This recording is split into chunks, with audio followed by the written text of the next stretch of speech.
Welcome back. We have coffee. We have no water because never in my entire life have I remembered to refill water before the stream begins. We have a podcast. We have a new video that went up on YouTube today. We have exciting stuff that's on hold that I can't tell you about yet. And believe it or not, in addition to that, we have other exciting stuff that I also can't tell you about that. This is like, in terms of exciting stuff that I can't tell you about yet, we have it in spades. Nice.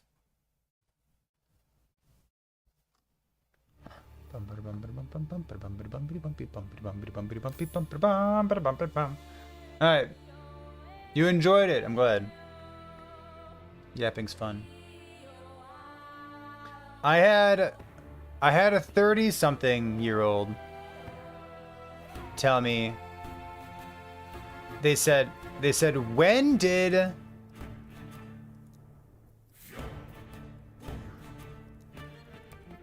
weird, look at this. There we go. They said, when did yeet become such a popular word?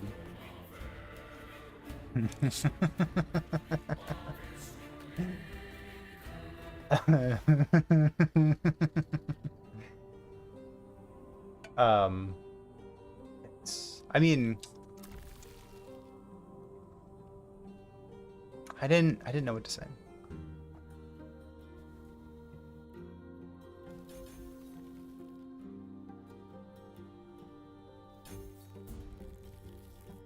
Boom, boom, boom, boom.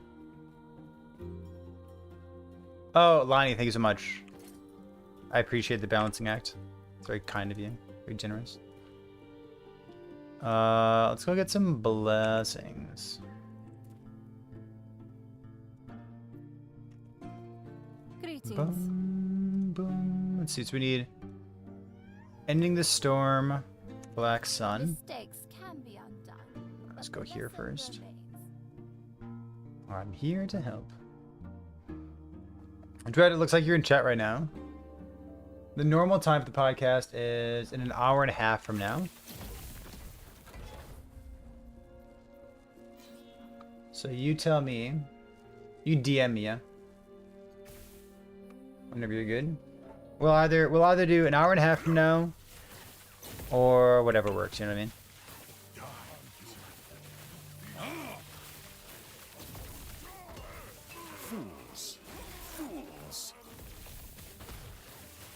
Bump, bump, bump.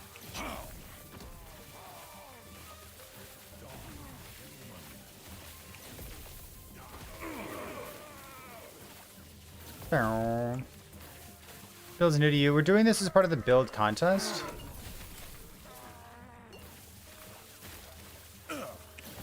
I had an idea to revisit a build that I played previously. Maybe it ends up being good. Will it? I don't know. We'll see.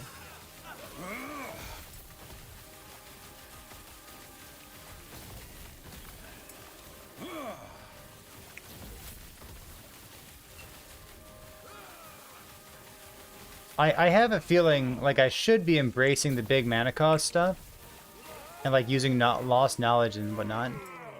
I've never actually sat down and looked at how the mana situation of Frozen Sentinels build from last patch worked out with mana. I think he was using Meteor plus Teleport as a mana battery. I think that's what he was doing.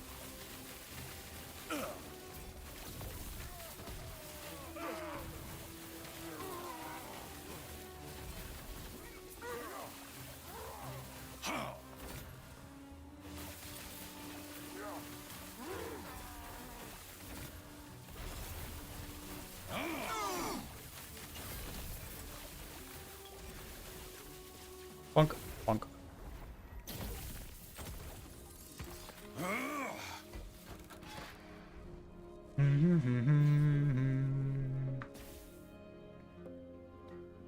We're from Leslie Buck since pre-multiplayer. Since pre-multiplayer? You've been out for a minute, dude. That's a long time. Let's go this way. Oh, that's pretty funny, Dread. I like that. Oh, was that intentional? Leveling 5 characters and never again. You gotta use money for something. That's why I use it for that.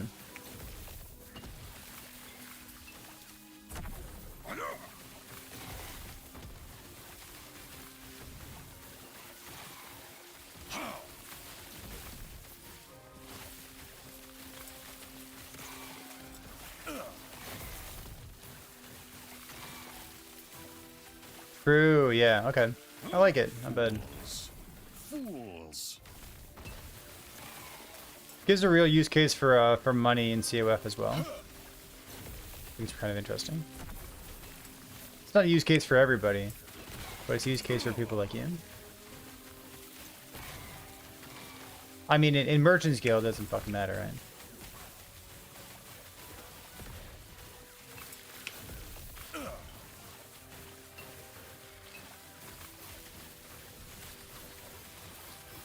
Yeah, spending 1,000,000 gold to save yourself, like, a leveling stream is super worthwhile. You gotta spend money to make money, you know?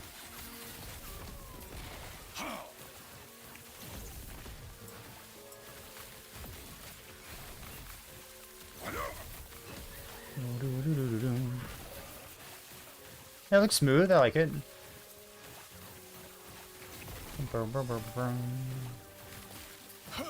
Oop. Fire starter storage.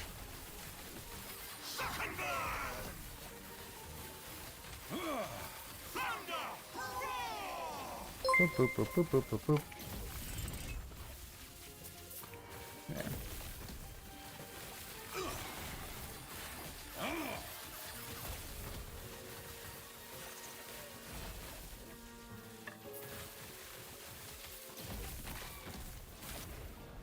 A 3 LP Rune Master item.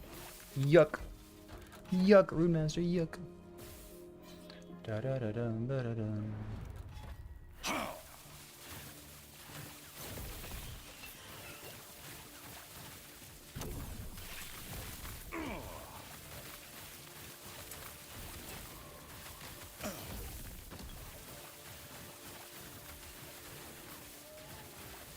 Should I 40 mana cost and embrace the big mana stuff?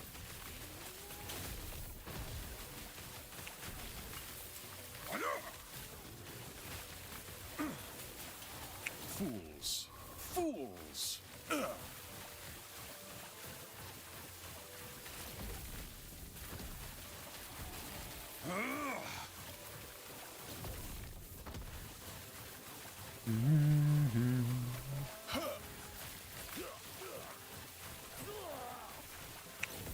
40 mana cost and embrace.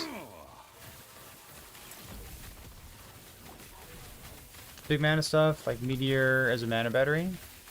I guess you have to go to TP. Kind of what we talked about. Freezer multi stuff.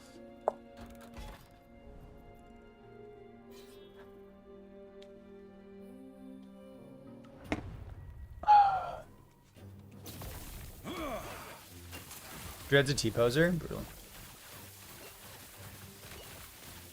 What's this? Oh. I haven't seen that. That'd be good to talk about.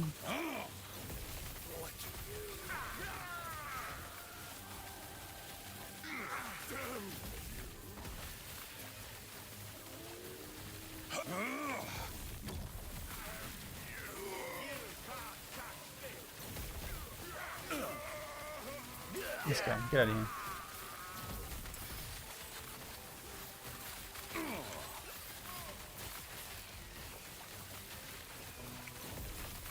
Maybe I don't do the repeats and I only do the Ellie Nova stuff. Another possibility, right?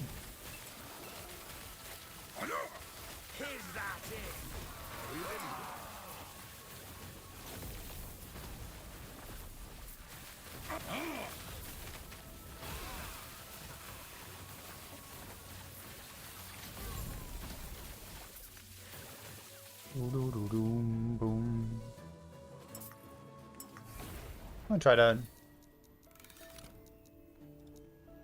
1, 2, 3, 4, 5.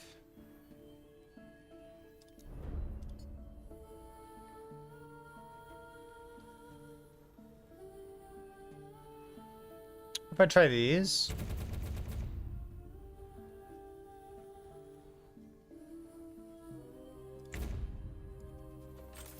What if I do that? I don't know. What do I do? I'll try this Frostclaw thing. Settles 49%. Rogers.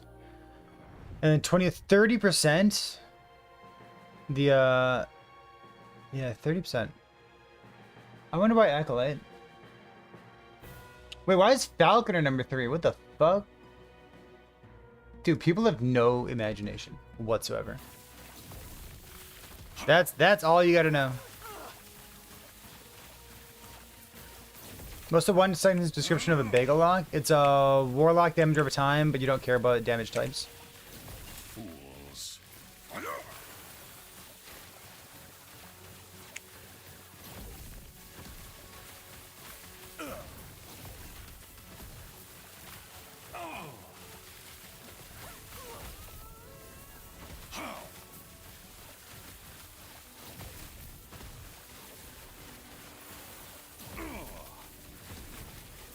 I think that's like sufficiently descriptive, isn't it? My man is looking rough.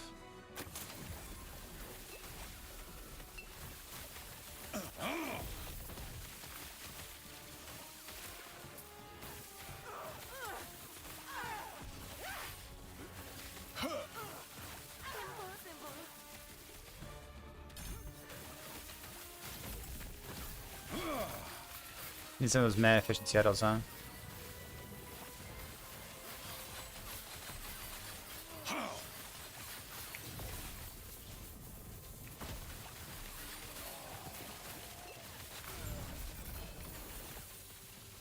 Mana efficiency idols. Electrify.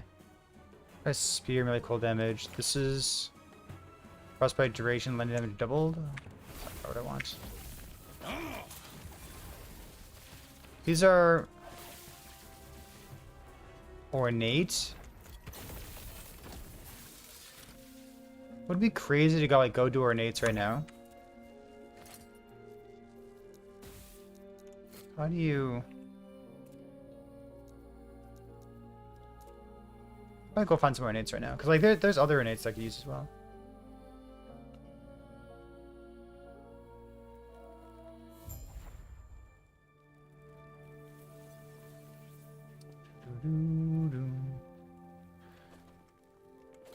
I knew you had something to ask. It would be my pleasure to satisfy your curiosity. Well, then go. Okay, I gotta go double plus, double twice. I knew you had something to ask. It would be my pleasure to satisfy your curiosity.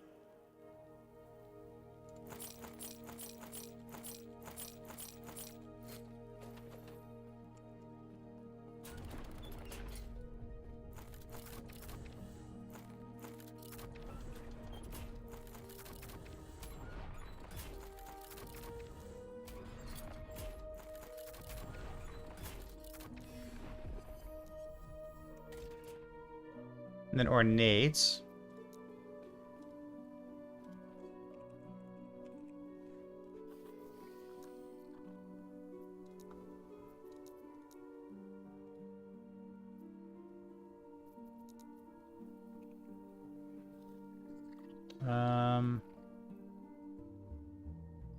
Sentinel, idols, shred.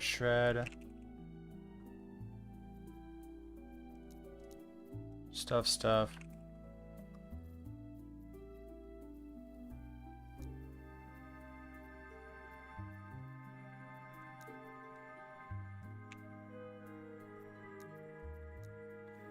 Okay.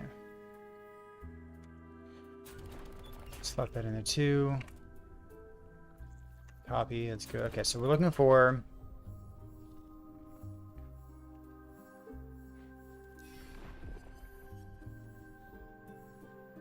what are they called?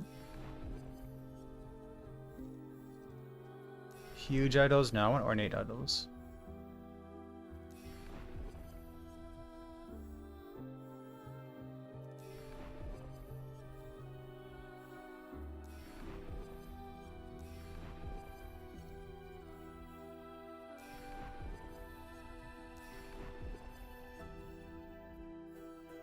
Humble Weaver idols? Maybe.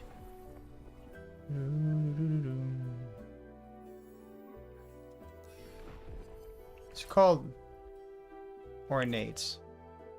Yeah, okay.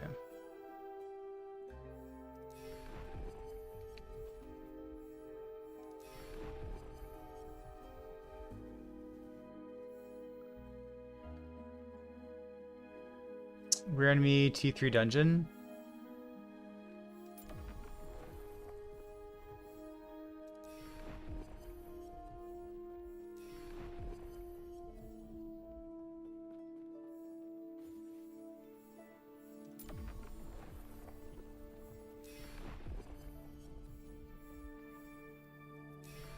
Unique idols.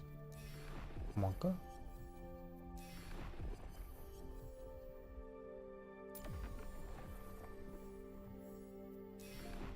T3 dungeon, huh?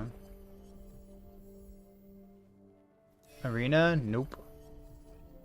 Nope. Shade of Orbis. 300. Get there.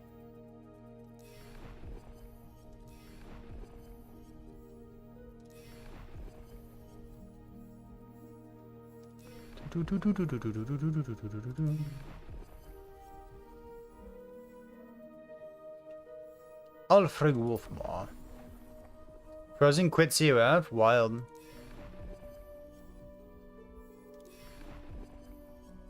Does he just like want better gear?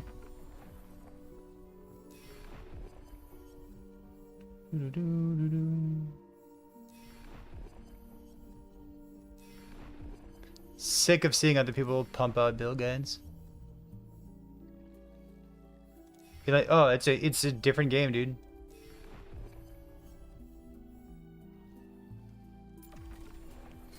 Yeah, I don't blame him. Is it lagging? Do lagging here?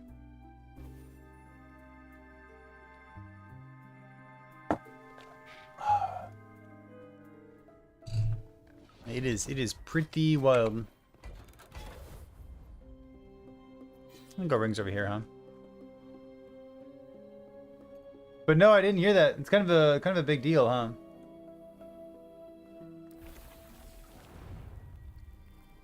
You know what that makes me want to do?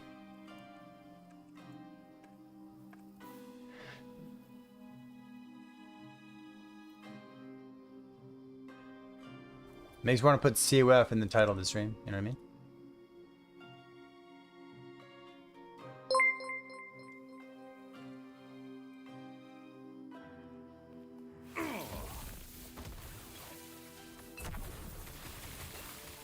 COF's hard though, game knowledge. It's not even game knowledge. It's just like Merchants Guild is orders of magnitude easier.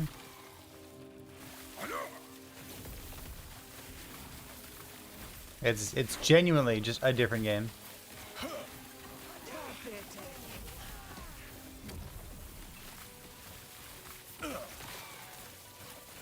I think there's more of a difference between COF and Merchants Guild than there is hardcore and software. I don't even think that's a hot take. Fools.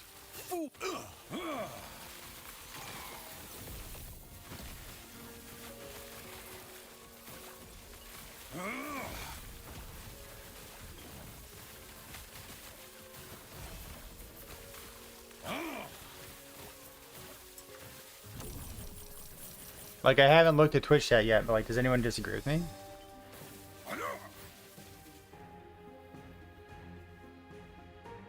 If you do, you're wrong. Get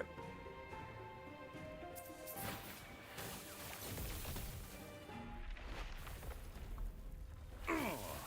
You disagree. It's okay to be wrong. No problem. It's all good, dude.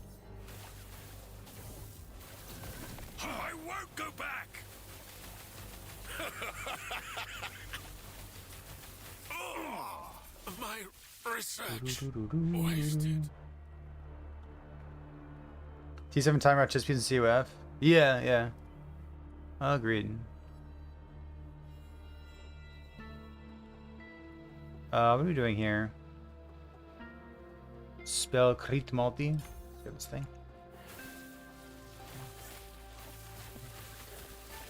You've maxed out COF already. Well, when you max out COF, that's the point when you start playing COF. That's... Wait a minute.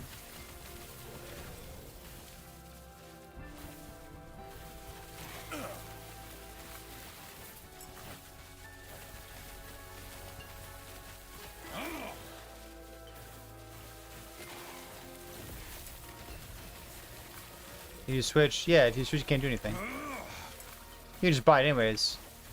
But like... I don't know. Pew, pew, pew.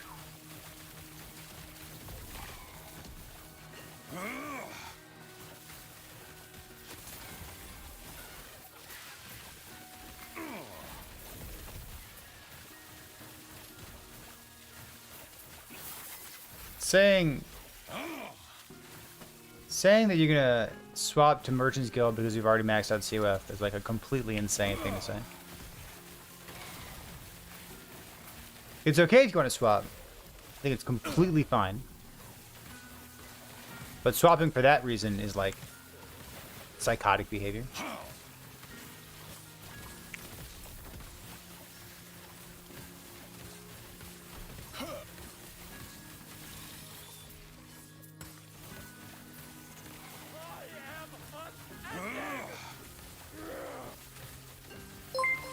Cursed boy. Cursed boy, you're Merchant's Guild, right?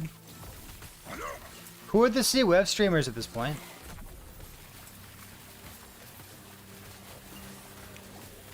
I thought Frozen Sentinel was trying to make a niche for himself, you know what I mean? I thought he was trying to be like the guy.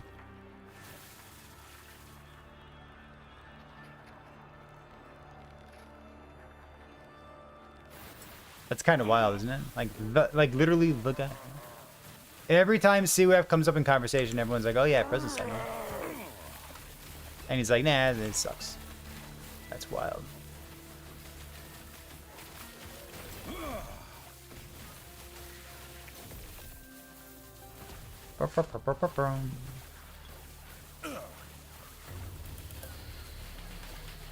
You think COF's OP? What the fuck?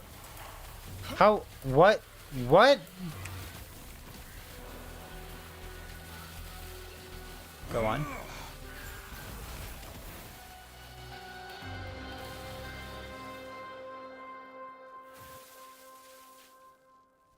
Inspired.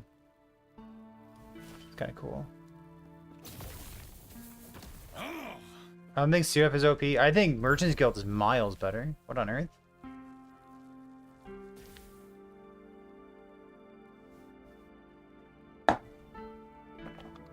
I think the only reason that you play COF is that you like COF. I like COF. I'm gonna keep playing it, but like, I'm not crazy. This is a garbage idol. So sad.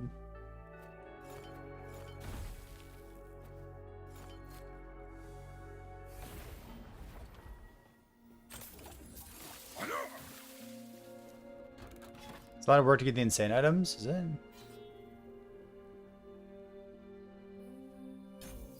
1, 2, 3. I'm gonna go like at a point. So I've got +4, +5. I'm pretty sure I need a Nihilus.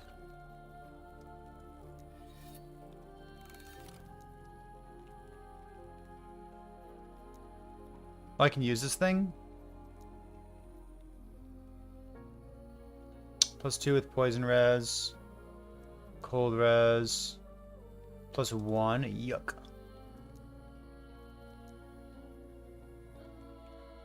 +1. What the fuck?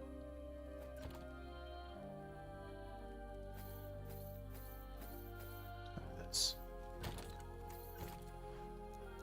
So then I can go these extra points.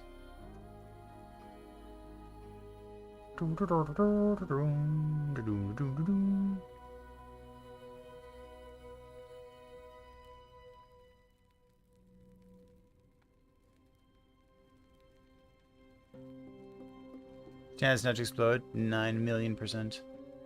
Brutal.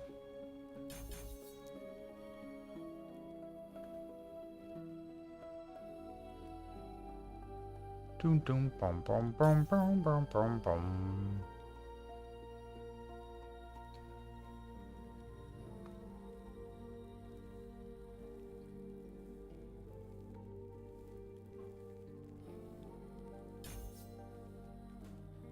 Mana cost is still 0. That's good. Good. A lot of mana. Or a lot of armor.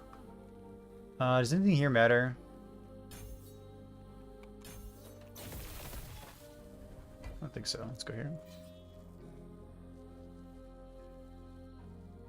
Bum, bum, bum, bum, bum, bum, bum, bum, bum, bum.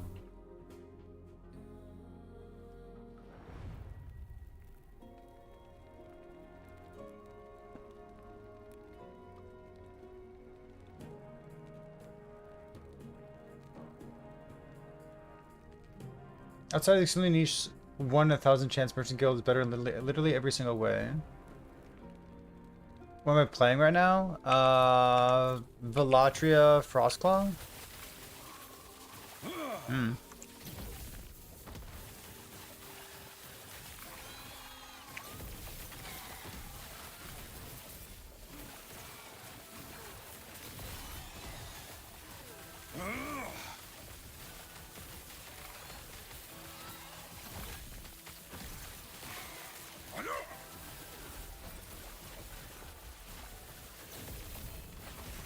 I don't know. What are you playing?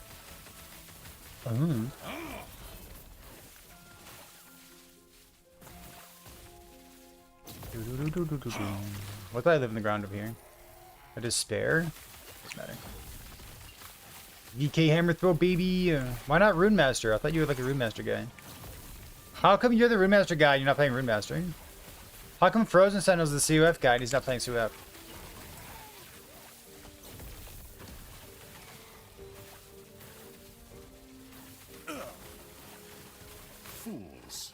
Fools. Poison stuff, fizz, poison, void penetration. Poison hits, spell damage, poison penetration. Health on kill, spell damage. Necrotic penetration, necrotic resistance, minion necrotic stuff. Got it.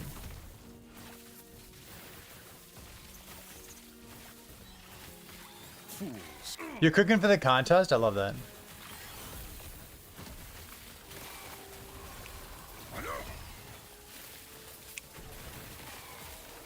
Got 128 intelligence so far.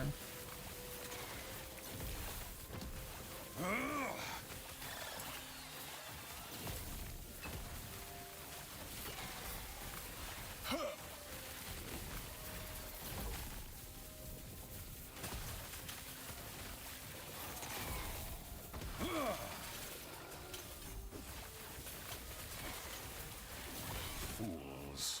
Fool.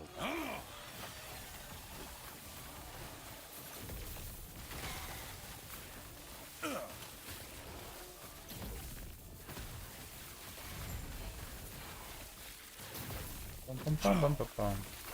My, the one-liner that I've been telling people before the patch started, and also right now, is that if you're at all interested in, like, the power disparity between COF and Merchants Guild, or, like, if you're at all interested in which one's better, you should go Merchants Guild.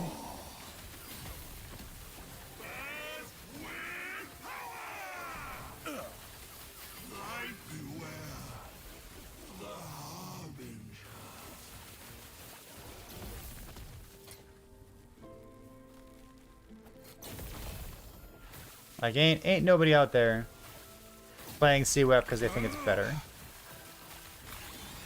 I would think. Keep saying invalid. Is it invalid? It should not be. Thanks for letting me know. Bum bum bum bum bum bum bum. Invalid for you as well. Sure, let's make a new one. What, Discord?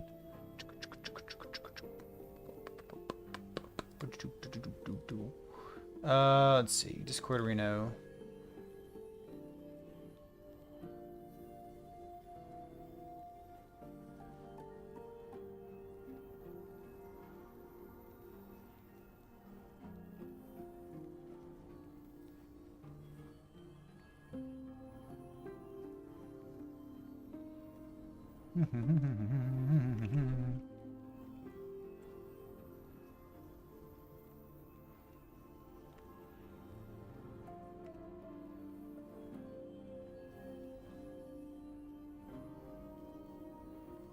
Create invite.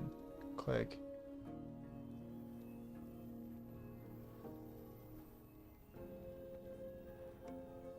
What do you fucking mean hidden use copy button?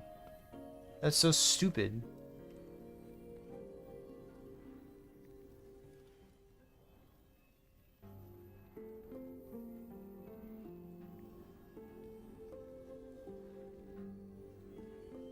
What do you mean hidden use copy? How the fuck do you copy? Oh, that's so stupid. Okay, here's your new link to Discord. Alright. What an amazing application. Holy fuck, dude. Are you kidding me? Seriously?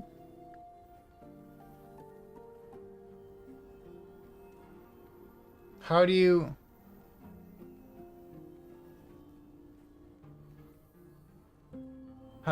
I can't copy it. It's not letting me copy.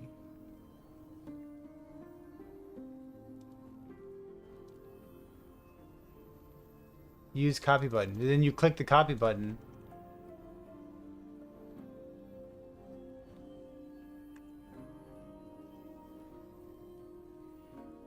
Wow, that is unbelievably stupid. Love that, love that.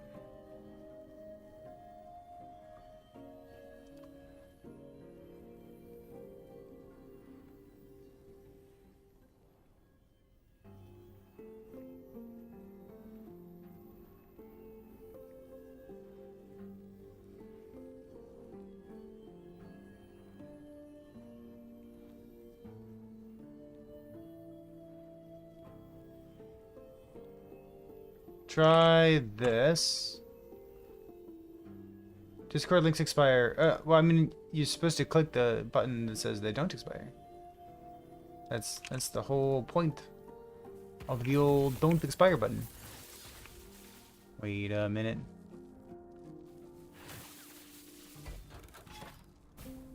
Why button if button doesn't do anything? That's not good. Try that link, see if it does anything.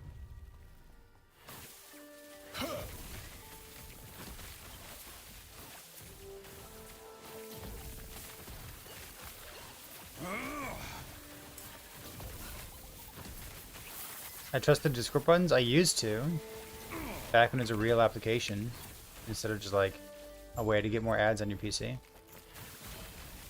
Fools. Fools.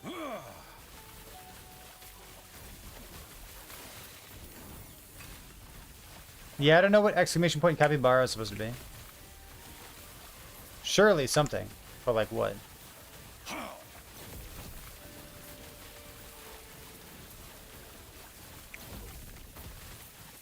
Fools. Fools.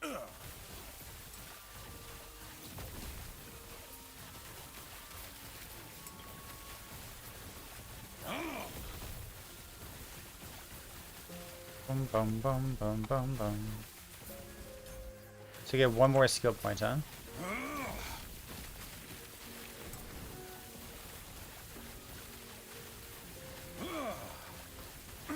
Swaddling's good. Paralyzing, bleed, bow damage. Fate Weaver.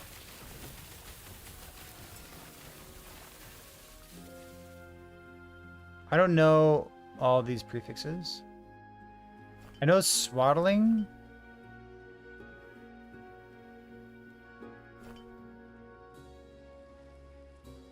Okay. Necrotic Void Raz. Wolf Spider? Wolf Spider one's pretty good, huh?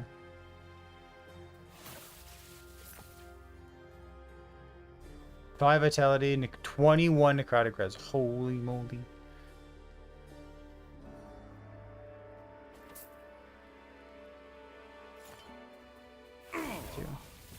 Hmm.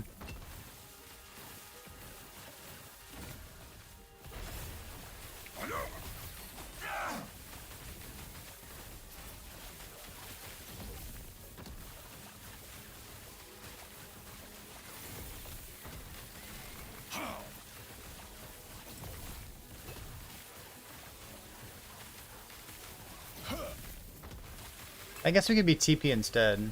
I don't know.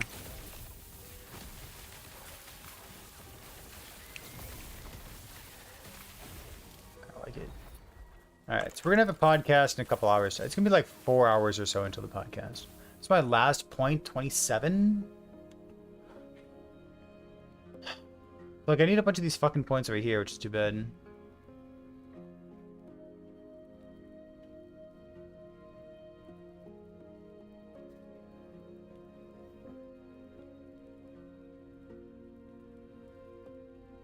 What if you were just Alienova?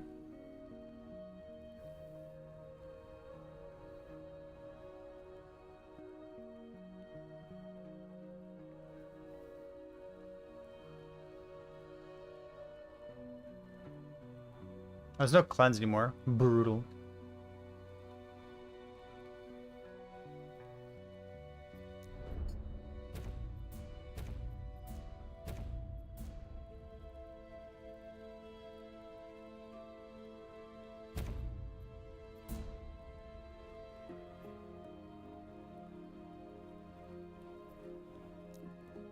Just get man on Dreadcast. Second cast from onto the snow causes a third cast. Targets a random enemy 3 to 9 meters away. Hit the same enemies as the first second casts.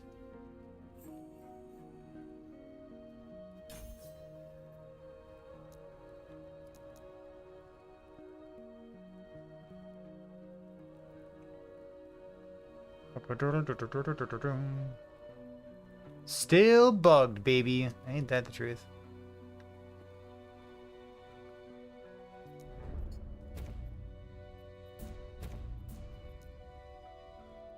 Good chance here, nothing here.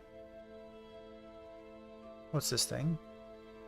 Freezing Cascade. Is Freezing Cascade cooldown 3 seconds? Okay, so I don't care about that.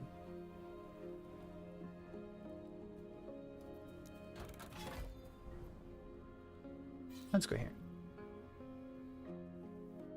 No idea. Yeah, who knows? You can like ignite on fire hit or something, and then like see if it ever ignites, right?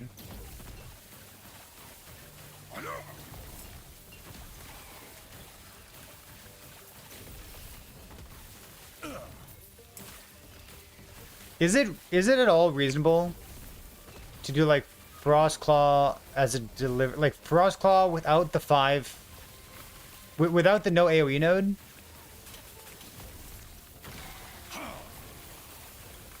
And then just have it as like a delivery mechanism for Alienova? Is that dumb?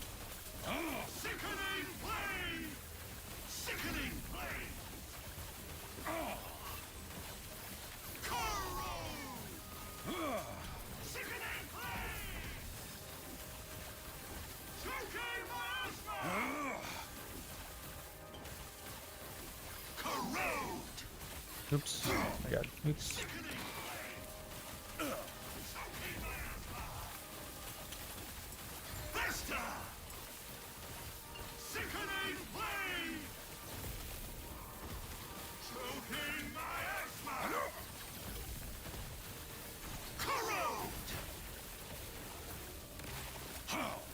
Why not just cast Alienova? Because this thing can cast it more often, right? With the recasts?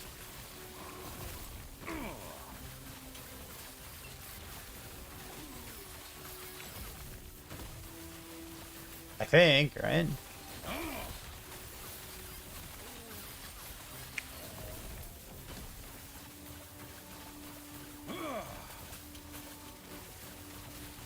You want to play a channel build? What the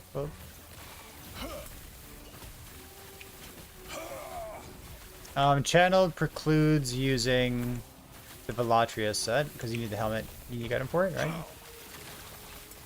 Fools. Fools.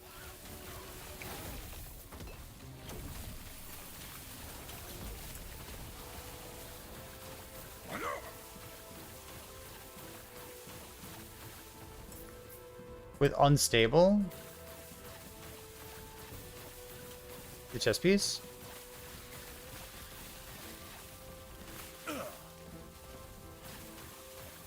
Like Frost Claw is still gonna do like some damage, right? Like, what if I do this? What's my mana cost?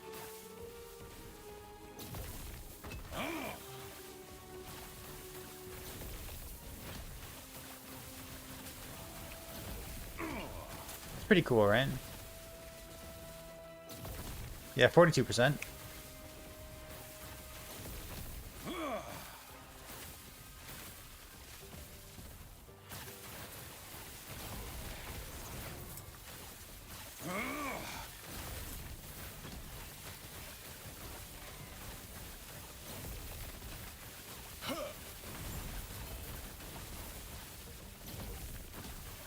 Might want that someday. Oops. I might want that someday. A sword? Yeah, I'm a sword.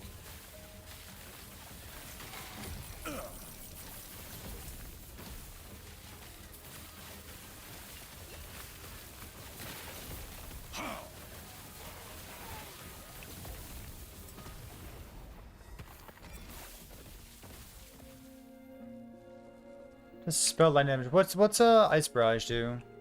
Does that have any more cold damage nodes? It does. That's too bad.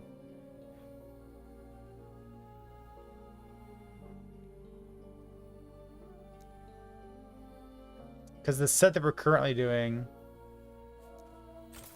is lightning damage stuff.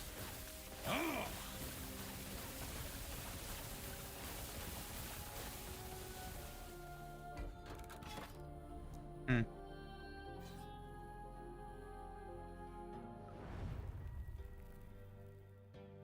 Don't need. But the body armor, you mean you don't need? Yeah.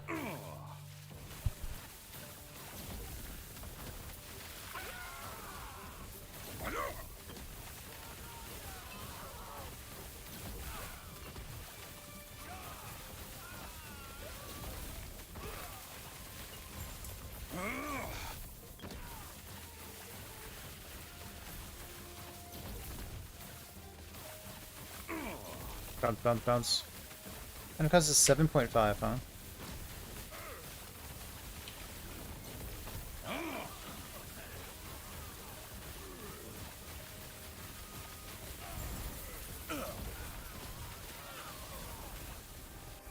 Bum, bum, bum, bum, bum, bum, bum. No, not invokers. At least not currently. Could always pivot if we need to. Double T6. Bunch of points in this thing. I probably don't need all those points.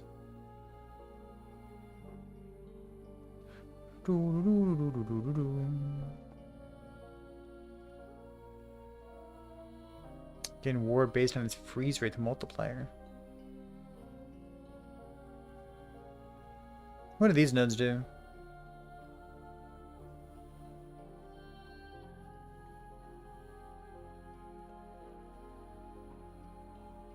Every second?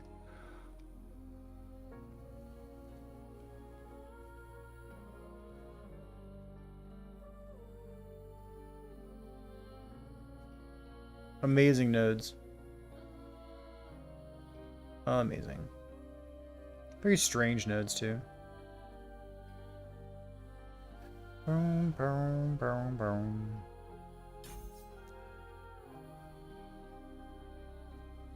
Like this.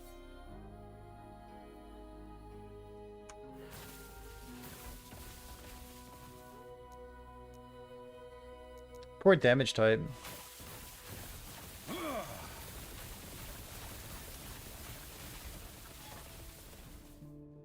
Hmm.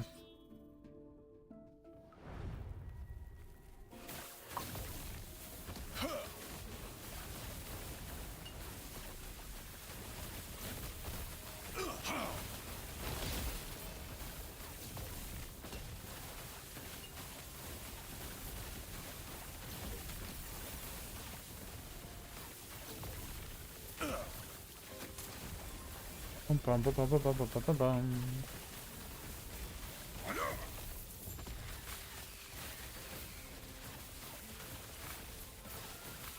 Capybara League season, Capybara contest, Capybara video, Capybara, Capybara.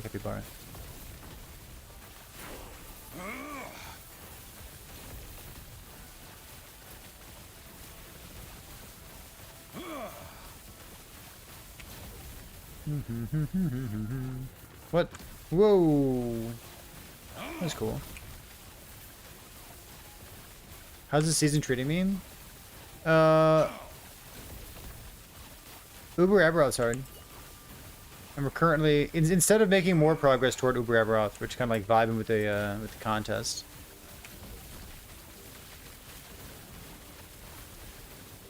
I'm throwing ideas at the wall, see what sticks.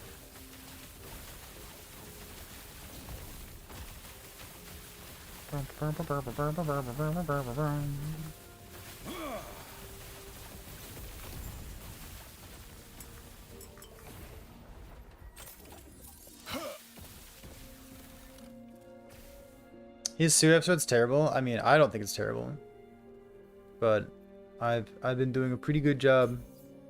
Mana cost of 1, got it. Doing a pretty good job of not comparing myself. I guess maybe that's okay, huh? Of not comparing myself to other people. Get more cast speed nodes. Do an okay job of that.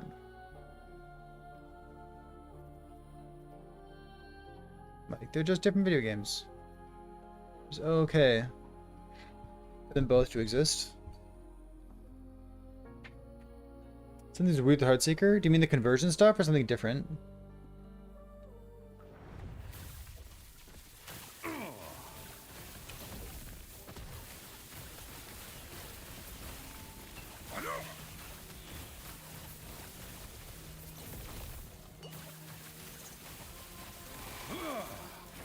Was something like not convert or what? What's the deal?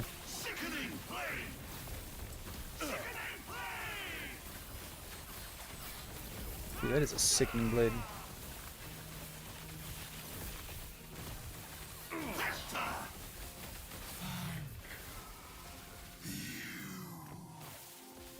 Poison slow. Just having cast speed, some damage over time. Oh, I didn't put anything away, did I? What a choice. Oops. Fools. Fools. You sure it's not like the tooltip being bugged?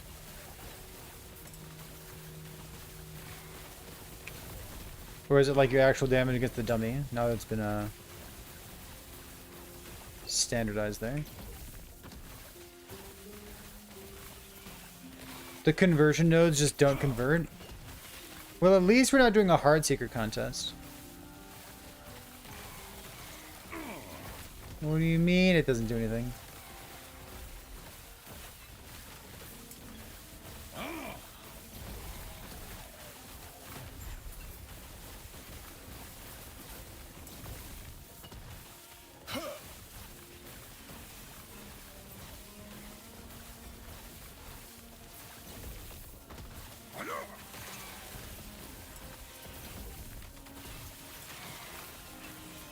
Interesting.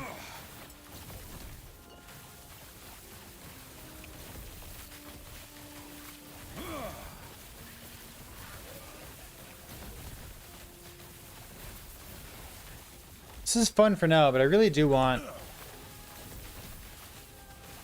a Frostclaw to be the primary source of damage here. This clear speed just like seems so much better.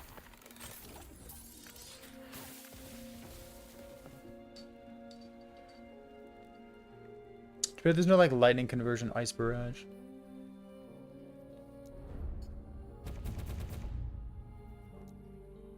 If I did this.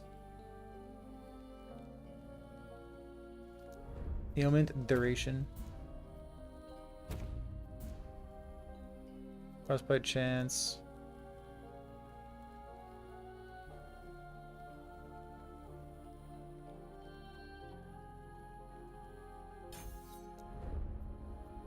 15, 16, 17, 18.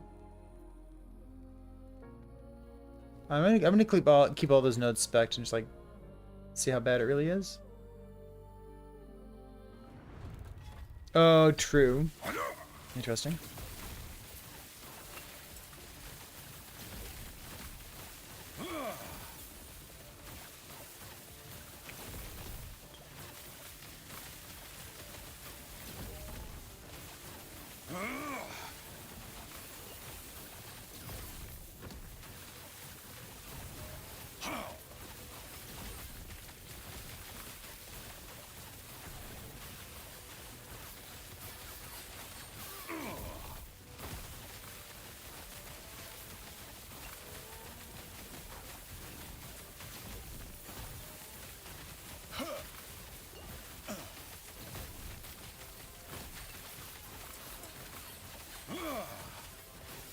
Oh, fuck. Nope.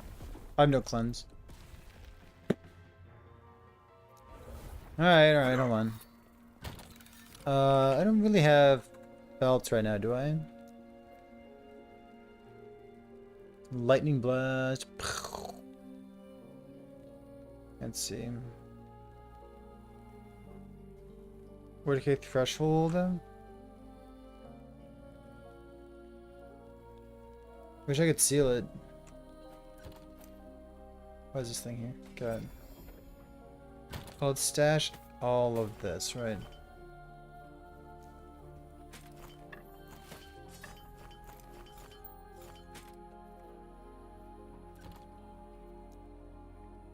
Let's see.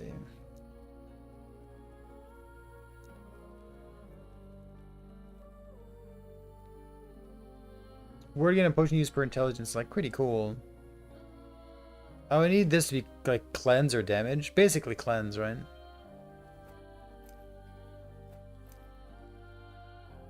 Sealing, it's like a 1 in 8. Pretty hard to do. You know what? Fuck it. Let's do it.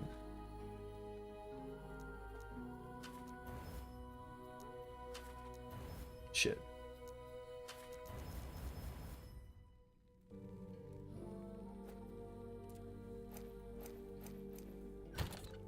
Let's see what kind of belts we have.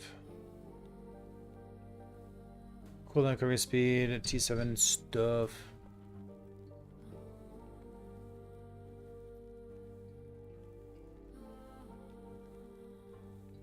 Oh, look at that T7 spell damage.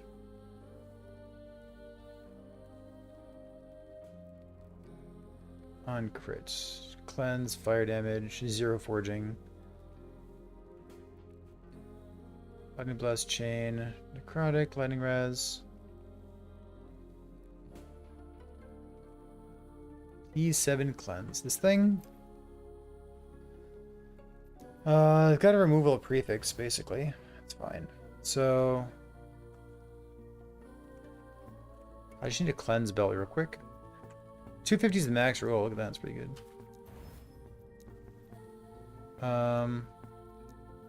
We have 32.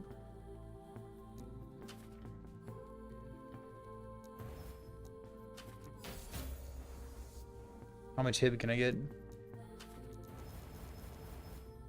Beautiful. Look at that. Okay. Do-do-do-do-do-do-do-do.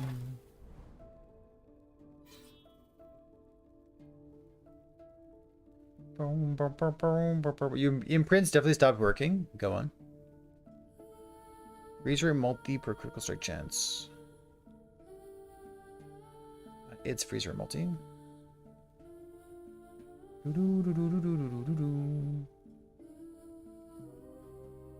Oh.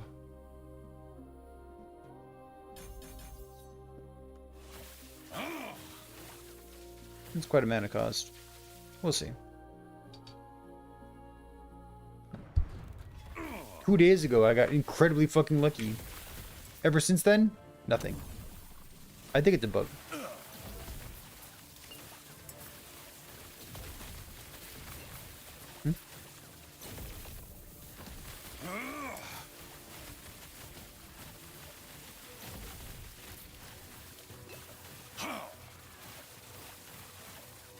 I mean, if I could play this build, I'd be pretty fucking happy with it. Look at this. Look at that mana.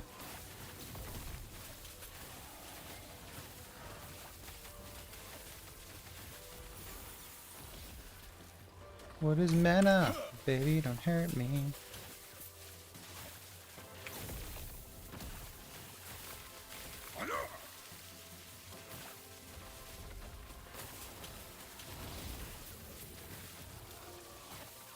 Boop. Boop.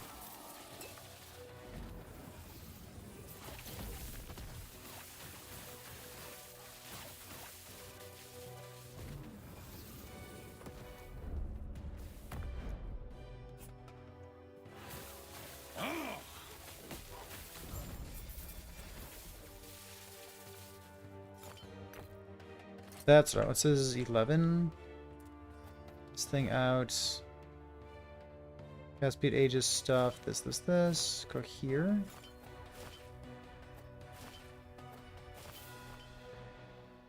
Okay, so now we're at 16.7. I wonder if I can do this.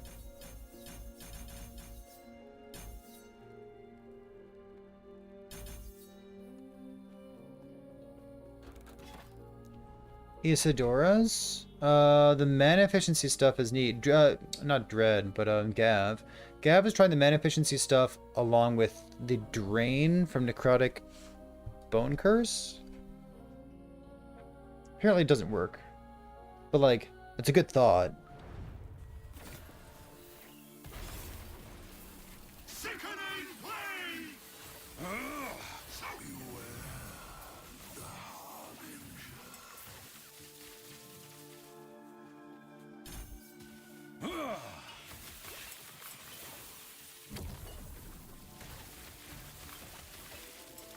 Fools. Fool.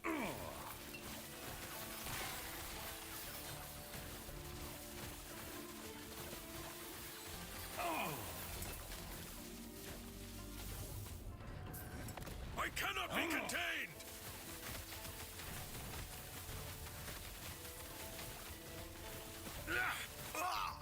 My research wasted. Right, lightning damage stuff. What else is here? Freeze rate multi. Cooldown recovery speed, mana efficiency. Can I go mana efficiency? Is that weird?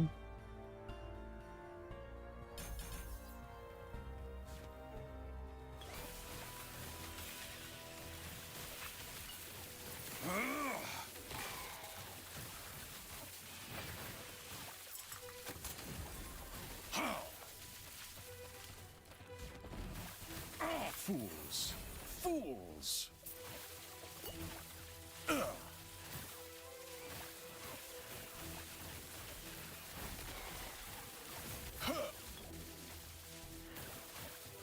This is lightning spell intelligence. And I have +4, +2. I guess that's it right now, huh? So got my crit here. I got 5 points in this, which is kind of wild. I got 1 point to spare. Probably skipping Glamdring, huh?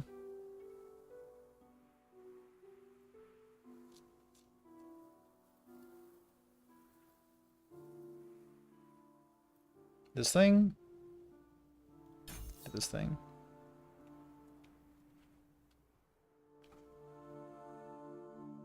Other skills. Do stuff. I got that.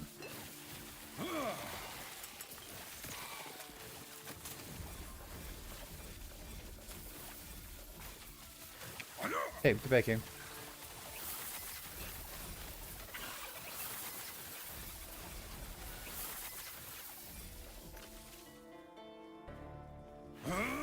This is neat.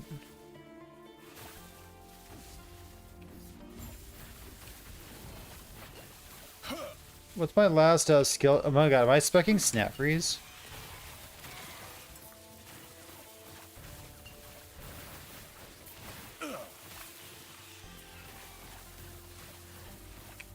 Fools. Fools.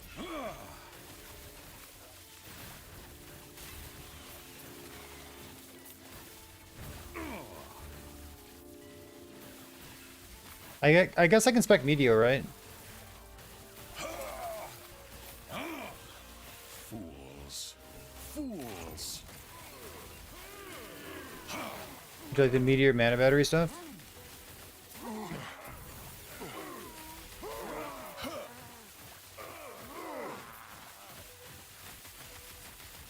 The Glacier Helmet? The Glacier Helmet was pretty close to being the build contest.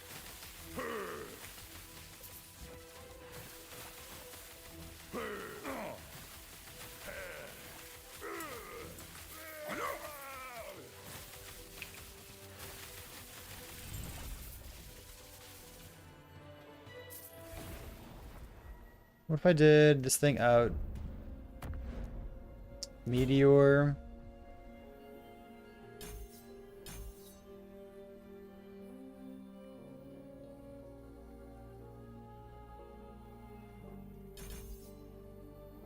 And then like you just jack up the mana cost as much as you can. Mana efficiency, fall frequency, mana cost plus percent. Always crit, mana cost up.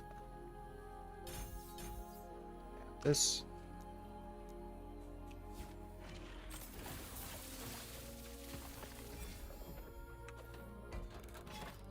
Okay.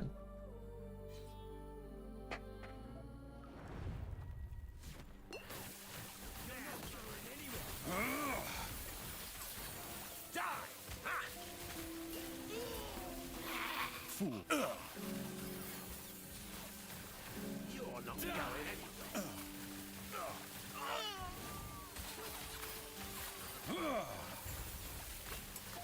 I'll tear you apart.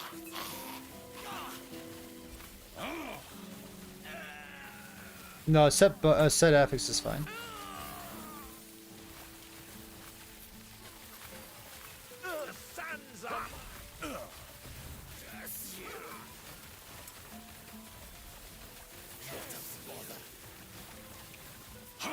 Oops.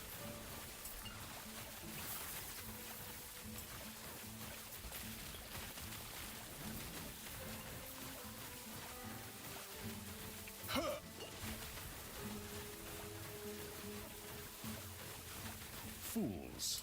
Fools.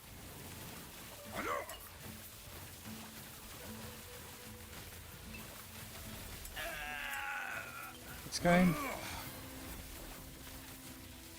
Oops.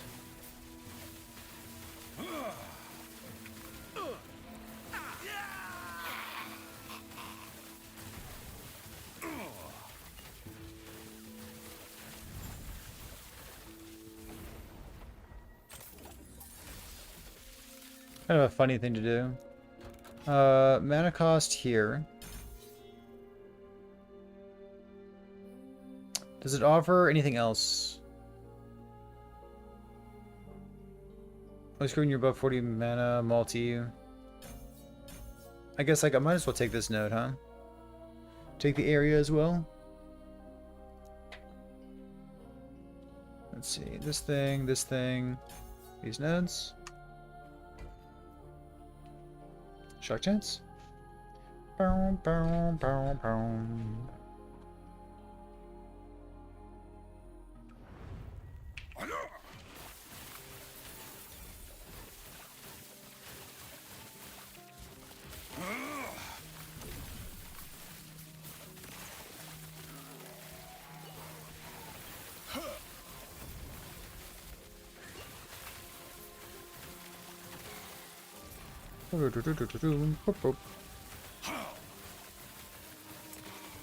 It's a lot of Frostclaw, huh? Freedom at last. Fools. Fools. I must break free.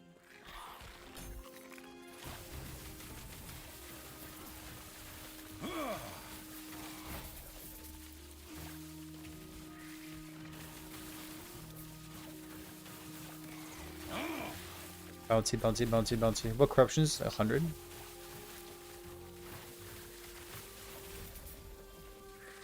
We just leveled this character. Just leveled it.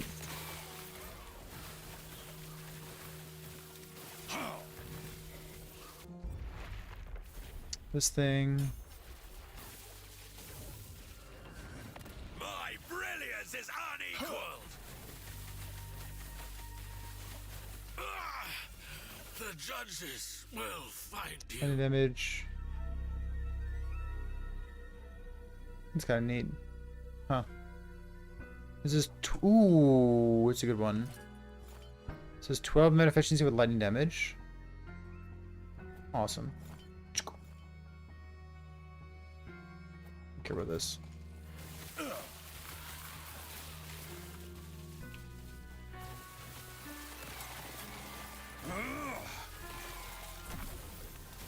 You know, over the forums, finding out everything I knew about the game is outdated or flat out wrong. Go on, what do you got? Have a bit of goal for insurance or ruin all of the new learnings, play like a new game instead of thinking you know stuff. What's going on?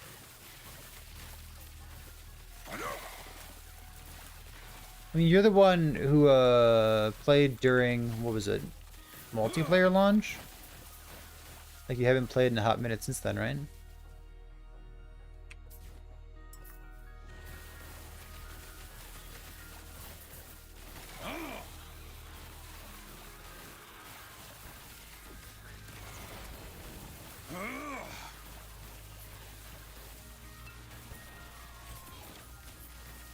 I'd call it a good thing. Free multiplayer, holy dude. Fools. Give me an example then.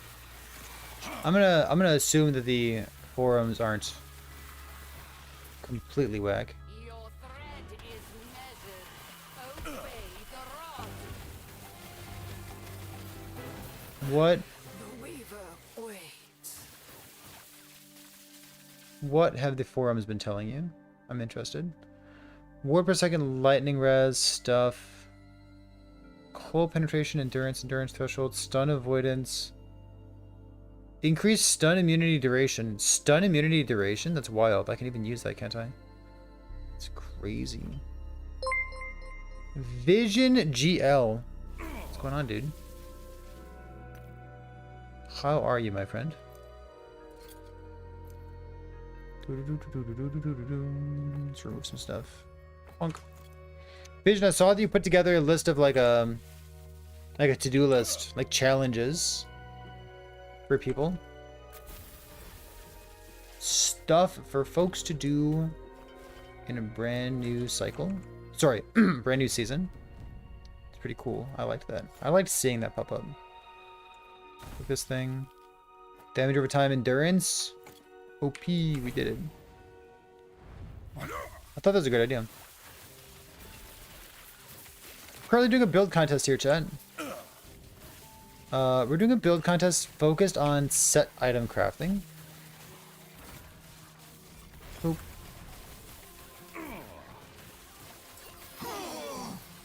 So, unfortunately, the set item crafting got introduced to the game at the same time as guaranteed 1 LP slams, which I think, in hindsight, may have not been the best time to introduce set item crafting.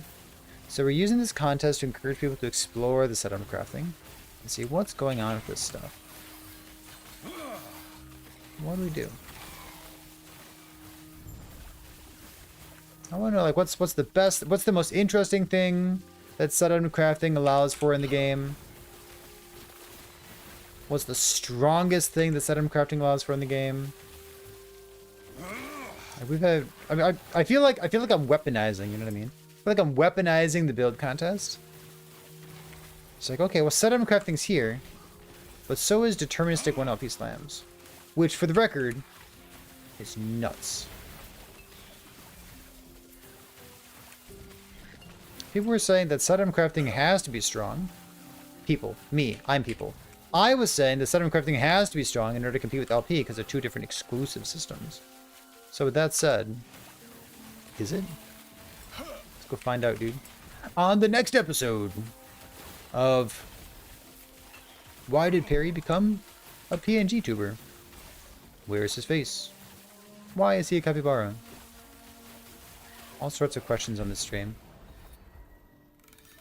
If you're out of the loop, go take a look at the latest, or not the latest, but the launch video for this contest. If you haven't seen the brief YouTube video announcing this contest, you will feel out of the loop until you watch that video. Damage, cast speed. Is there more cast speed?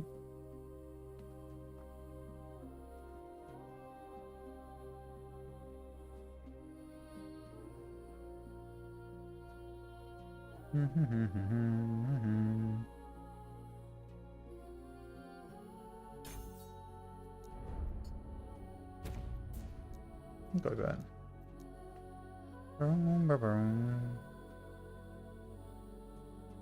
What's my Frost Cloud mana cost? So I'm currently using Meteor as a mana battery. My mana cost right now is 16.3 with 5 points in efficiency here. And I have an 11 and a 12 for mana efficiency. Do I know what I'm doing? Nah, not really. An ocean above, an abyss below. Come! Entertain me! Like every time I TP, I use Meteor. And hopefully that does enough.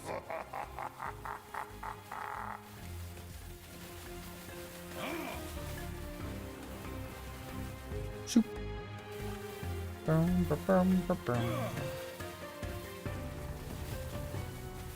trying to be a Frostclaw DPS build. That was an interesting video vision, but that's not the video that I intended to point you to.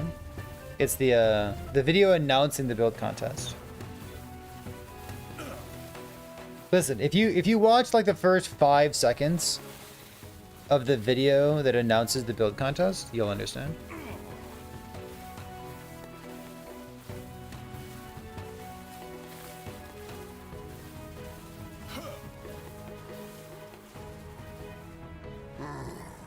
Is that the best you can do?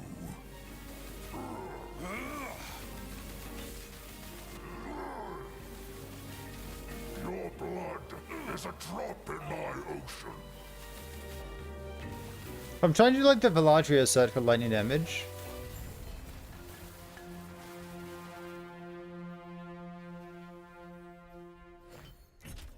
Finally, ward per second, baby.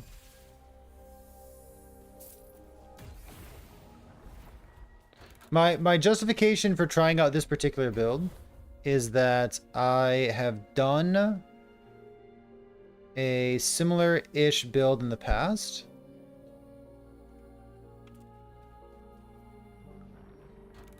Using Velatria's Frostclaw. And I wanted to revisit that build.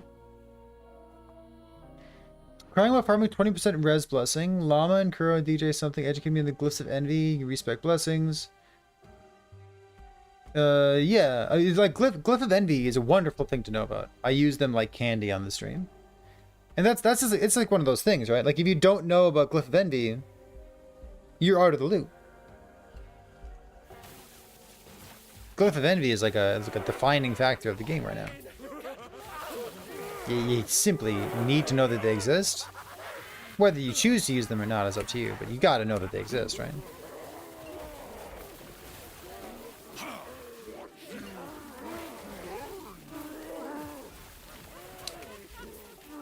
Blind's actually good. Yeah, yep. You know, look at. Good job, forums. being helpful to somebody. Forums weren't always like that. Yeah, blind used to be like kind of Pepega. Blind is wonderful. Like if my build had blind right now, I would genuinely be quite happy. In fact, that's not a bad idea. I might just put blind on my staff.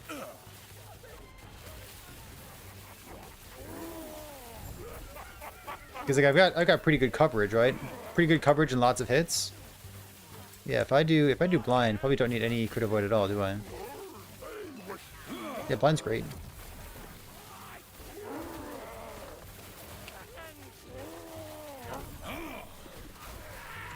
Blind is a great inclusion.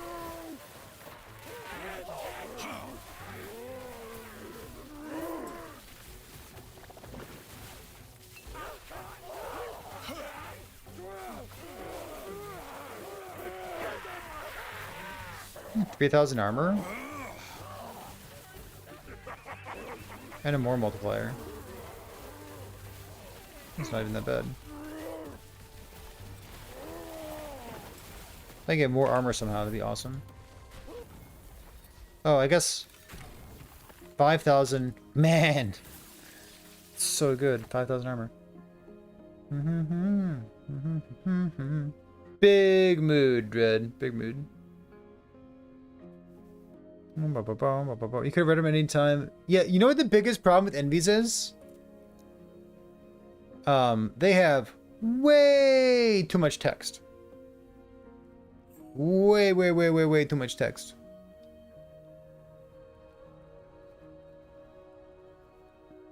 Ain't nobody got time for that.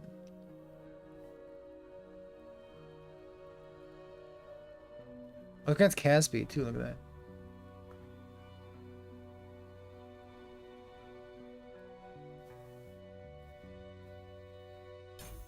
Ain't nobody got time for all the text.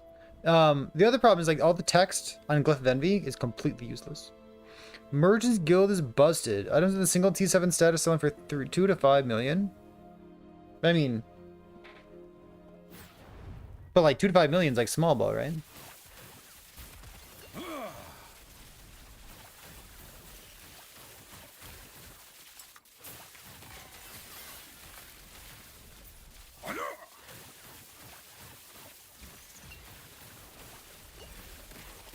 Like the entire season is basically done for Merchant's Guild, right? Like where's the game longevity for Merchant's Guild? Fools. Fool.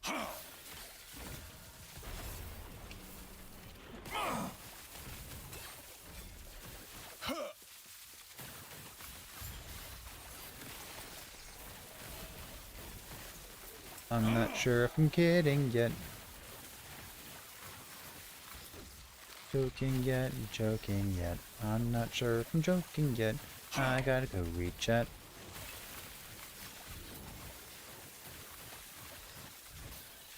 I'm not. Got it. Bum, bum, bum, bum, bum, bum.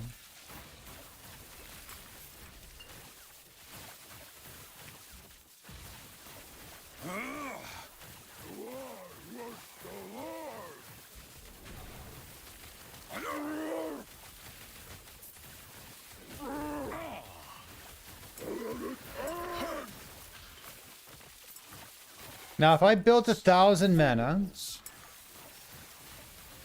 I'm not sure I can do that. Maybe I could. If I can I get this to 40 mana and do the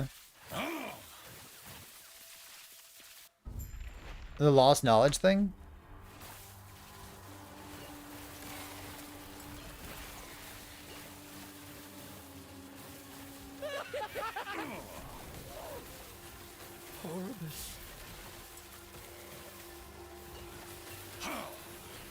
What would I be giving up? Let's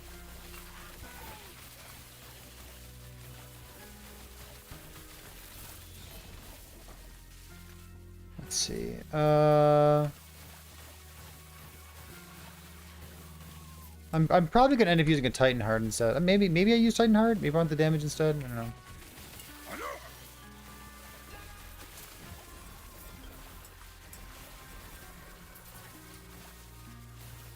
I guess not too much. Can I get there though? Can I get to 1,000?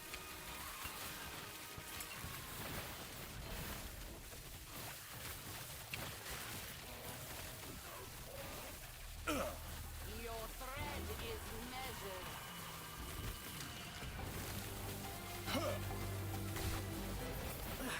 The weaver waits. Inspired. Mana regen stuff.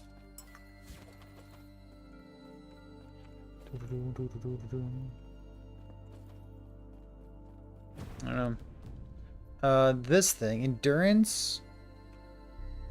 It's pretty bad. So I got one use here. Let's slap this one in. Spell damage.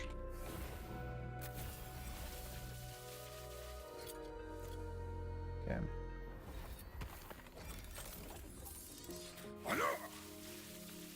Prophecies here. Emperor of Corpses, Exiled Mages.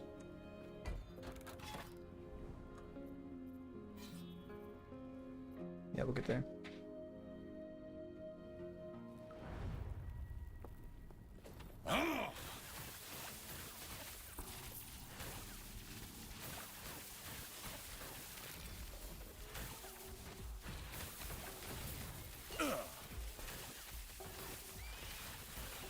Oop. Fools. Fools. How?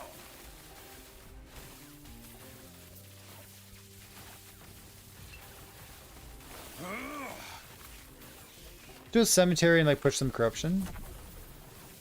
I think I'll put it at 500 first.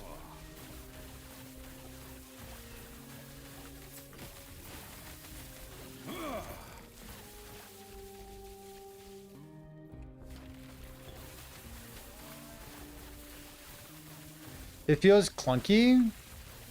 Does it?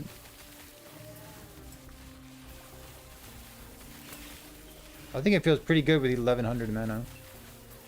I've been liking it. Fools. Fools.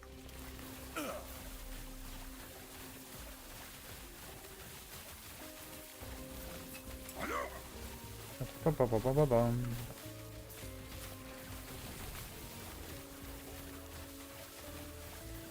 Do they crit? No, I don't believe so. They don't get the guaranteed crit.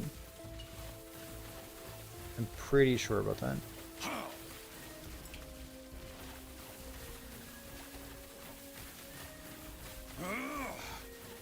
Frostclaw! Frostclaw's really pretty.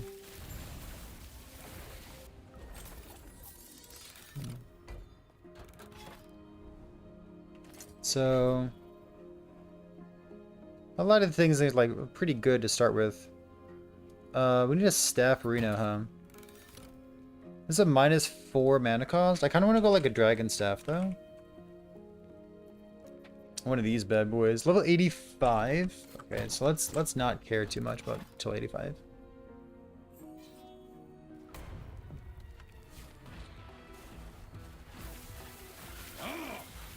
Look at the bouncy, bouncy, bouncy.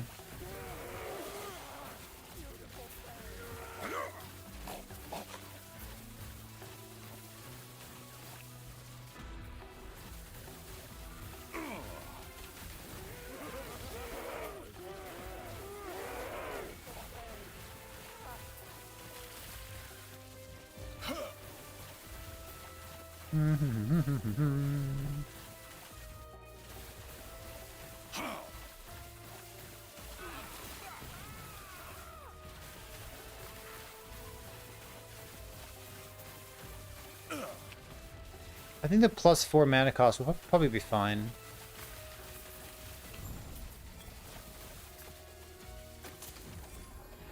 I guess I can try it right now, can't I?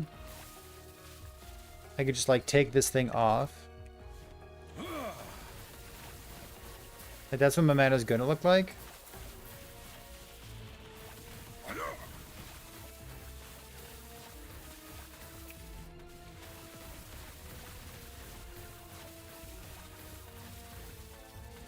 Maybe it's not okay.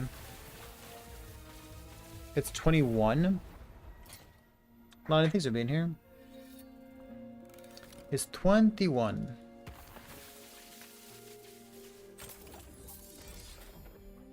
Oh shit, I don't have only 300 mana yet. Oh, and I need 300 mana for this node, huh? Oops. So I probably do need some mana on my gear, huh?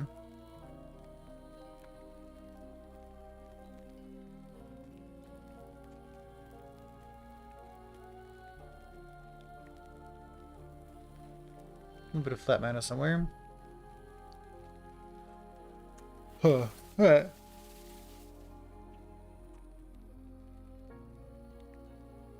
Why is there so much text on this thing?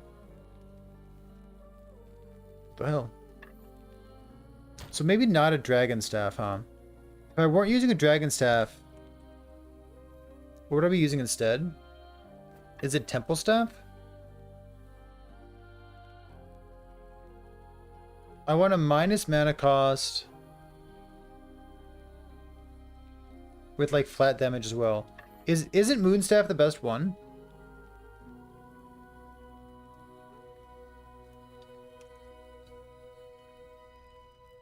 I think it is.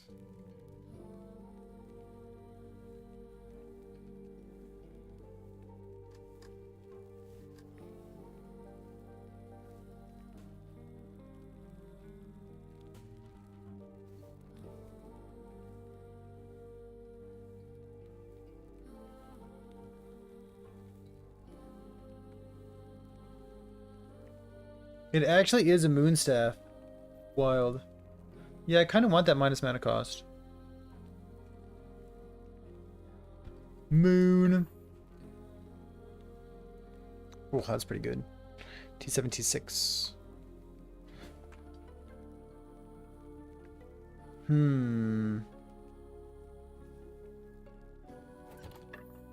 T7, T6.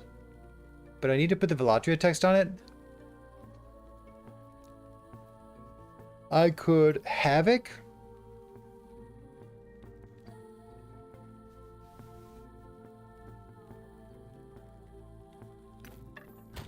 I could always Havoc.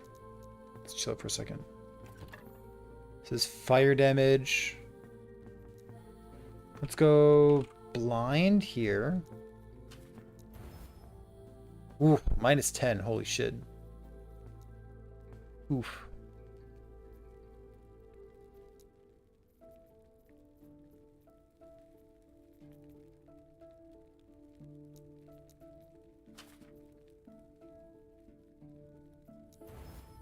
Minus 14!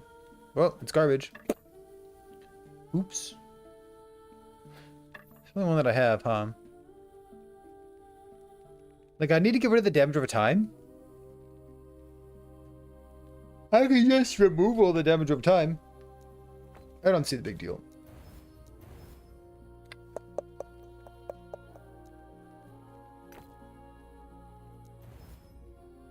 Minus 13. Holy fuck, dude. This whole game is troll. Boom,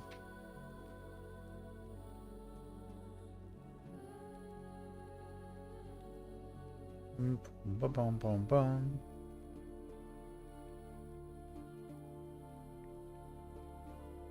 Man, that's so brutal. Bunk. So I guess we're looking for moon staves as well, huh?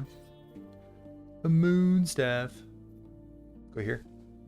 Alright.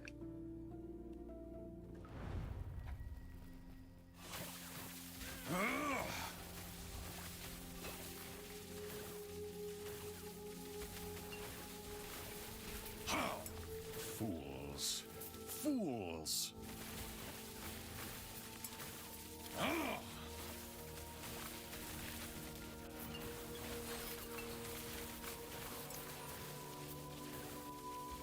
We'll need a spell crit roll on Amulet, I think.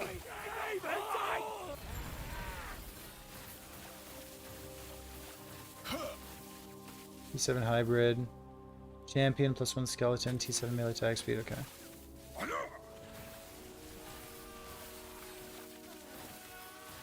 Fools. Fools.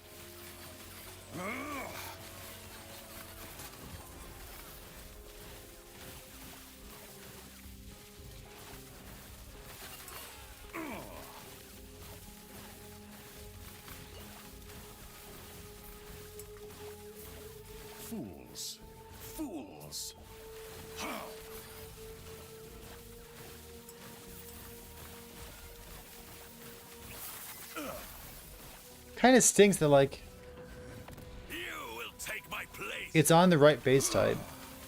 I did nothing. I guess, oh, hold on, I only have 1 point in Glamdring.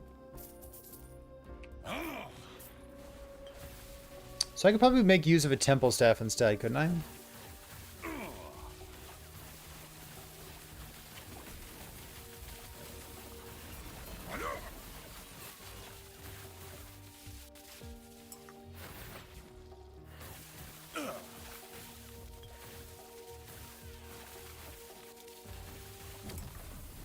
have 1 point there. How thin am I stretched? Can I drop points out of this instead? Let's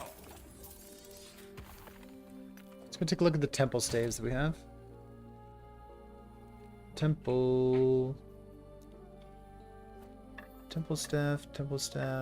Fuck this thing. Player damage, ignite, mana. Well, not quite what I wanted. The Velatria Affix. It's like shock duration or something.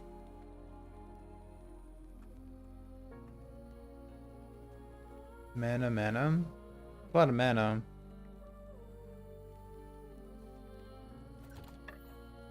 Let's see. What is the Velatria Affix? Yeah, shock duration per intelligence. Doesn't really do anything. Shock duration.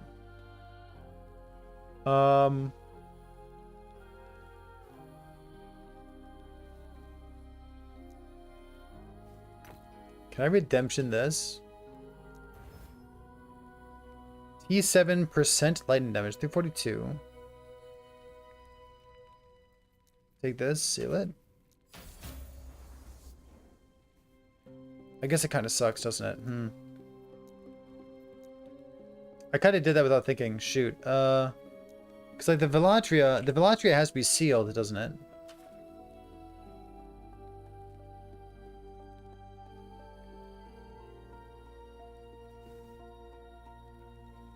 There's 20, 89, 100.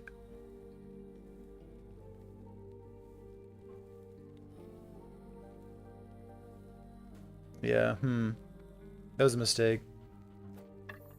Let's fix that mistake. Hold on. Let's make a better mistake. A different mistake. T5. Hold on. So 48. Removal of the melee fight.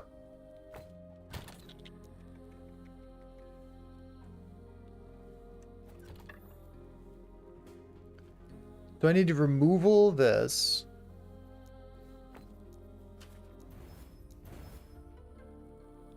Fucking classic. I need to... Okay, so I no longer have an item to use. Got it. And I want the minus mana cost, right? Oh, that's too bad. Increase mana cost. Like, I could use this. The only issue is, like, it's not better. Well, now it's better. I mean, it's better. Oops. Stun chance. Poison on hit. Sick. Alright, we did it.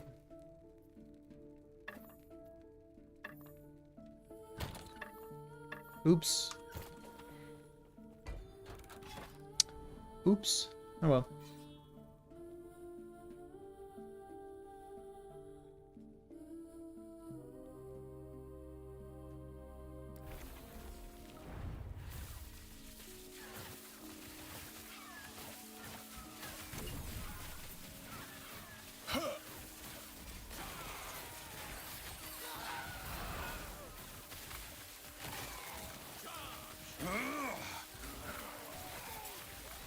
Fools.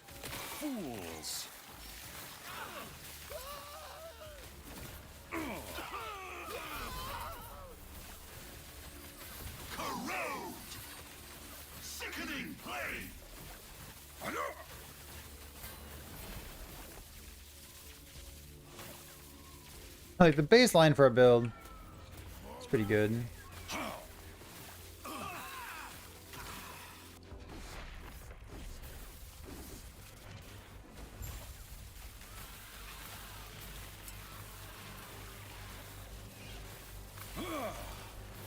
$27 points in Frost Club though.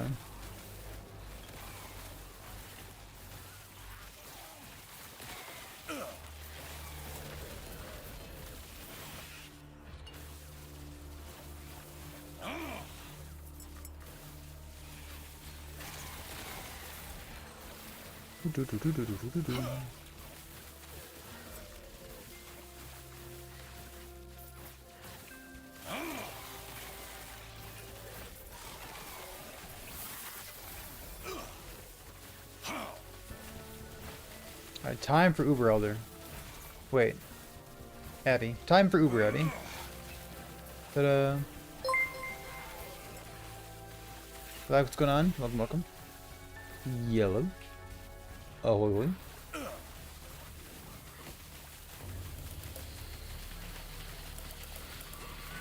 And some armor shred. Armor shred would be big. Where are my gloves? Atrocious? True.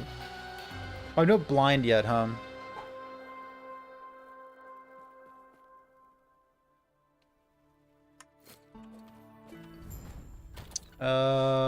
Gloves. Eternal gauntlets. Oh, there's level 86. Brutal. Alright. Where's the mage thing?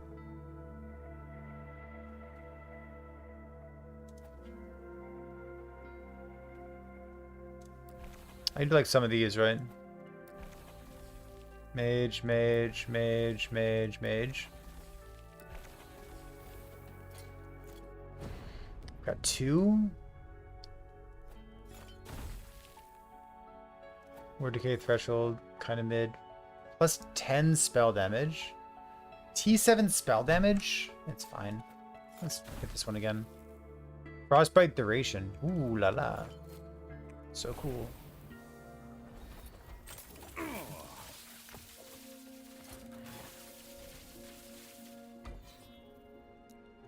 Let's go over here.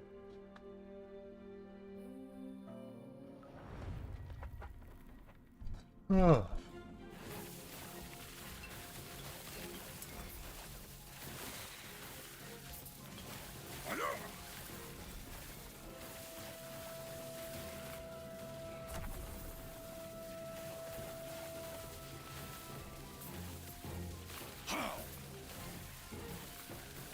Nice aiming. Love the automation of it.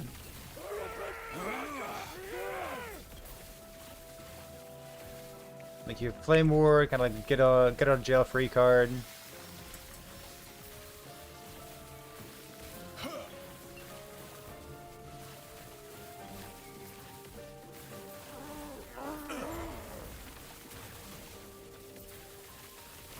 Fools. Fools.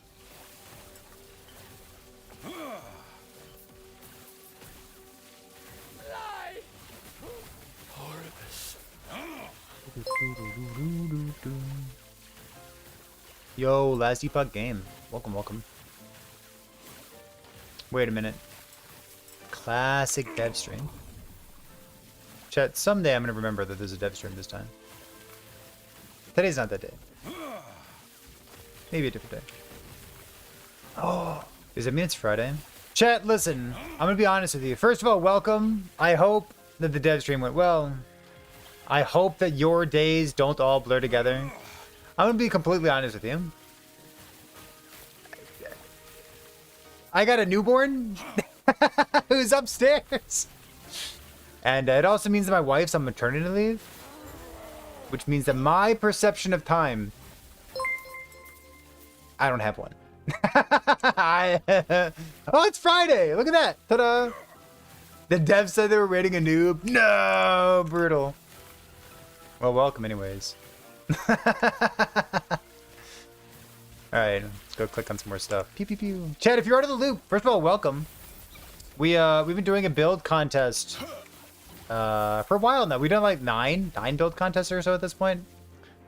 And we do build contests to highlight, or to encourage people to explore different items, unique items, affixes, cooldown recovery speed being added to the game, Tempest Strike being added to the game for the very first time, lots of cool stuff.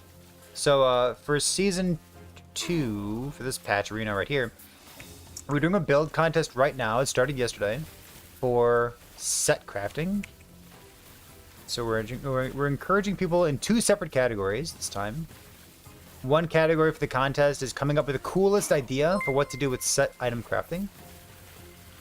And the other category is who's got the biggest damage.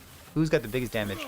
It's like, we've done these build contests for a while, and like there's always people who are like, hey, like I came up with like these cool ideas, but like what about giga damage? Like giga damage isn't cool. It's not sweet in the same way that other builds are sweet. But like sometimes you just want giga damage. So we're gonna have 2 categories this time around. One is gonna be the rule of cool category. So all like fan favorites and big brain cool interactions for what you can do with set item crafting. And the other category is who's got the biggest damage. Let's see who can blow things up. It might end up just being like a time rot build or something, but I don't know. We'll see. Maybe, like, my dream come true would be that one build wins both categories, you know what I mean? What if the sweetest build? What if the brand new meta-defining build? The brainchild of Epidir ends up being big deets as well. I don't know. Maybe. Could happen. It could happen. Let's click on... There's some threshold that I wanted, wasn't there? No? Yes? Maybe? Oh, this thing. Mana's been getting... I don't spend that much mana. Ah, it's 15. Every little bit helps, right? Gotta love the rule of cool. Chad, if you've never seen the contest before, you can like...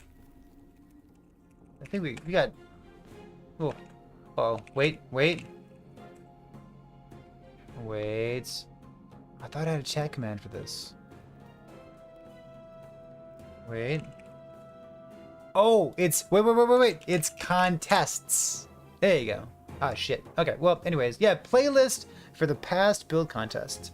If you're interested in this kind of thing, all the archives for all the previous build contests, winners, discussion, voting, all that kinds of stuff is on Discord. And then all the videos for the past build contests that we've done are on YouTube as well. Pretty cool, dude. Boop.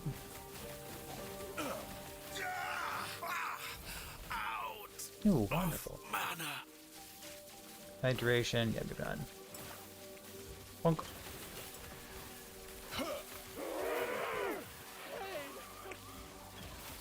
Anywho, chat, we have a podcast today. The podcast is going to take place in like 3-ish hours. Dred's got some stuff to take care of before the podcast begins. We're going to let him live his life. And then, in the meantime, we're going to keep playing this build here. We're playing a revamp of a build that I played in the past. This is a Velatria Frostclaw build. So we're stacking intelligence. We've got 128 intelligence so far. My weapon is pretty mediocre, but, you know, it's a starter point. Holy meteor costs 176 mana. I really should not mistakenly click that button, should I? Very important. Boop, boop. We're at 15 mana cost.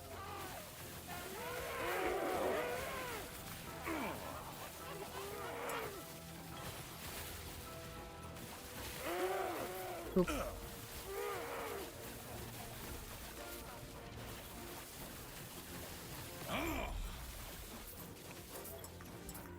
There's 2 of them. Get them. Punk.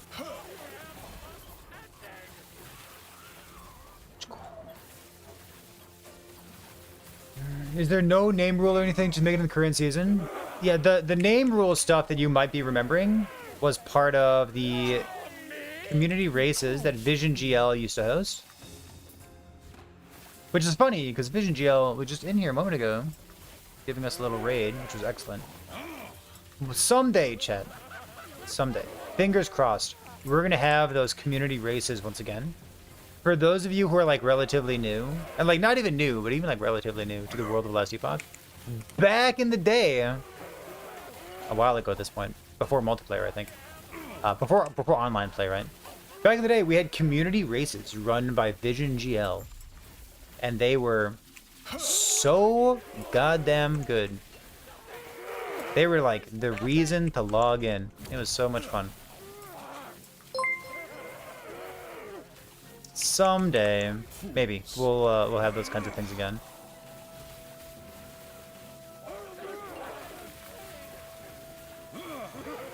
All we have now is who can kill Ubrabra? Who could win $5,000? Boring. I don't want your money. It's a lot, I do. But 8% mana efficiency. Ooh, with cool dot. Take it. Don't know what those doing. Alright.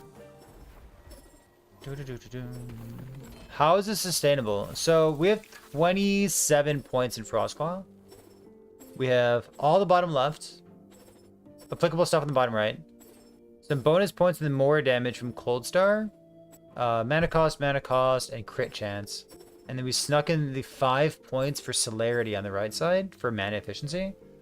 Along with 11 out of 14 and 12 out of 14. So a lot of minus mana cost stuff here. We have -5 on the staff, putting us at 15. Even then, eventually our mana would start going down. Because like we have this mana refund here and like some mana refund in the Rune Master thing with a 3-second cooldown. But we also have TP with Mana Tunnel. After casting Teleport, next spell is free. It's not free, but it refunds his mana cost. So you go doop boop. Basically, you TP on cooldown, and then you go TP Meteor whenever you can. And then Meteor is spec'd for every single mana node, and then the Aftermath thing.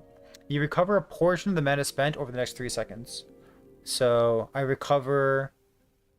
I don't know. It's you know what? I wonder if I can jack up my mana cost by using like a gate stack or something. Huh.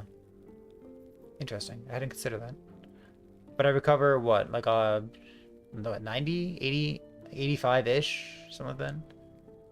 Over the next 3 seconds. 85 divided by 3. Mana regen. It's good. It works. It does stuff.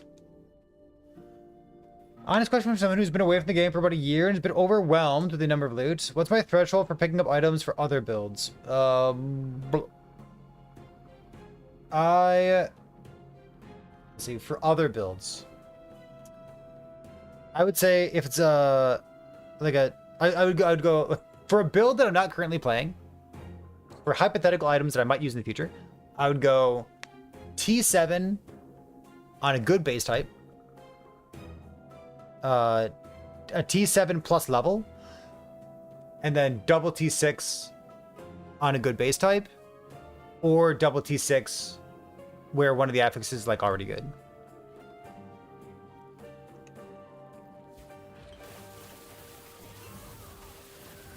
I won't go back.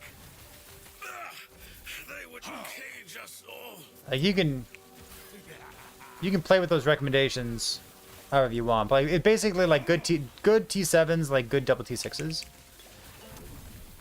and then whatever your penchant is for relying on havocs and redemptions. Like I got some idea of the builds that I want to play in the future, so I have some idea. Like I might be playing an attunement stacking build at some point. So if something is like T7 attunement on a good primalist base type, like I might, be picking that kind of thing up. Like I have a general idea of what I'm looking for subsequent builds.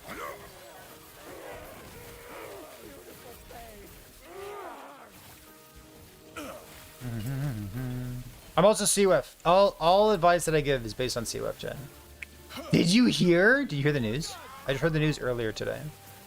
Apparently, Mr. COF, Frozen_Sentinel_. I don't think there's any underscores. Frozen Sentinel is apparently swapping off of COF. Something about the power disparity. between the two being too great for his taste.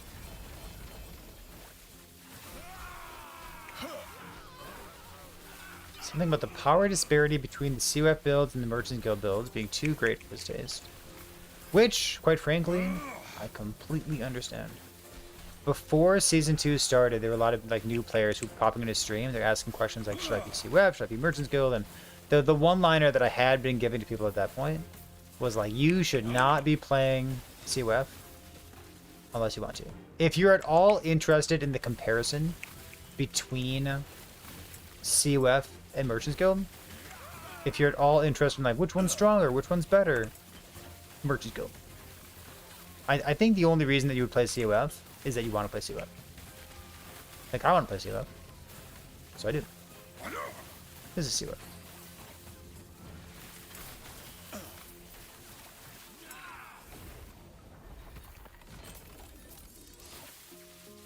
Bonk. Let's go here again.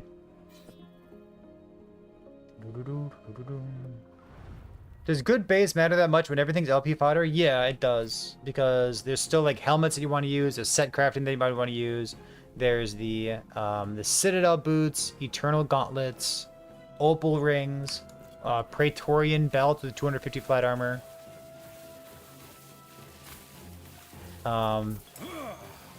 Sometimes a relevant or like a good base type doesn't have a relevant what do you call it? Unique item instead. But like your question's a good one, Gav. Like I know it's like a tongue-in-cheek question, but it's a good question, right? Like, does base type matter when everything is LP fodder? Well, it should, because set crafting exists.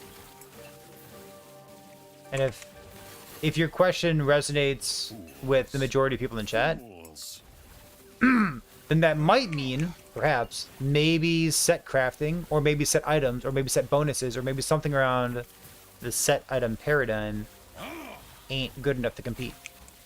Because it has to be good enough to compete. Because it is mutually exclusive with the other thing I was saying. Very important. Write that down. With LP stuff. Mutually exclusive with LP stuff.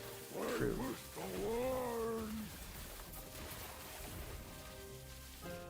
Yeah. Bonk. Okay, what these do I? Doop. You're in a racing strike from 2P high rolls. It's easier in COF, is it? I don't know. My main character outside of this build contest that we're currently doing right now is a racing strike. And like my gear's pretty good, but like we're not quite there for Uber Aberoth yet. I'm not entirely sure whether it's a player issue or like a gear issue, because like my character's missing like 1,000 life.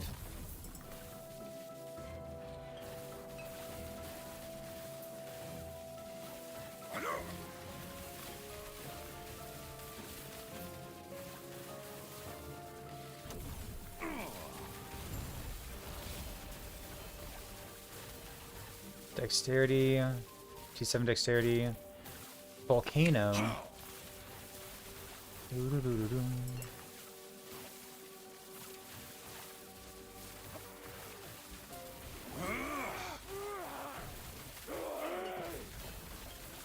There's plenty of builds out there that'd be interested in using like a 2 or 3 LP snowblind helmet. And we've been talking about snowblind helmets. Apparently the game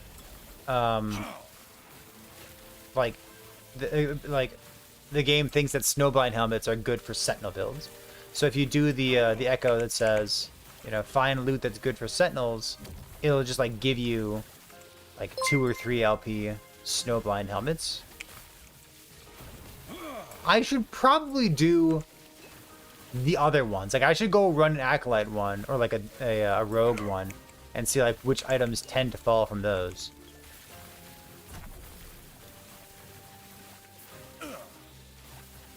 Yeah, the Leonine helmet's a great shout out as well. Leonine helmet has like the reduced bonus damage, and it also has 550 flat armor.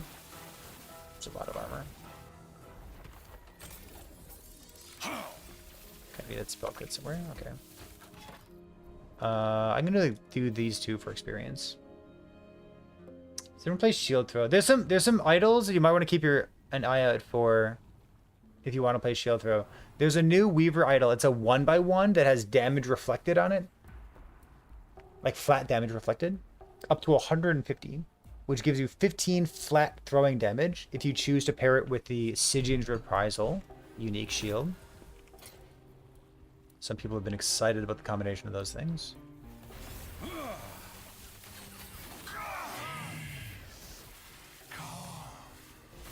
Yeah. It's like if you wanna play shield throw, I would add those two loot filters, run cemeteries and tombs, keep an eye out for the damage reflect and a Stygian shield. I don't frankly know how well the build performs, but like, I don't know. Looks like a really cool idea. People were brainstorming it before the patch launched.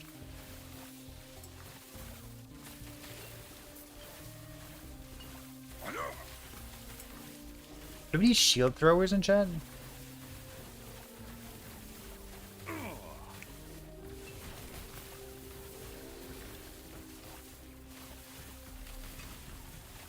$84. I need 86 for the Eternal Gauntlets.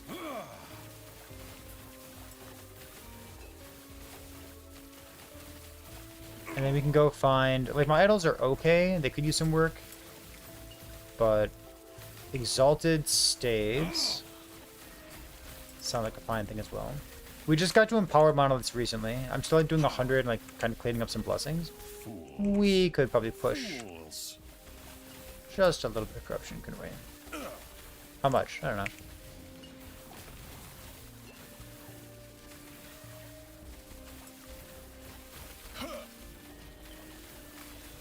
Master Sword, you're not playing shield throw right now, are you? Fools. I think you were. Maybe you were.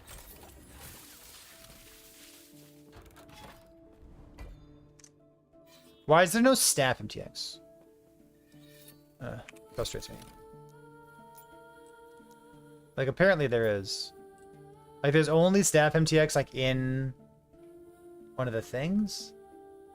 Lowe's playing, got in. It takes a long time.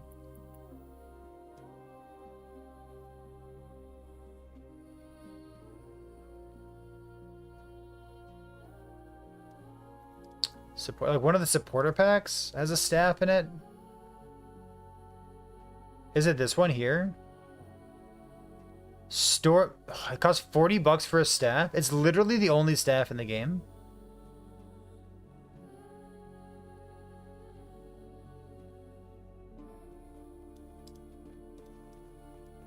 I don't really want to spend $40.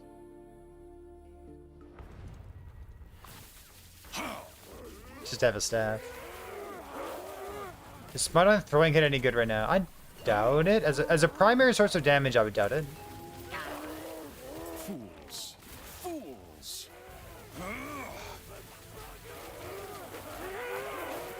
But as like as an additional source of damage, like scaling Electrify, for example.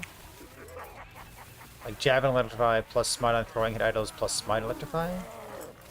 Electrify all over the place. I can see that being effective. I can believe that.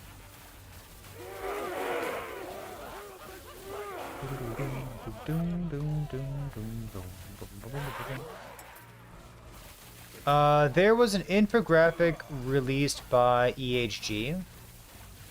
Does anybody know what I'm talking about?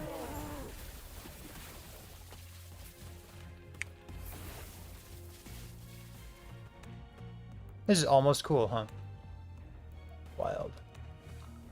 Hold on, let me...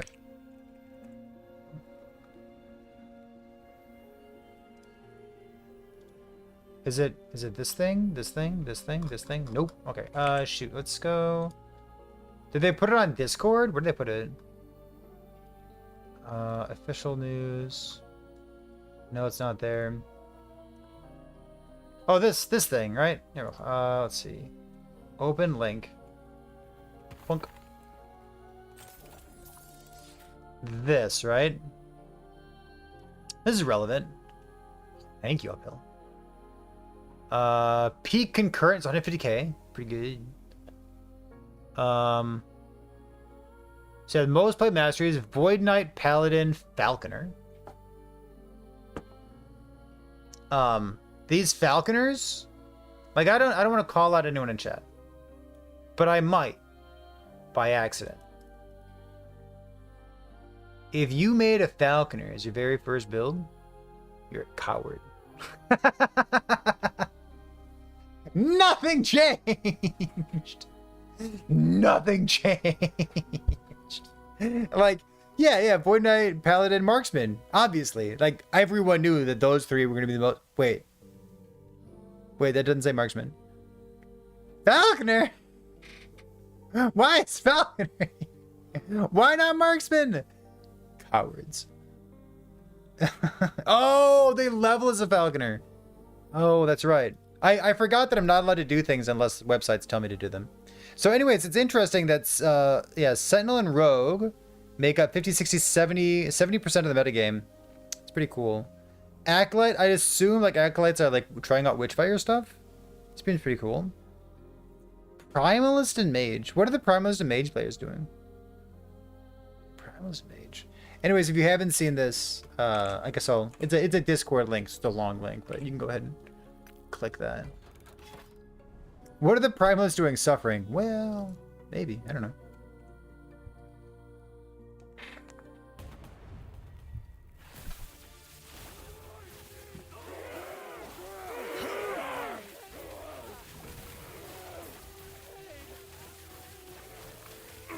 Boop, boop. Play Shadow Strike? Good. I know one person who plays Shadow Strike every single league. Season. Every single season. For longer than I've been playing this game. It's the only thing he does. All he does is crank damage. With ZHP. The dream. I made a Falconer as second, but you utilize debug. Okay, that's fine. That's fine. Listen, you can play Falconer if you want to. There's nothing wrong with Falconer. That's kind of the problem. Wait. Let me go here. I've seen him run. Cyborg, he pokes his head in here every once in a while. It's a challenge thing.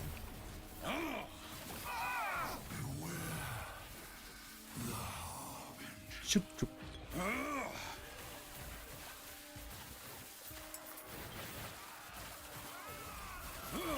Listen, I'm obviously biased as someone who has a lot of time spent in Last Epoch. But like I can't imagine season starting a build that hasn't been changed in any form or fashion.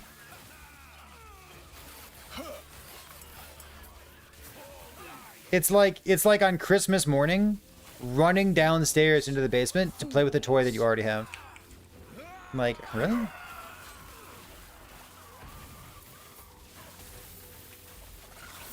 Yeah, I'm not saying it's wrong. Okay, I kind of am.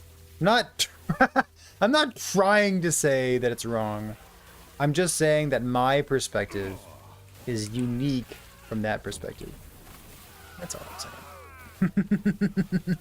You like dancing? You know what? You like dancing strikes? More power to you. Love dancing strikes. How is dancing strikes? How'd you build?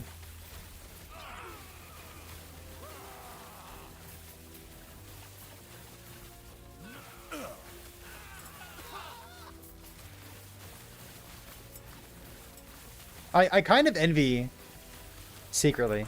I wouldn't admit this out loud though, so, you know. I kind of envy people who like, they found the one thing they like and they're like, I'm just gonna play this. I knew a guy once who like every time we went to like a pizza restaurant, he'd be like, I'm just gonna get a pepperoni pizza. I'm like, don't you want to try like their specialty pizza? With like potatoes and onions and stuff? He's like, no. He's like, no, I really like pepperoni pizza. Having pepperoni pizza every time he goes to a pizza place helps him compare the pizzas. So like he knows which pizza place is his favorite because he knows exactly how they make the pizza he likes. He's like, I'm just gonna be a pepperoni pizza kind of guy. He's like, you know what? Honestly, kind of envy it. Yeah. But you've never had potatoes on pizza, homie?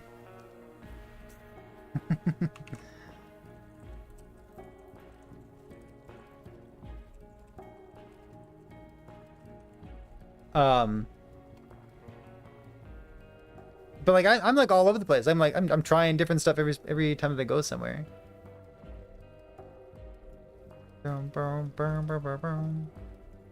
I can't zoom in for some reason.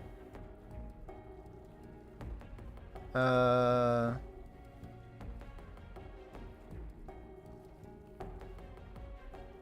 I zoom in? Does it let me zoom in? I wanted to show you a zoom in of this pizza.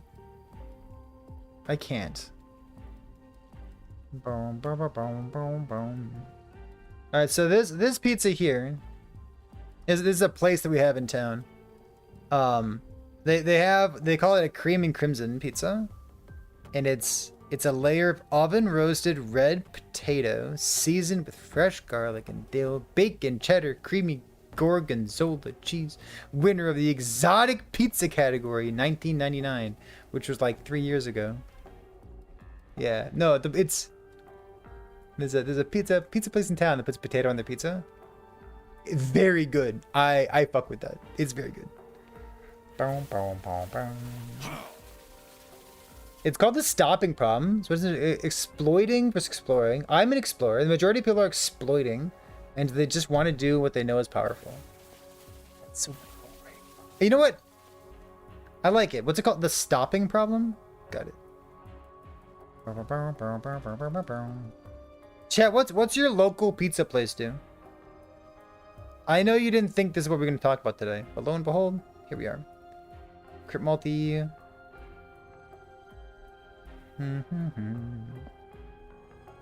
What's the thing that your local pizza place does? This might not be a question that is available in this economy. Pretend like it is. Pretend like you spend money on pizza, chat. Behold, the dawn of the black sun.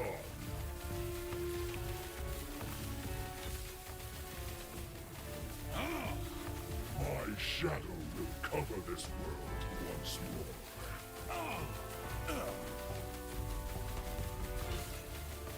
That's it. Do you think my defeat changes anything? This world Let's see. already dead. Just think for now. And then I can. So now that I've done this, I can swap arena. I haven't done this, so I need to at least do it once, don't I? Got it. Taco pizza? See, this is the kind of conversation. What is this? Nacho sticks? Vegan sticks? Birthday sticks? Bacon sticks. Ho, ho, ho, ho.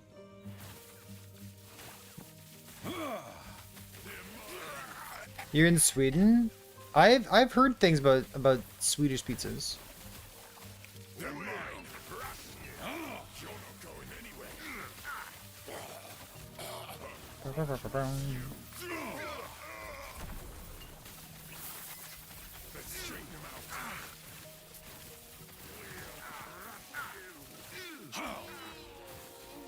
Boop, boop. Bananas. Isn't bananas like a Brazilian thing or something?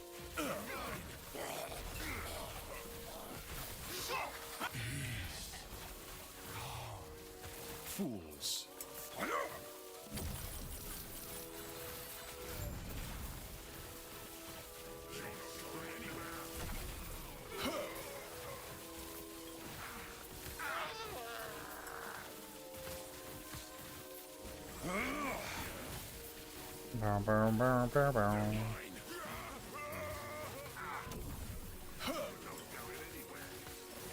The fuck did you just say? Wait. Run that by me again?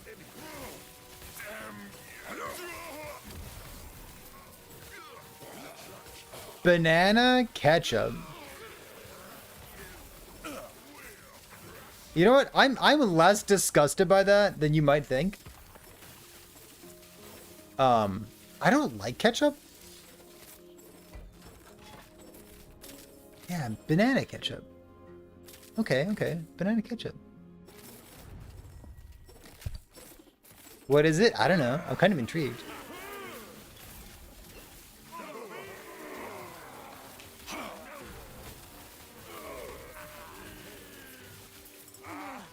Fools.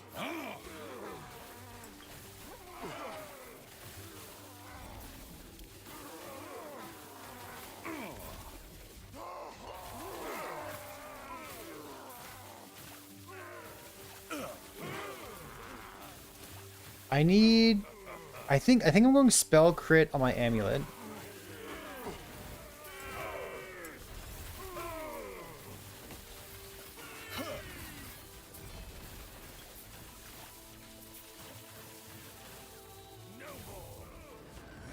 Mana courses through me. Power. I must break. Knights, fire stuff? No. Okay.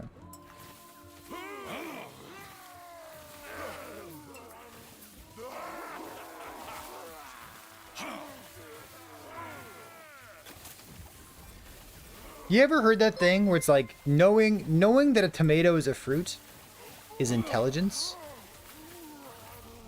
but knowing not to put tomato on a fruit salad is wisdom?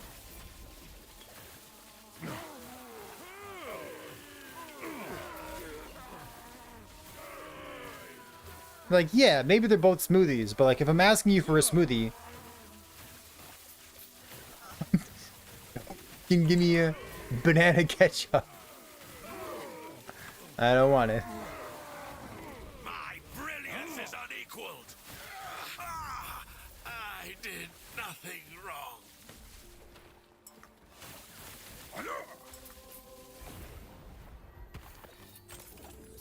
Boom, boom, boom, boom, boom. Let's see. What is this thing? Why is it here?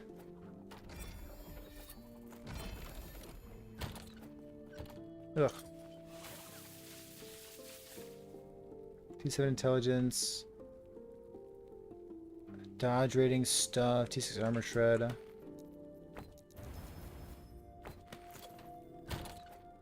don't want it.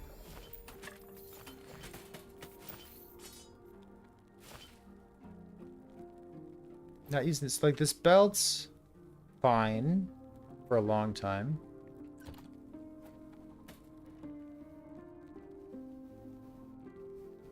Neat helmet. Get this, get this. Okay. Good, good.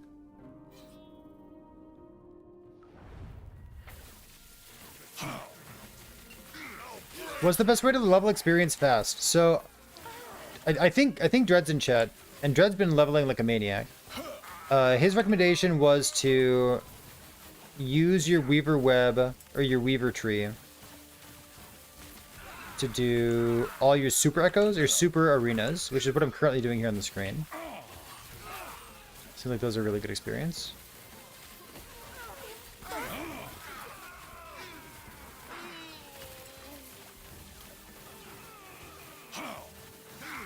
And I guess, given that my current character has enough damage, I probably should be pushing Corruption.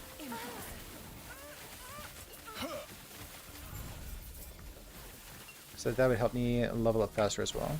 Dragon Staff, Champion Melee, Lightning Damage, Sealed Stuff, already damage over time. T7, but it's on a wrong staff. Okay.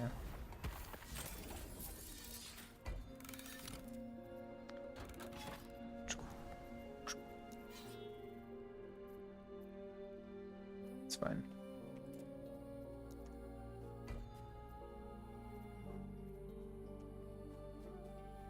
If I did a...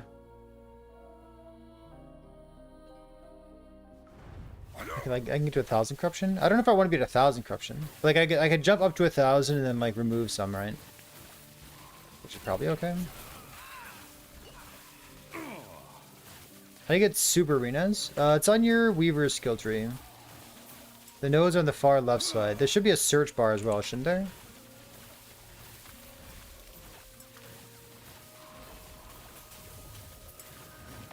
Mana courses through me. Oh, they would cage us all. 85. I don't, oh, 85 gives you Dragon Staff. My Okay. brilliance is unequaled. But I want the minus mana cost, so I can't use the Dragon Staff. My research The Trib stuff. Definitely want a minus mana cost thing. I could probably change this build. Ooh, power. Maybe I'm supposed to be Lost Knowledge. I don't know.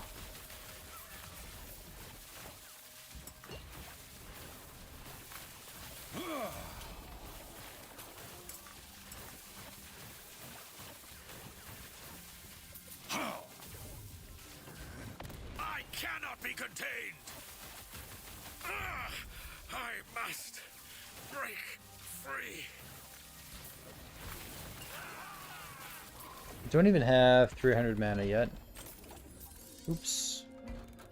Let's go find a cemetery. Arenas are good indeed. For experience, definitely. Outside of experience, I wouldn't recommend them.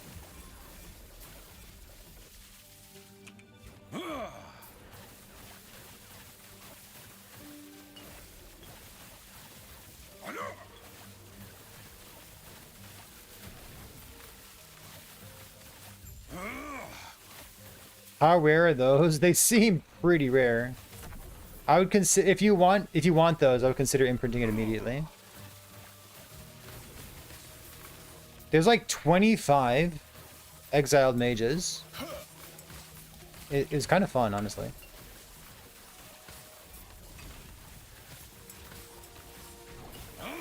Fools. Fools. That coverage. This is fun.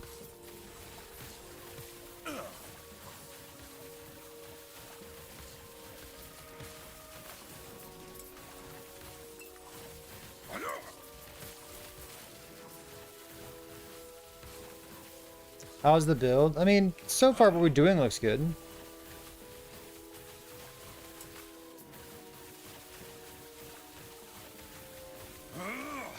I feel like all the recasts and whatnot are giving us like certainly better clear. Looks really fun. Are they giving us better single target damage? Fools. Fools. Aren't they supposed to like bounce away, bounce back?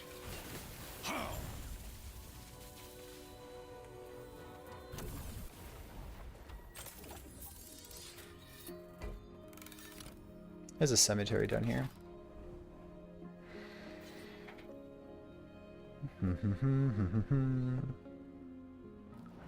The Shrine Echo's pretty good as well. Noted.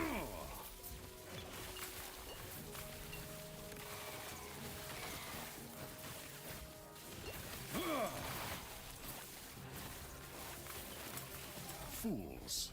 Fools.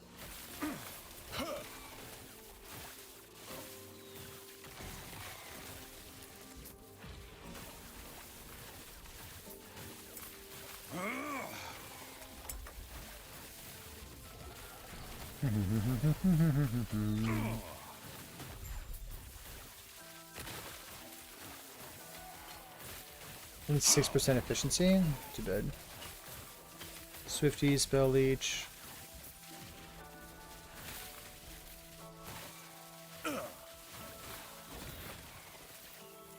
Ooh. D6 both physical damage? Kind of cool. I guess you'd never use it, would you?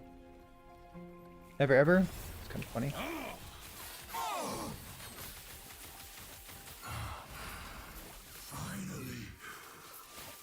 Health, static orb, damage something out now.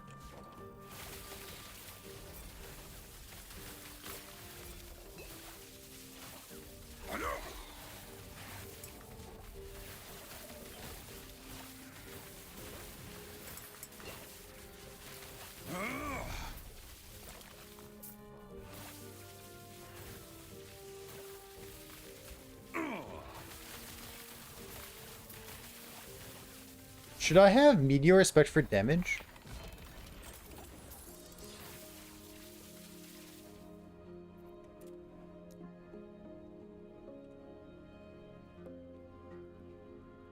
Meteors fall in a line.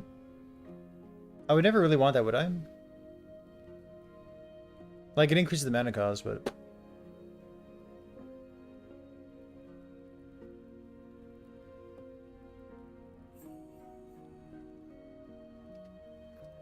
Time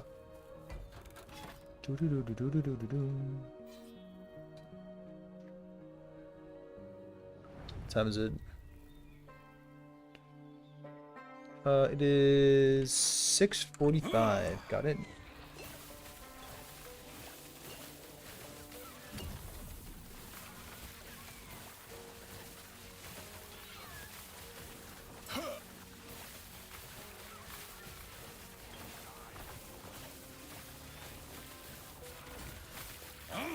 What's the reason that a build doesn't do 1,000 corruption? Is it offense or defense?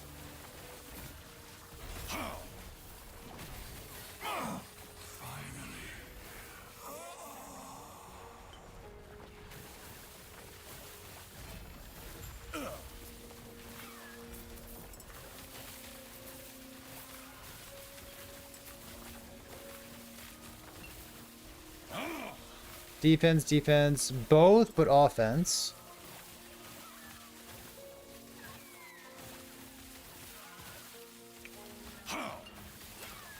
It's an interesting little smattering array of answers, isn't it?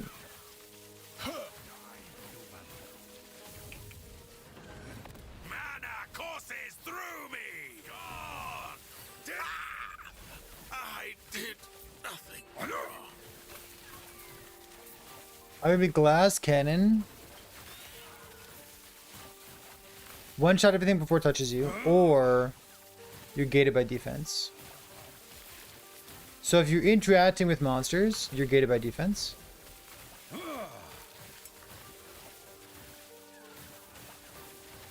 That just sounds like melee to me.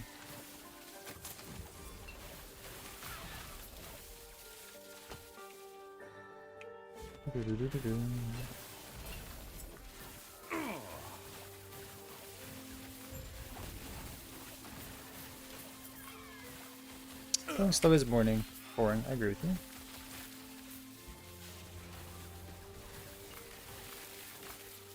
I don't want slow, sluggish combat with white monsters. I want to blow up the white monsters, Chad. You know? Why would I play an action RPG where I need like an entire combo just to kill a white monster that's faster than me? I don't know. I don't know, man. The Sunforge set build. I can link the Sunforge set build in chat if you'd like to.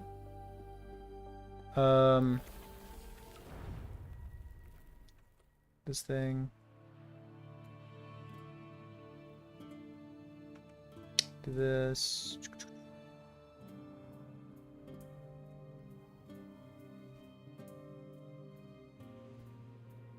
What's he talking about?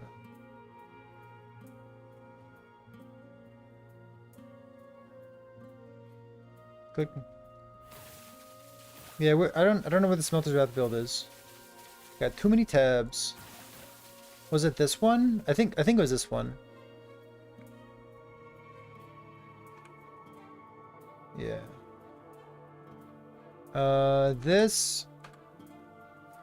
This was a Smelter's Wrath build cooked up for the 12 video from Capybara. And then we had the idea of swapping over to a Nemesis base type for more damage against stunned enemies.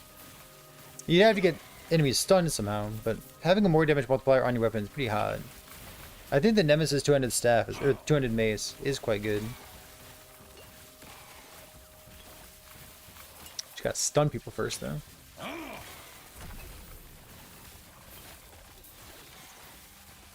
So that was the idea there. Boom, boom, boom, boom, boom. Don't listen to him. Oh, I played PoE 2 for genuinely like 3 hours or so. I was like, yeah, this game's not for me. I'm good.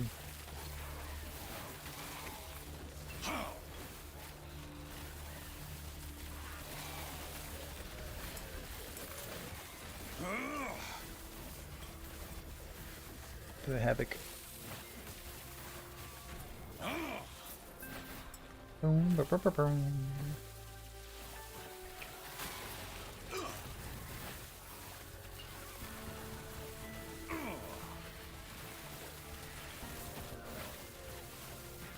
Only cast every 1 second? You mean like one boulder every 1 second? Or you mean like casting it every 1 second?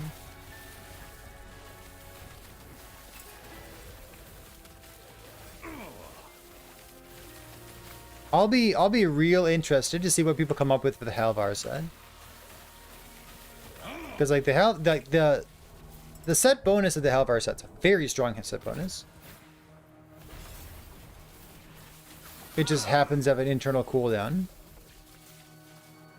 So is it good?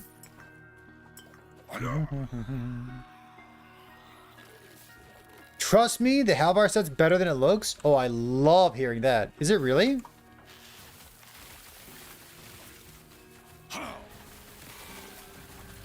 I mean, Avalanche is a real skill. It's really good. Really? You think the Halvar... What if the Halvar set wins the contest? Normally we do gift subs for the winners. It's been upped to 3 months of gift sub, not just 1 month. Which, like, in the grand scheme of things, it's not much, but it is cool. 3 months of gift subs.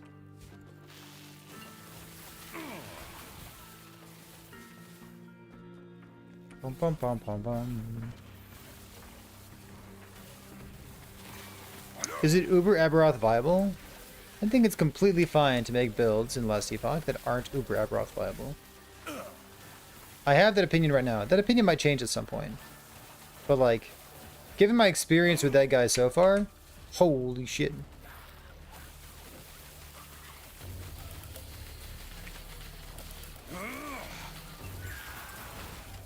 My current stance is nope. I do not need every single build to fight that guy.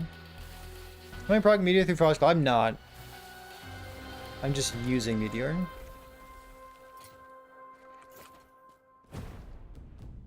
Movement speed, damage. It's not good enough. Let's go here. Damage over time, endurance. Mana regen, damage up to mana for health. Yeah, well. Yeah, well. Okay. Go there. Boom. Oh! I was explicitly going to place... I forgot to. Whoops.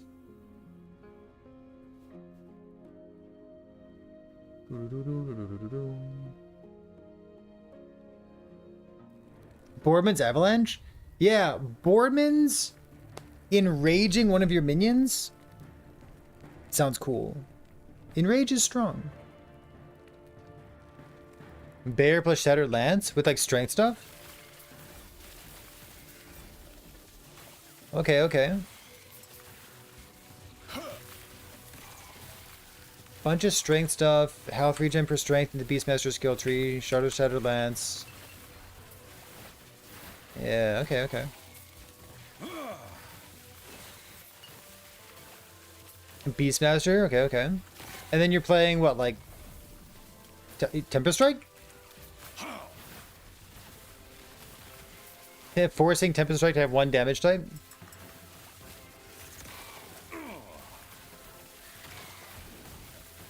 Ooh, I don't even mind it. It's kind of cool. My brilliance is unequaled. Out of mana.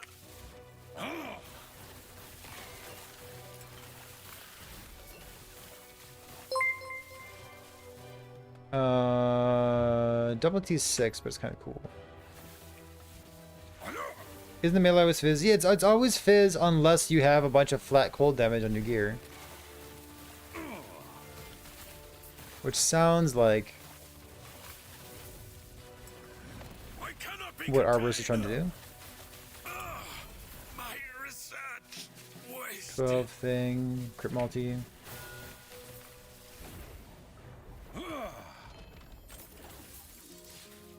Let's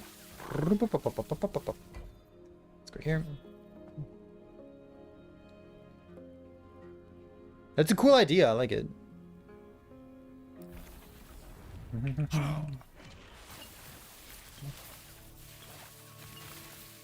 Ta-da. Boom, contest.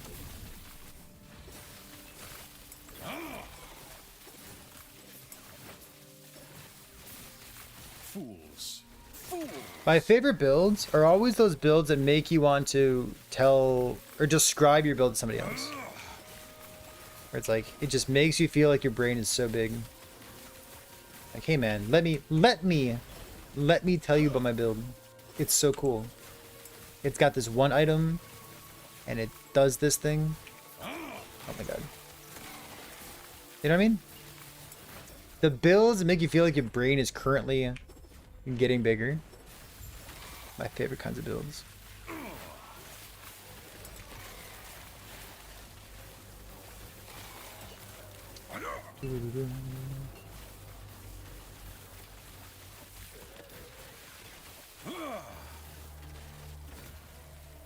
Does that do the full set?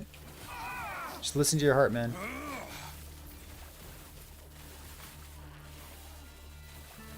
Listen, if you stumble across an awesome build, but it doesn't actually use any set affixes, just keep playing the build, dude. It's all good. The build contest is for set item crafting. If you are crafting set affixes on something, somewhere. If you're using them in a cool capacity, good.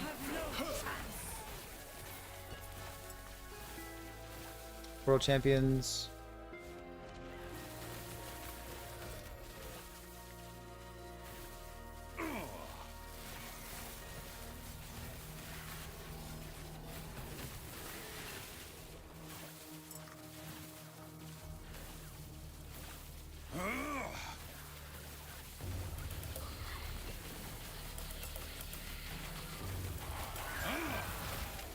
More damage.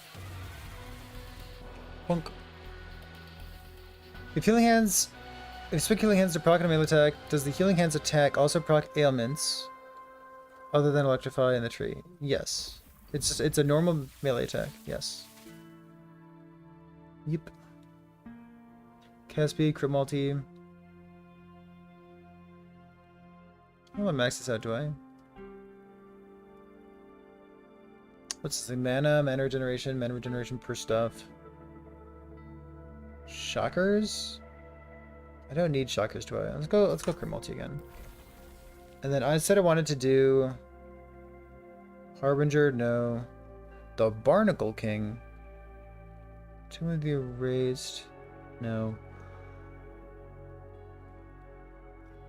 Memory. Gain corruption based on the highest corruption reached on any time level with the character the same as stash. Yeah, what is the stash thing?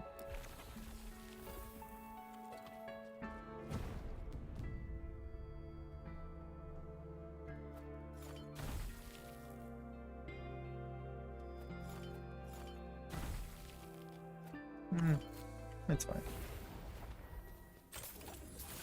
Alright, I think I'm ready for 1,000 corruption. Let's go. This one.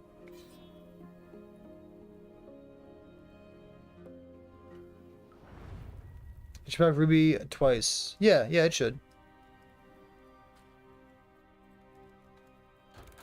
We are not going to be doing 5 of these at the same time.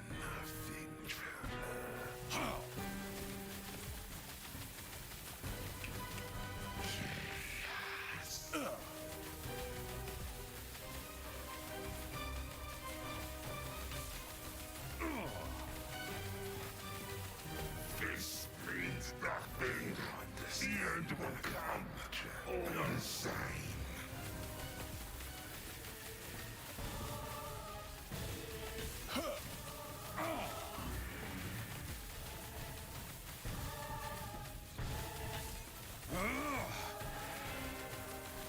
My chains return, but what's of yours? This one. An eternity of pain, unchanging. Why do you resist?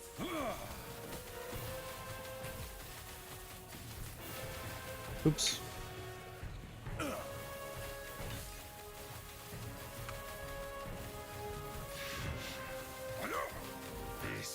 Multi-strike, healing hands, fire res stacking,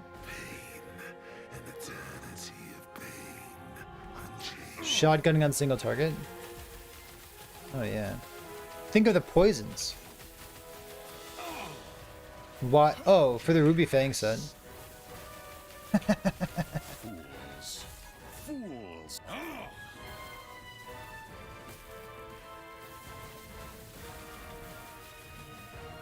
My chains return, but what's of yours? You and I are bound by the same chains, traveler.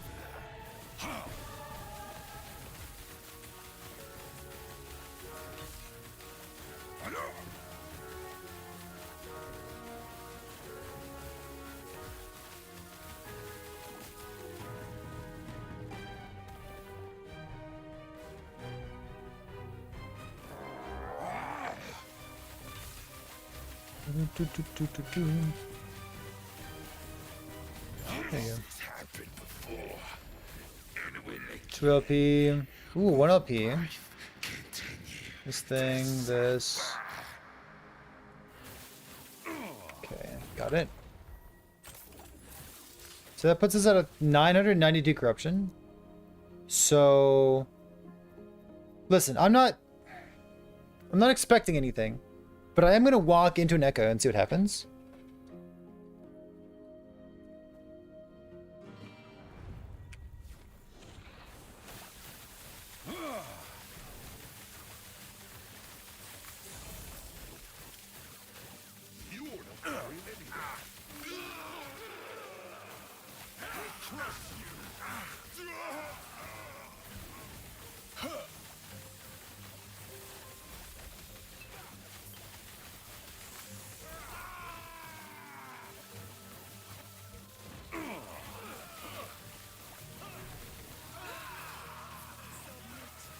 Fool.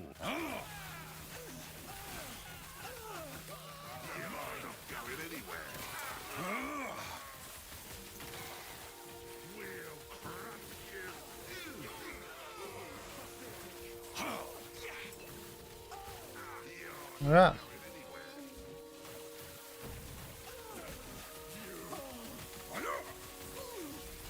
Nope.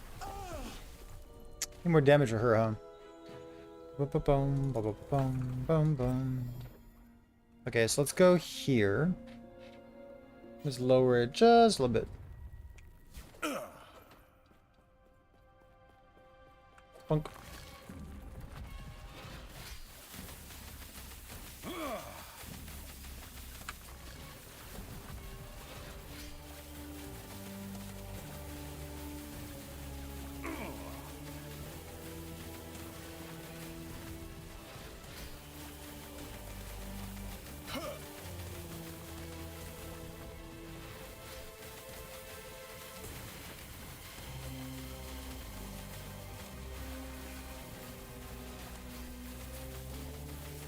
Let me work on the character a little bit more before we immediately do 1,000 corruption.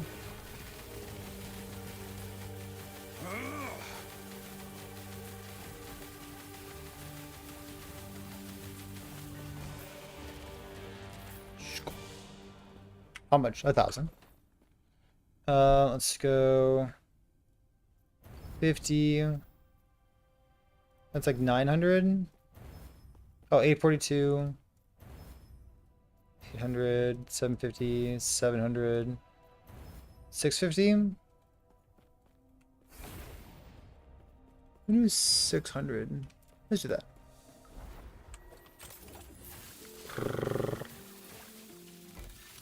Alright, so. Alright. Enrage, sure.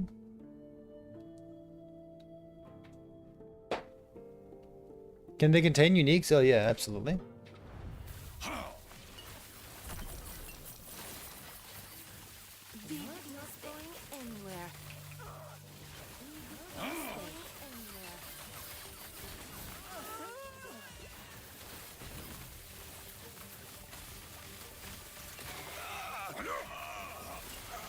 That's fine.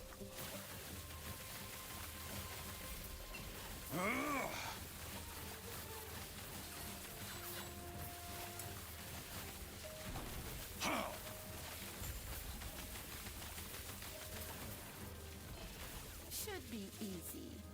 Burst of Perseverance? No. Whoa.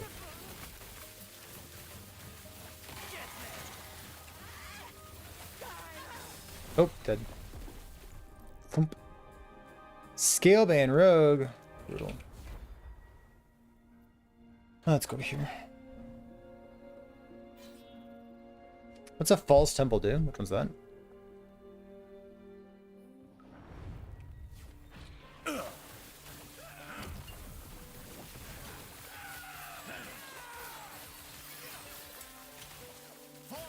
Somebody else was saying that that one, the Shrine one, is good for experience.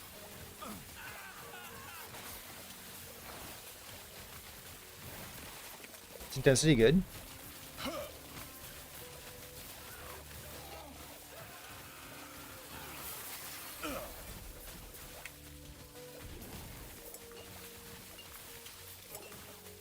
It is. All right, we'll take a look at it. I'm 86. That's good. Okay, nice. 86 means I can use the relevant glove type. Eternal Gauntlets.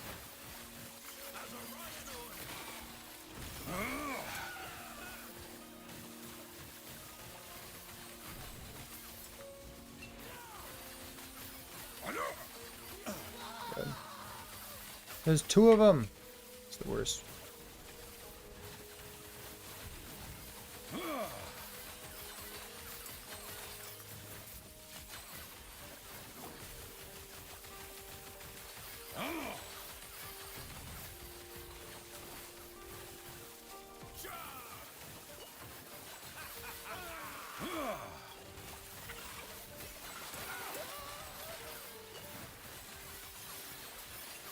Need a real weapon.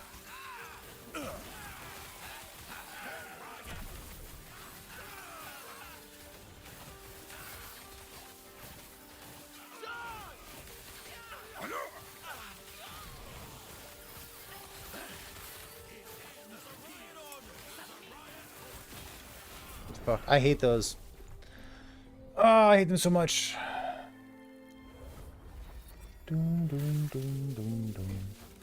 Alright, so maybe like need lower corruption. Can't quite do this either.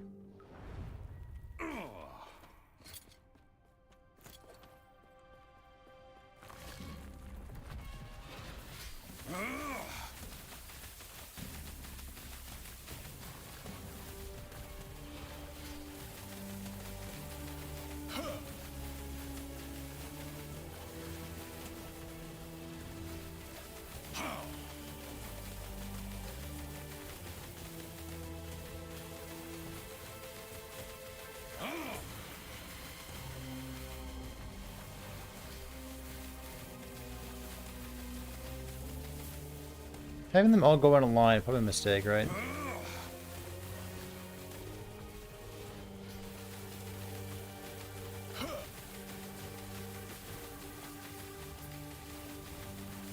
Gives more mana though.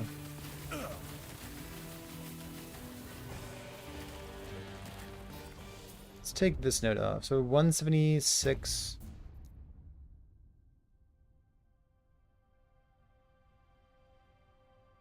This is 1 point back. Number of meteors for. Oh, it's like. Yeah.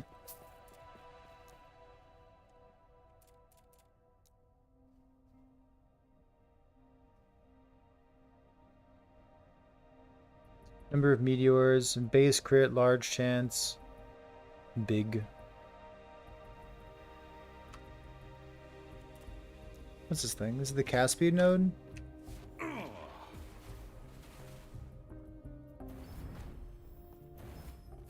Okay. That puts it at like 500, right? Yeah. Let's do this.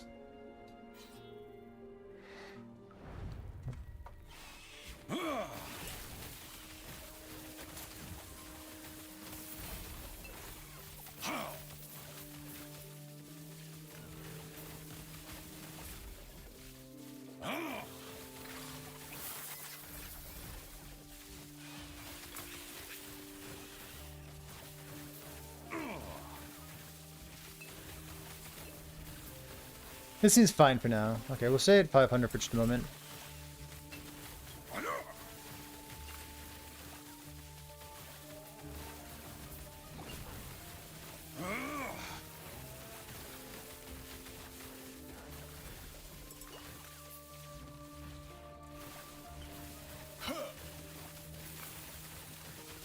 Let's try to find a exalted staff. So I think it's probably the best thing we can do for our damage right now. Oops.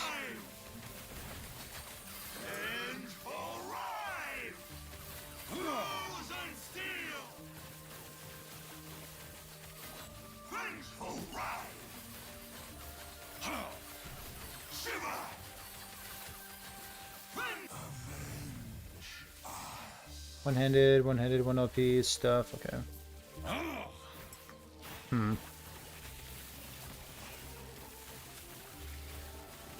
Is this the build?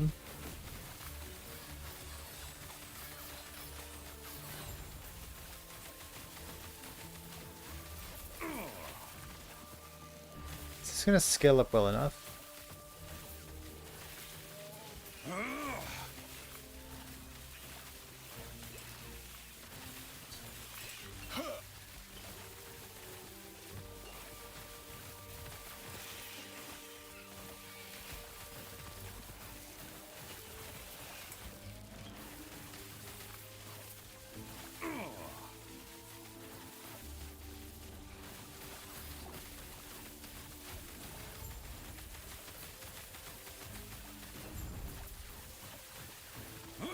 There we go.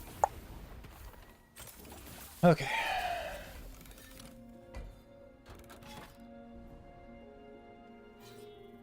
I wonder how, like, if we swapped over to the Rune Master thing. I guess the Rune Master kind of costs a lot of money, doesn't it? But we can swap if we need to. I wonder how that branded deception stuff feels. Doing the Velatria set with that.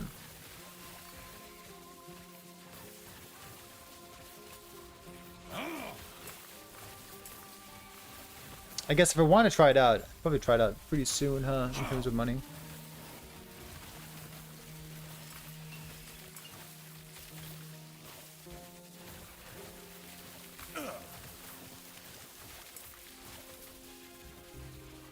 Oops.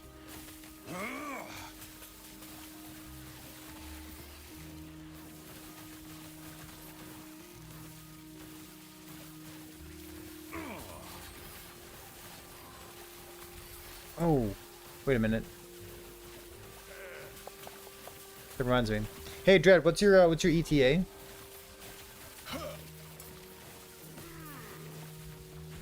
For podcast stuff. I just remembered I've got a half a pot of coffee upstairs.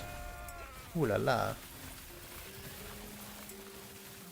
Okay, let's call it 3 hours.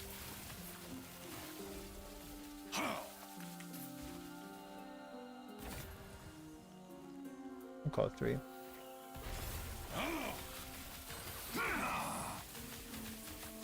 Lightning cracks. 3 hours, okay. What's that put us at? It's at 10 o'clock, that's fine.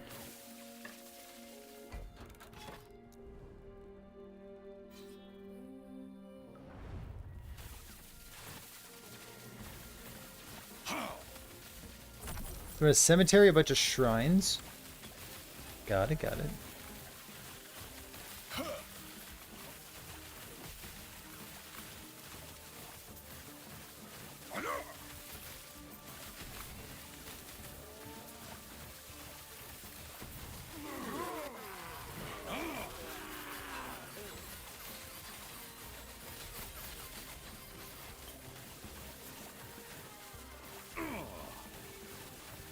Fools. Fools. 128 is plus 60 flat damage for using the Velatria set.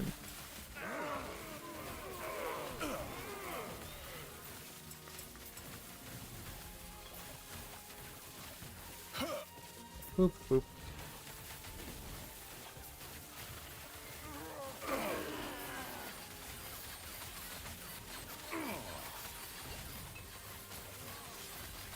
God, they're so tanky. Spark. Ooh, health? With T4 Lightning Blast. Health with T4 Lightning Blast is a pretty good build. Alright, so this guy here. Oh, let's see, elemental. Alright, health and focus. High outdeal percent increased damage, slow on hits. Let's go here first and do the boss. I guess I can do a envy as well, but yeah, you know.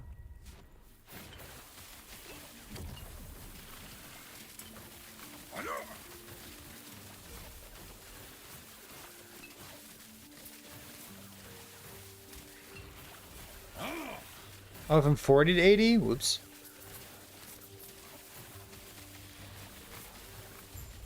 I'm level 86. Oops.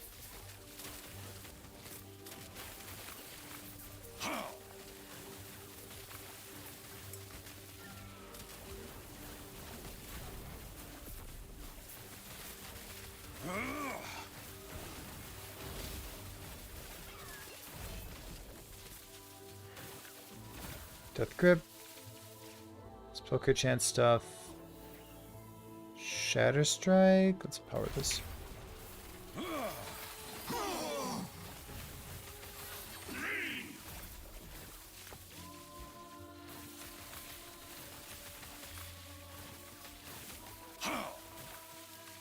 Oh, gotcha, gotcha. I mean, your gloves. Okay, wait. I have to go get new gloves. It's 86. I guess we're about to be 87, aren't we? In like 2 seconds. There we go.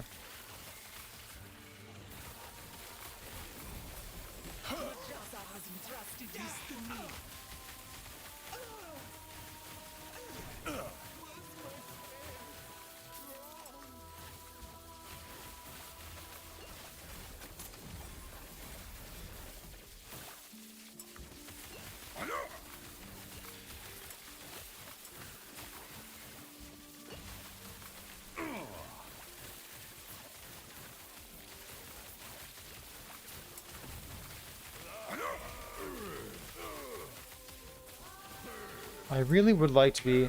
I'm thinking about like Titan Heart as opposed to Static Shell. Like Static Shell does give us 15% more damage. I guess it's... They're pretty similar if you're getting there with LP, aren't they? I suppose so. 82, cast speed stuff. I could go health and mana there and other percent increased. Probably a fine choice. So one here. Spark Nova. I wonder if Spark Nova is any good.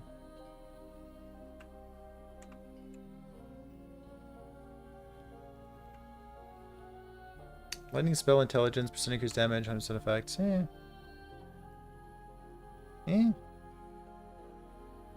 More int nodes. Where's my int stuff at?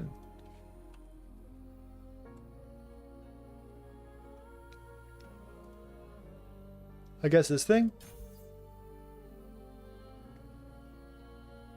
I mean, like you need a bunch of armor to make that happen, but it shouldn't be too hard. Eternal Gauntlets. Let's see. T7's intelligence, cast speed, strength, shred. Leech rate's interesting.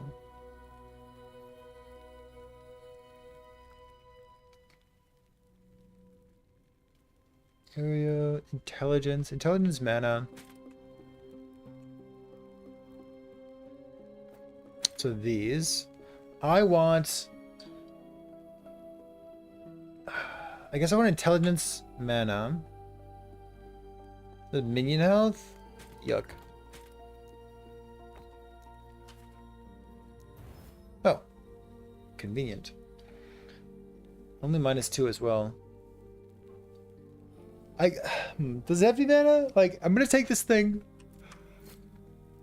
Oh, whoops. Okay, so I already took the Velatri. So I need to be at least 300. Definitely need to be at the 300 benchmark. So we should be counting mana somewhere. I think foregoing cast speed on this is appropriate.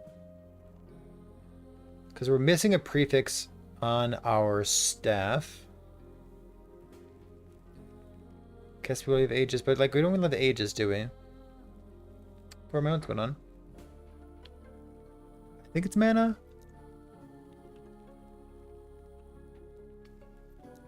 T5 mana.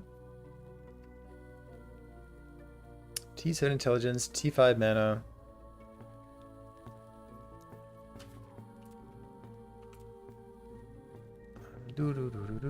It is. We don't currently have points for that. We only have 1 point in Glamdring. I'd like to have more. I also don't have any melee damage here. So a Moonstaff would be best for us. Which is funny, because a Moonstaff is the base type that Velatria has to begin with. Seal that. And we need, like, health, armor, shred, frailty.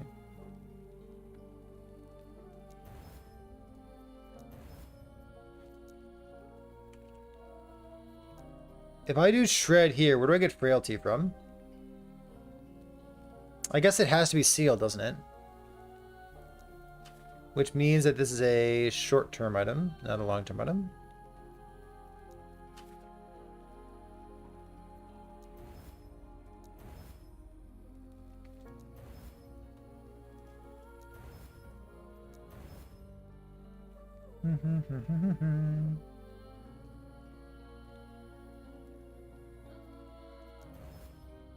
Good. Fuck. The T4 special, baby. So we're at 281.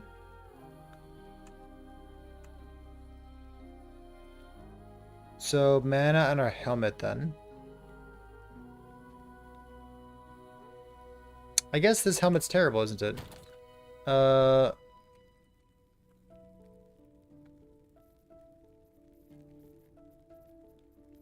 Helmets. This thing's interesting. No, it's not.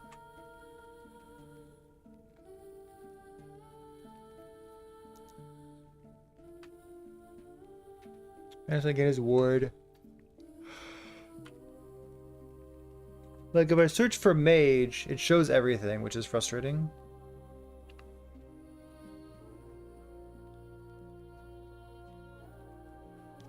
I could swap that. No, suffixes are terrible.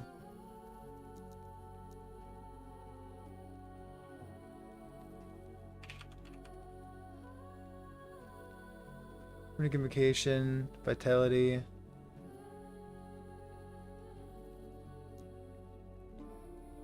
This thing? Unification as well. Yeah. Okay.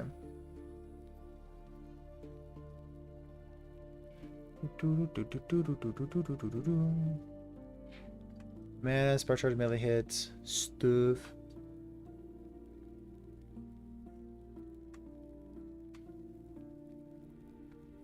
You don't really have a good helmet to use.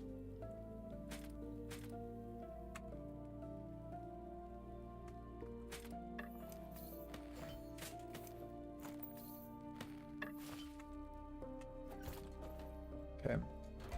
So stick with this for the time being. High health, do things. Let's go here. Positive what in me? Sure. I think so. Protein stouts. I could do that. This is a mercy. Shatter. Behold the rage of winter. Shatter. Do not stand in my way. This is a mercy. Oops.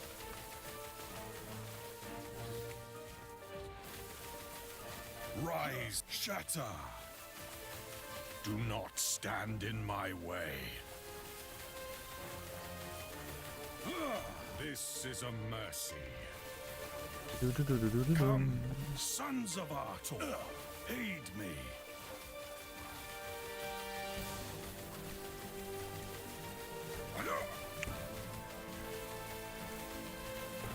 All I want is the 300 threshold. Not the 1,000. Fools. I think. I did what I must to protect my people. Do-do-do-do-do-do. I wonder if I can spin that. It's like kind of greedy, huh? Block chance, shred, chill, cold res.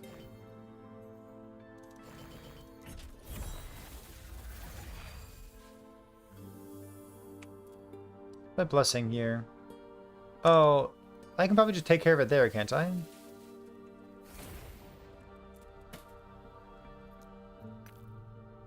Redemption?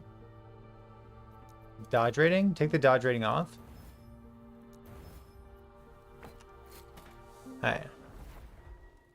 Alright. Alright, dude. So I can go grab blessings, because I've done every timeline at least once. Is it time for Aberoth? Hmm.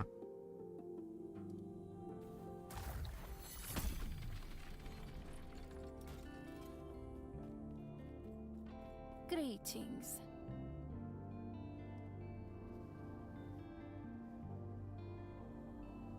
Uh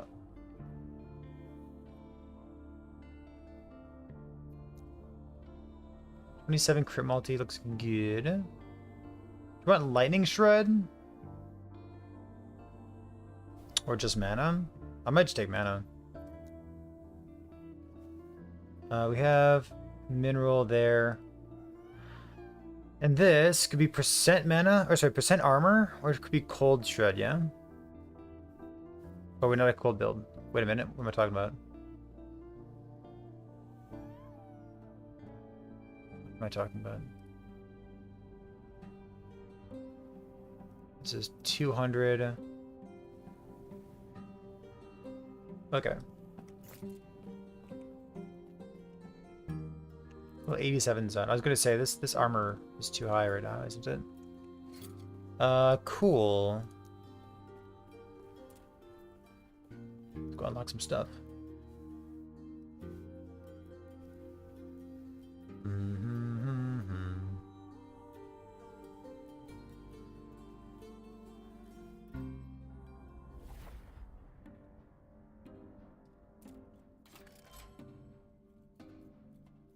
Alright. Click, click. I don't think I have to kill monsters, do I? Emperor of Corpses? At 110, that's funny. Diamond Matron, Shade of Orbis. Oh, Death of Rare Monsters. Oops. This thing pops 4 times? Okay. Oh. Actually, 2 separate prophecies in here. 2 separate prophecies. Vlad, what's going on? Hey, Ben. Podcast is going to be 2 hours from now? 2 hours, right? Did we say 10 o'clock? I think we said 10 o'clock. 2.5 hours, I think. A 3 LP belt. Holy. Maybe.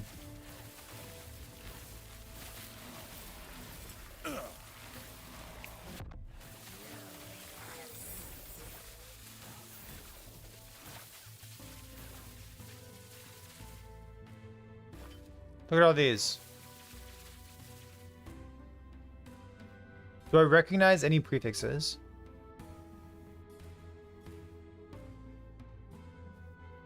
Proliferating? Serrated, dark, ravenous, proliferating, Hydra. Hydra? It's only 3% Hydra. Isolated keepers. Bees! Wait. Fine.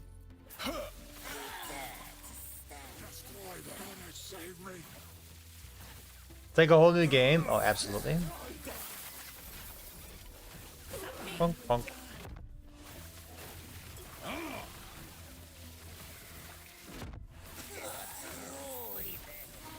I wonder how my enjoyment of the patch will change after I'm able to kill Uber Aberoth. Because right now, that's definitely one of the goals that I have that's driving me. Man, they really just give you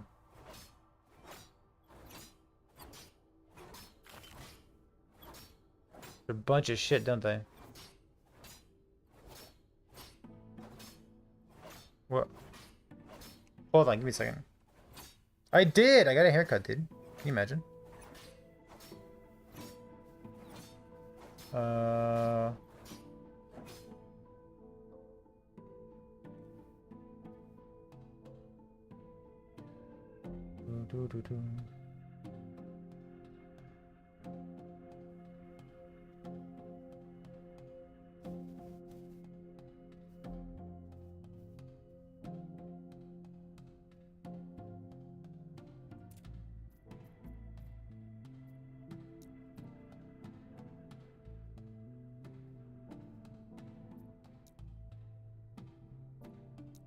Do.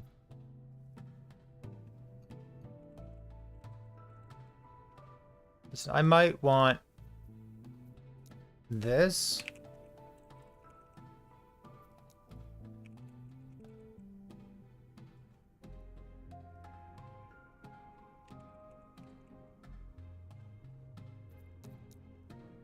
And I might want Thorn Totem. Sure. Got it. Done. I technically maybe. How many did they say have killed Uber Aberoth? Oh, I'm not sure. I don't know, man.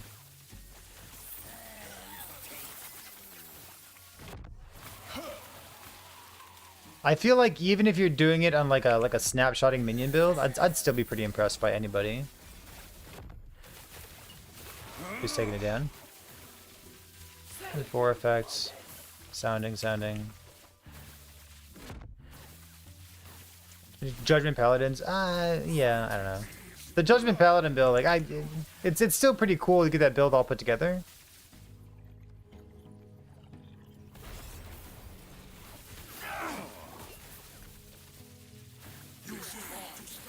I don't know. I certainly don't feel like the Erasing Strike build is just put the items on your character and then you can phase tank everything. So maybe I chose the wrong build, right?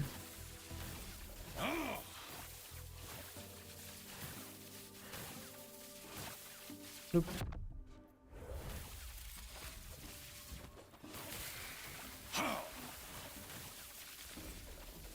Oop.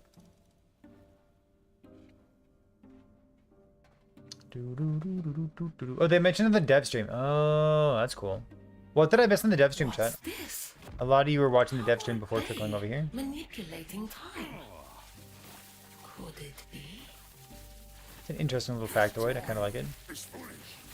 What else was Mike talking about?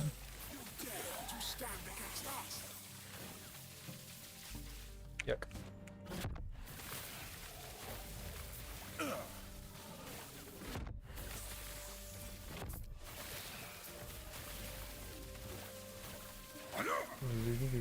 I used my CT access incorrectly.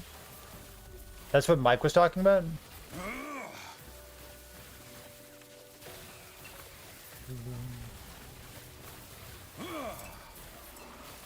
Oh, you mean that I chose the wrong build? And that if I'd used my CT access correctly, I would have chosen the right build. It's pretty wise of you. It took me a moment to 2 + 2, but I figured it out. I got there, Weezy, don't worry. Fools.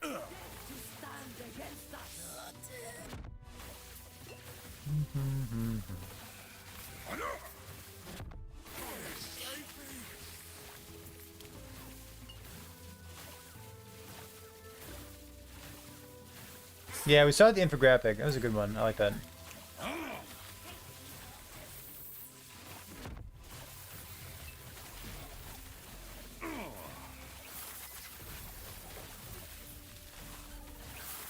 The epoch. Finally, I will have its power. I certainly do not regret playing Erasing Strike. It is a ton of fun. We'll get there. We'll keep pushing it. We'll learn about Uber Aberoth.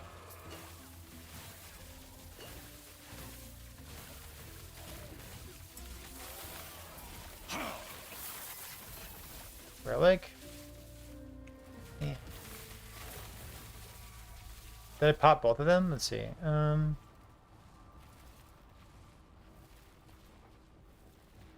Oh, it's very tier 3. Whoops. Whoops, it's tier 3. Okay. Bonk, bonk, bonk. Only 9% doing mage? Dude, I'm doing my part. The epoch, I will have it. Oh, got scared. Still so much to learn. I'm doing my part. I don't think I have anything to slam. None of those help me. Let's go here real quick. People maged out. True. Yeah, yeah. Listen, it was literally only one patch. And then before that it was Rune Master. Like, it was only 2 patches.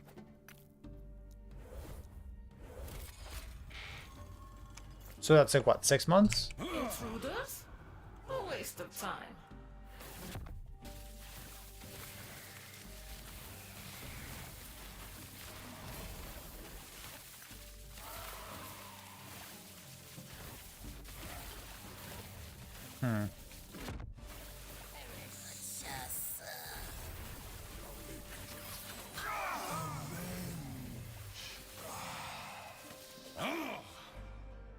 T7 and... Eh.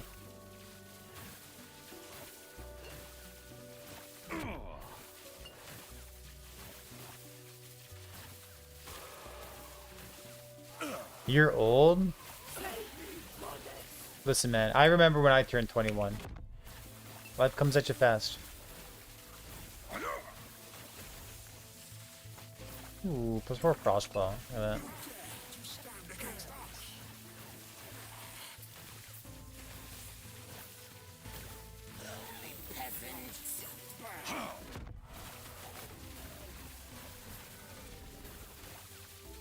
11%. So we've got 11 and 12 right now.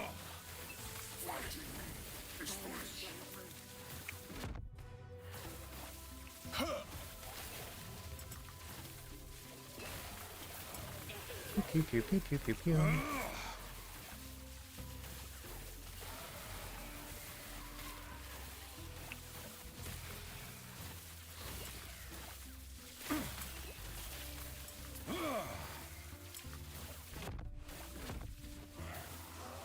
I killed enough enemies. I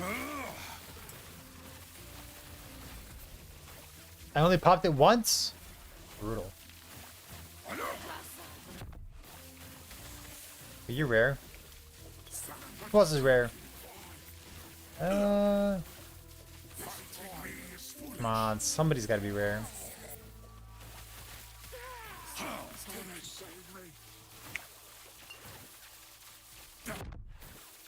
How many of you are rare monsters? Yeah.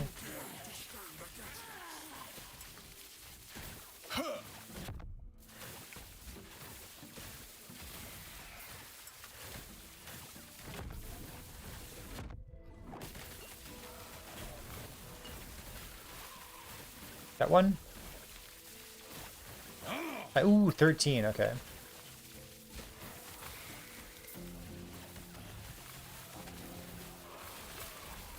$13 sounds good, okay.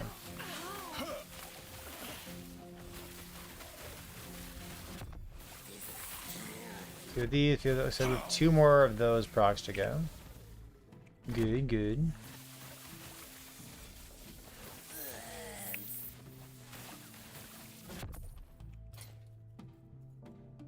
This one's 13%. 12, 11 like this. So it gives us, I see, 15.1. 14.9. Oh, baby. Need that.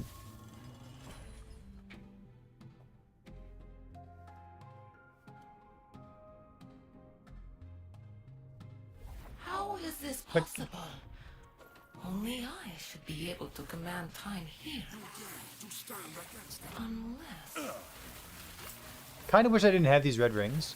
Like, what would happen if you went like full in on all the new ward per second affixes that they introduced? Ice Drake's 11.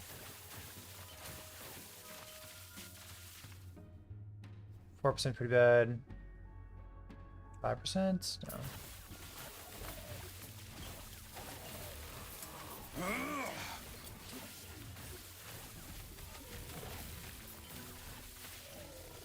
There's damage on it too, huh? Minus 1%. Oh, I guess the lightning damage. Let's see, 14.9. 15.1, 28. 27.8. 28. Yeah, you know what? I'll do that. That seems fun.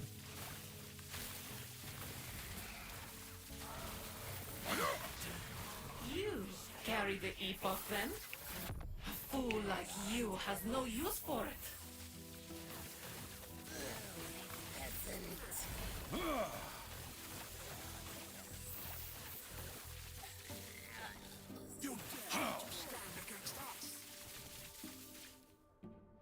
Those boulders. 6% here.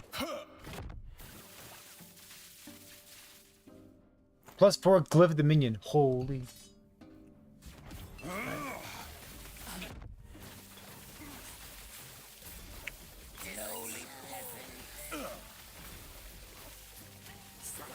Take you.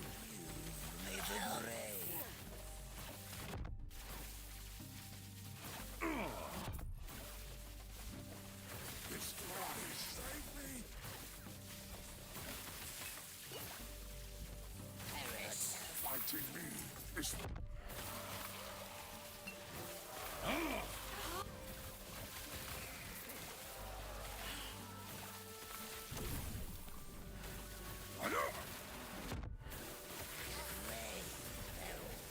Level requirements for the very first character of a season. Or of a patch. Seem fine. But like, they get kind of tedious. Not too tedious, but like a little bit tedious after that.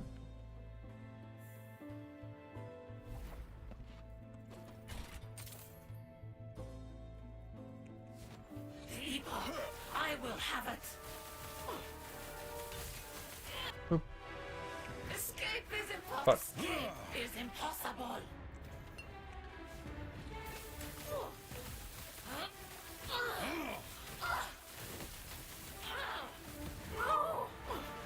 Oops. Still so much to learn. This is fine here, right? Okay. Alright. And again, I don't think we have anything to use. We grabbed the idols that we needed. And then I think Exalted Staves would be a nice place to be. Let's see if we can find some of those.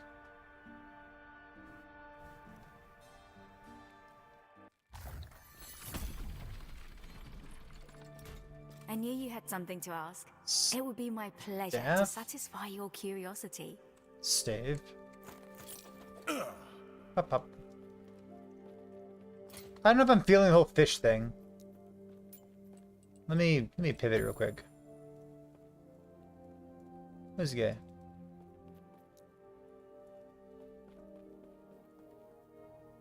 Wait, I can't right click. Weird.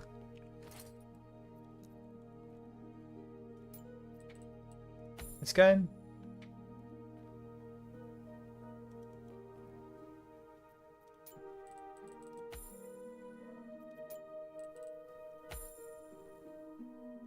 How about...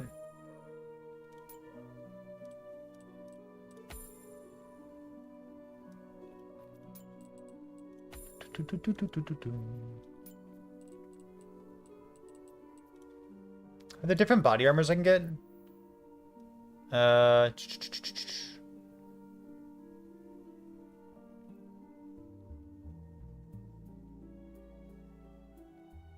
Do I need this one?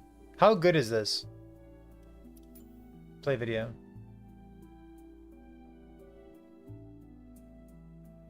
It's fine. Hmm. Very good. You like it? Merle, Merle, Merle.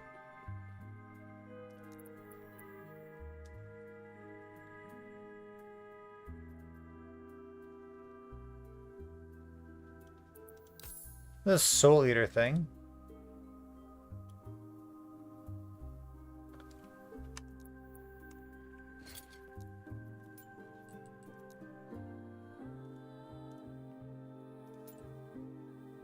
What if I did like default body armor?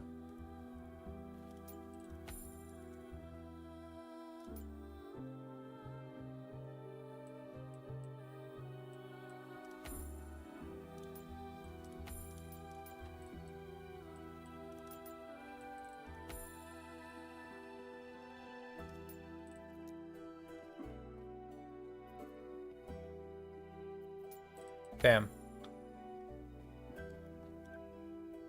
The default body armor doesn't look that bad.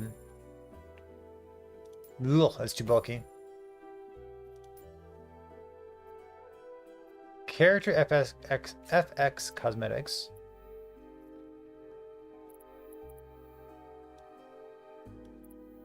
I have that thing already. This is important shit.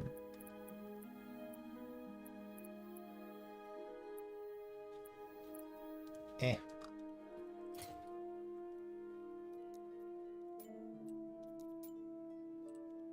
What's this thing? That's kind of neat. Who's the arcane duelist? This guy?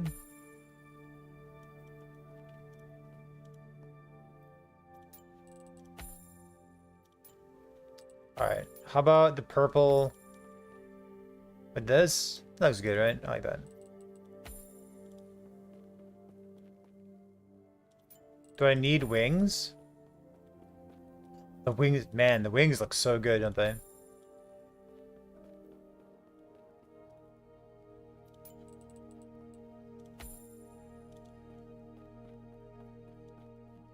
That?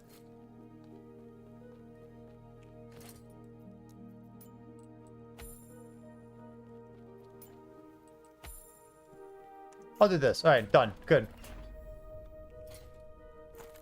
We found something. We're looking for purple staves. What do you got, coach? Exalted 200 staff. Done. Alright. Amber elementals? No. Temporal sanctum. Let's see. Death of a boss?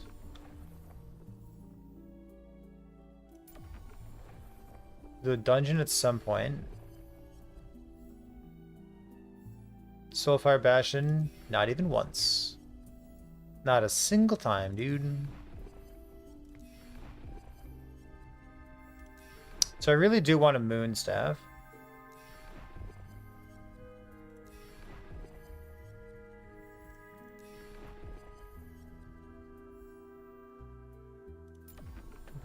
Do Jura. And random stuff. Oh shit, missed it. This one? Death of a Champion, 300. That's fine.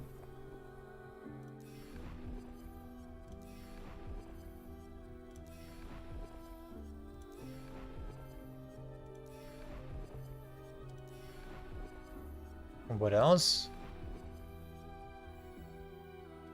Exalted caster weapon. Nope.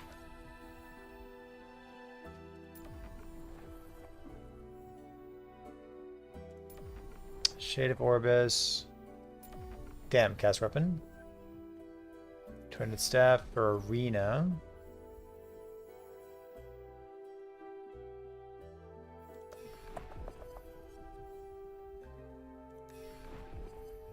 Because I kind of gotta farm up my own blessings. I have the base blessings. That's a nice jeweler one. I've got a lot of jeweler ones, don't I? Hmm.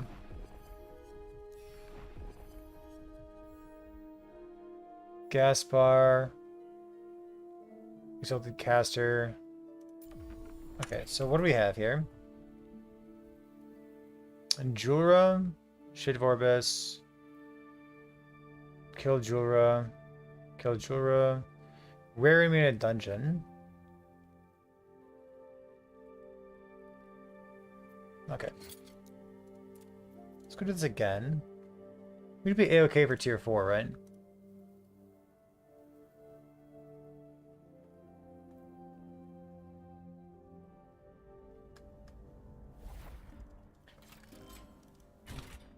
Click, click, click.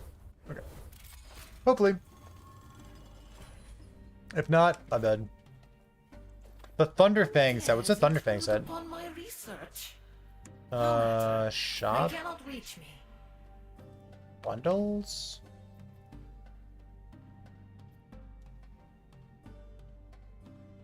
Something called Thunderfang? What's Thunderfang?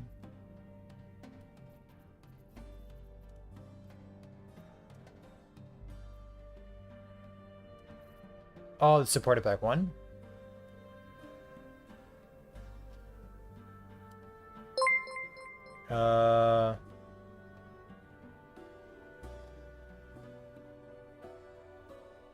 The $40 one, which has the staff in it too. The staff.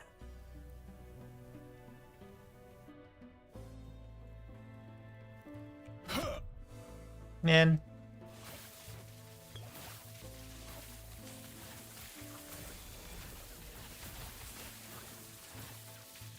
Okay, so we're looking for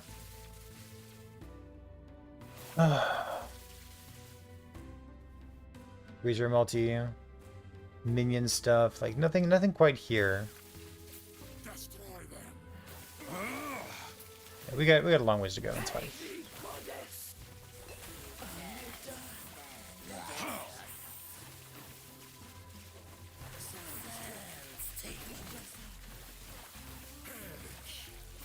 I didn't even buy every single supporter pack. It's brutal.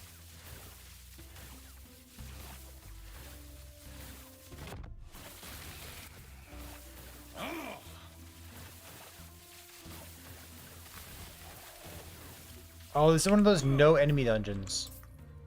Heard of these?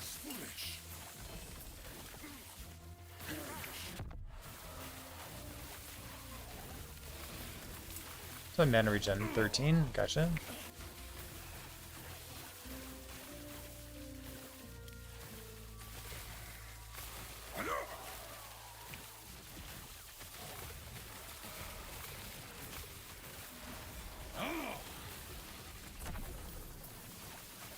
Find on hit, horn staff, eviscerating, ignites. Does anything say moon? There's no moon stuff there, right? Yeah.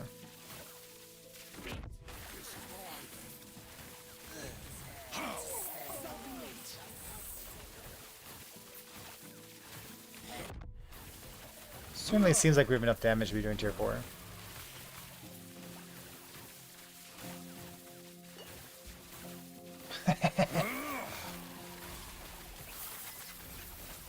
You can take a look at exclamation point Weaver if you want to see how I've been doing my tree. The only thing that differs from the video is that I've also grabbed all the nodes on the right side and imprinted a beacon. I like the idea of turning off beacons and imprinting a super beacon. I think that's fun. Such power. There is only one explanation. How? That's where I must take you.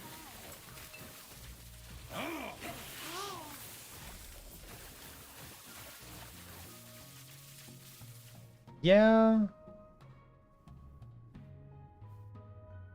The shock one's not bad. Like, nothing else here is really what I want, huh? Shade's Moons. Yeah, Shade's Moonstaff. Hold on. Listen, I'm not gonna... So I could do... Velatria. Oh, it's tier 2? Brutal. But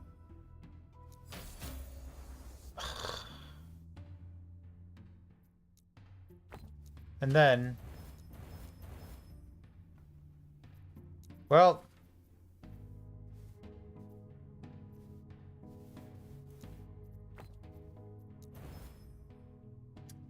Well... It crit. What an unfortunate crit. Alright.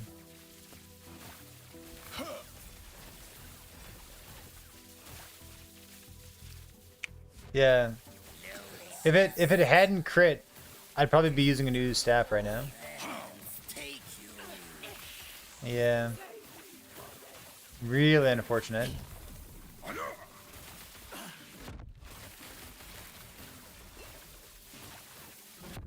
Because if it hadn't crit, it'd be a guaranteed seal on a tier 1 affix.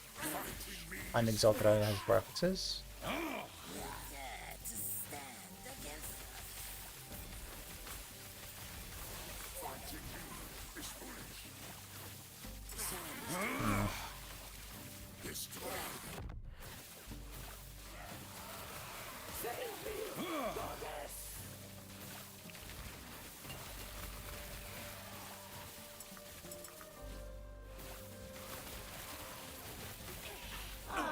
Good on It all prophecies. makes sense now.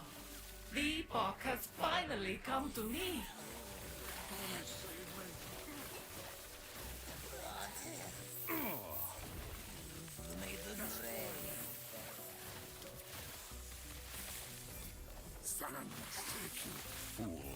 Doomstar.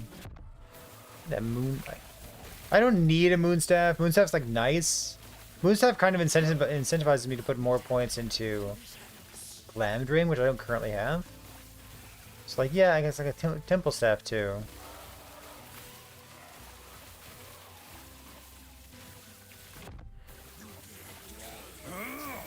I think given that I'm only putting 1 point into it, they're both the same.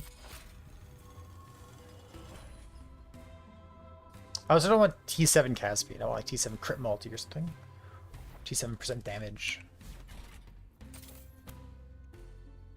The epoch, I will have it.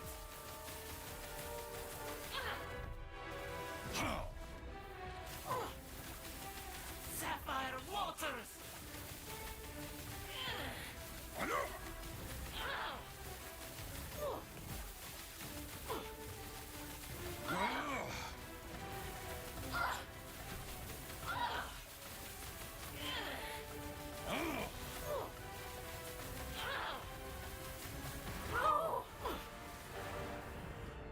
Cool.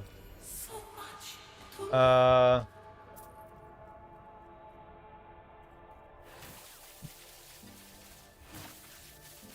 Of stillness?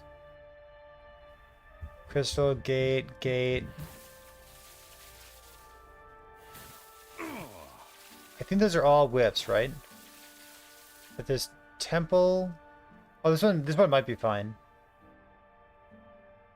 Shades Moon cast speed. I don't really want cast speed. Spell damage, maybe it's T6 though. Freezer multi. Shock chance, gate staff. Okay, so could I do cast speed? This is 280 spell damage.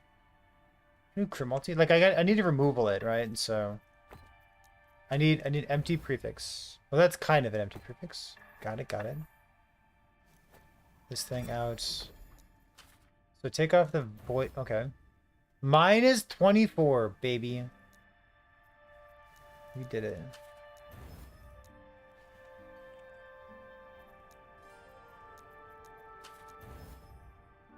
And then good. And then oh my God.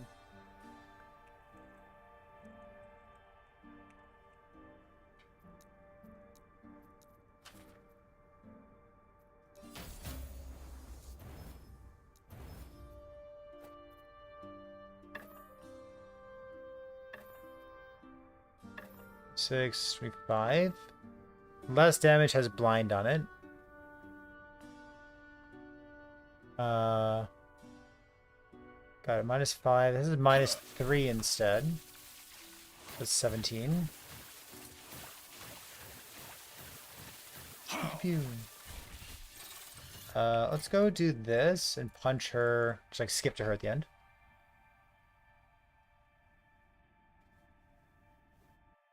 The dragon staff. I think I need the minus mana cost. So if I take this off,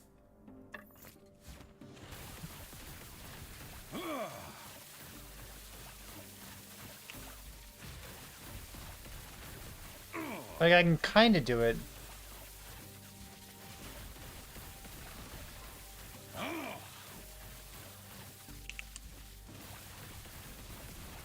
So that's my dragon staff life. It's playable. We just unlocked these, didn't we? Like this one's lightning. 35 lightning penetration. This is like T7 cast speed. I don't think I want T7 cast speed. So I need no fly rise. What's that mean?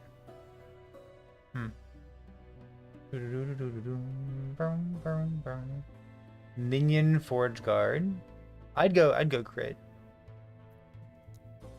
I need an empty prefix. Minus 23 forging potential.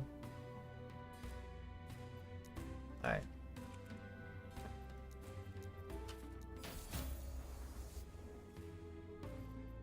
We once again crit, which is garbage.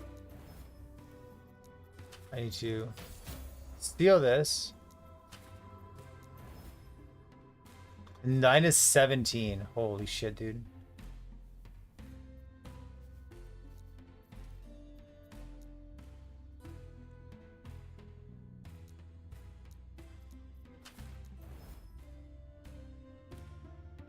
That's pretty bad.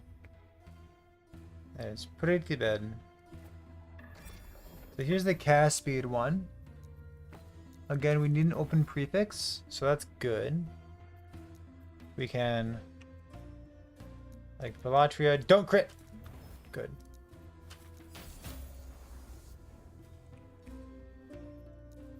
And like, I want like pen blind as a suffix. Like this is just like miserable, right?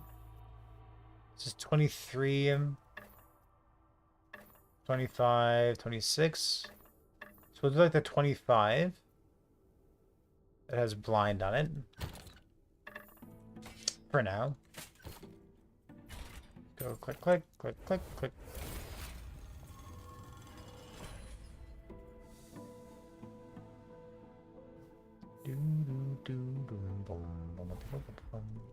Okay. The epoch. I will have it.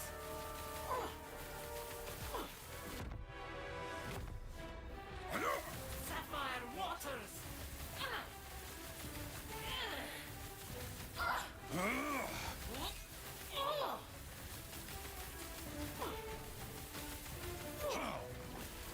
The future cannot be denied.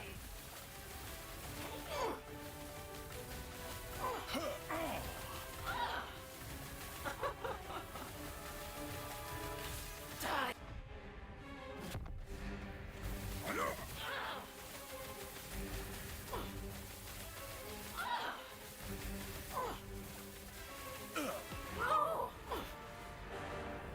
Still so much to learn. Yeah. Oven. Dragon. Go with fire damage on it. Parry chance. Cold penetration. Temple staff. Ignite.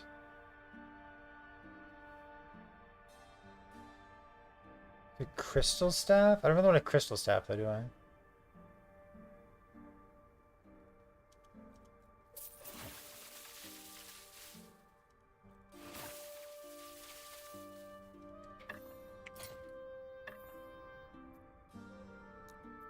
This is so far away from being good. It's closer to being good. If I did redemption as a suffix.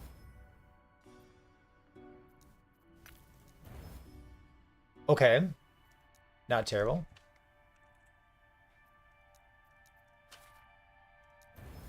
Philatria. Seal. Spell damage, crit multi.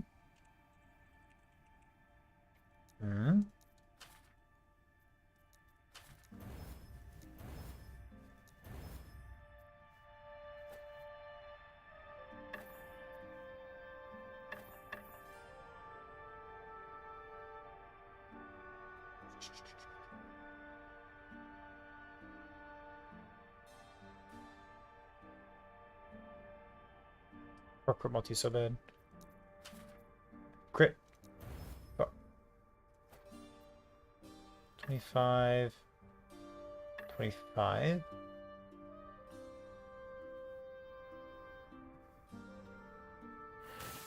A lot of penetration, huh? It's neat. Oh, whoops. So take that point off? Sure.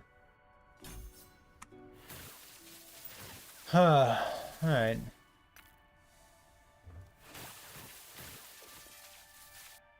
Boop, boop, boop, boop, boop.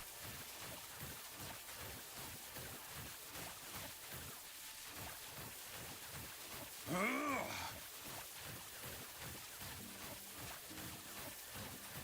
feel like I'm missing something about this single target portion of this build. I feel like it's like something should be dealing more damage, right?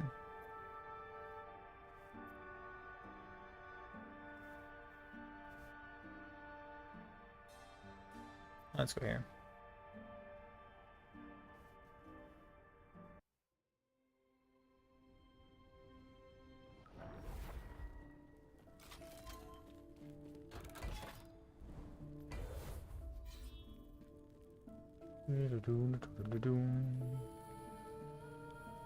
Let's go here. One attribute for completing the last boss in the campaign. You get +1 all attributes. Yes. True. Strength stacking Fizz multi-strike. I'm into it. Is it strength stacking just because strength gives you armor? Or is there something else going on?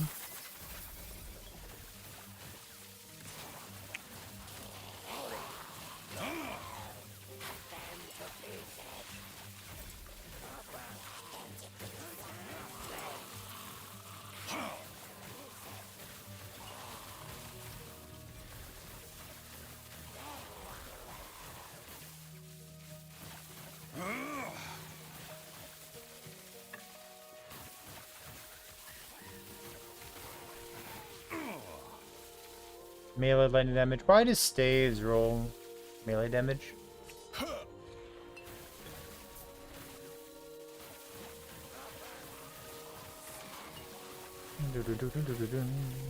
Oh, I guess Forge Guard does get a bunch of strength bonuses, right? That's pretty cool. Oh yeah, I suppose he does. And then you go Cleaver Solution. And then...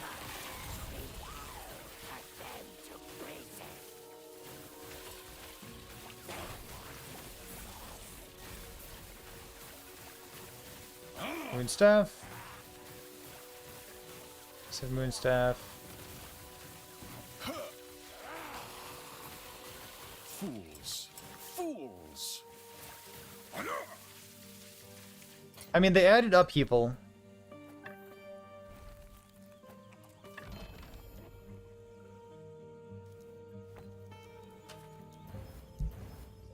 Got 43 left.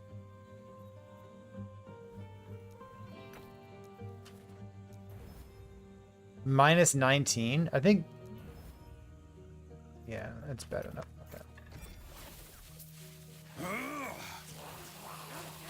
Okay. Commander, welcome back. Fools. Fools.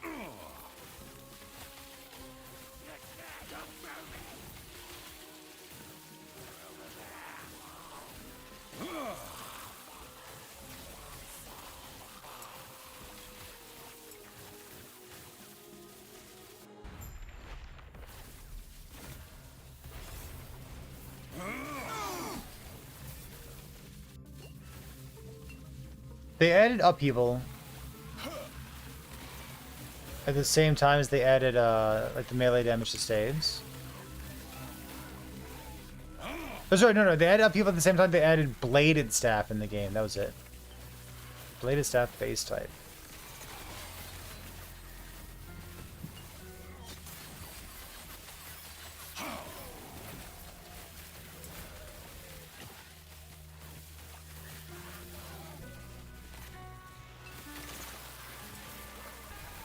Now they have like staff nodes on Flame Reeve, I believe.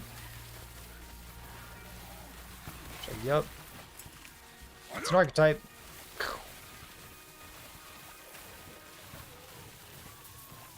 What's the ward generation usually? I assume you're talking about the nodes in Paladin skill tree that say they scale with healing effects. It's like ward gain on block or something that scales with healing effects. I assume those are the nodes you're talking about.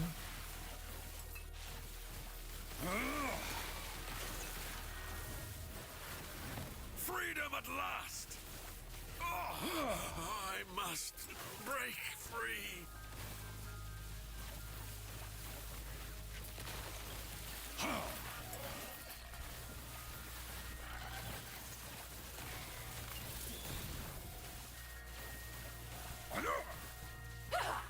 Your threat has been spun.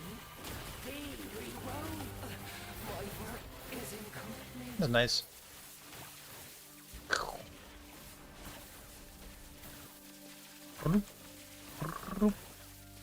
It's a really pretty build, isn't it? Let's slap this thing. Frostbite duration. Perfect. Where's my frostbite set to go along with that? Just tuning with this build. We're doing this for the build contest. Trying to do like a Velatria's... Oh, Velatria's Lightning Frostclaw kind of thing. Velatria's Spark Claw. I don't know. 137 intelligence so far. With T3 intelligence on my helmet. Nice. Nice. What are the defenses? I mean... we have 2 red rings. And we have 5600 armor. And then more against shocked enemies. I don't know. My brilliance is unequaled. Fools. Fools. It's a work in progress. I did nothing wrong. Ooh, Rune Prison Complex. Look at that. We did it. Fools. Fools. You think you can best me? Pathetic.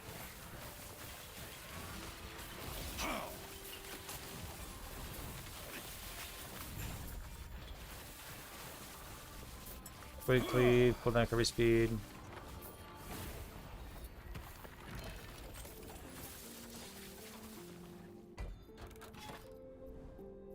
Got some helmets over here. You can't use set crafted items in Temporal Sanctum. Correct. Yeah, they're 2 mutually exclusive crafting mechanisms.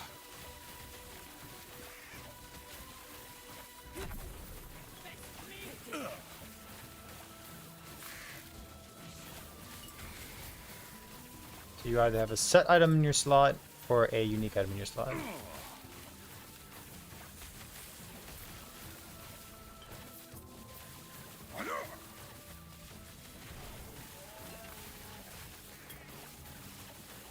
To me, part of this build contest is to figure out like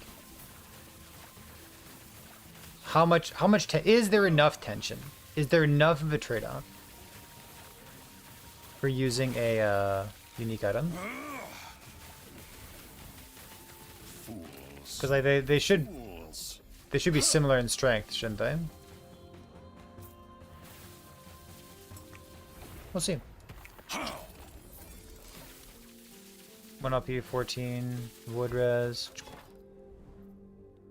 That's a lot of beacons.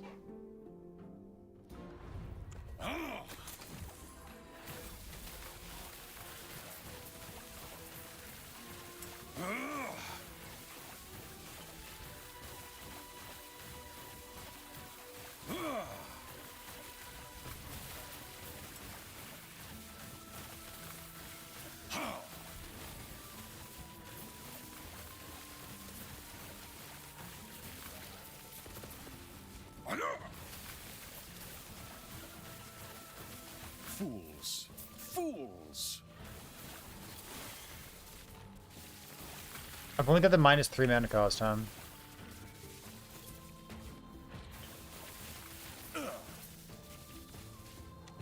So -3 as well.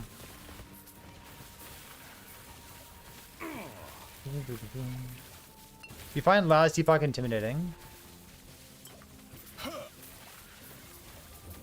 Kind of sad here then.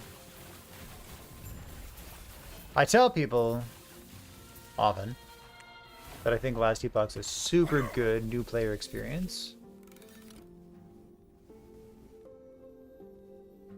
Oh, I think the new player experience is pretty good.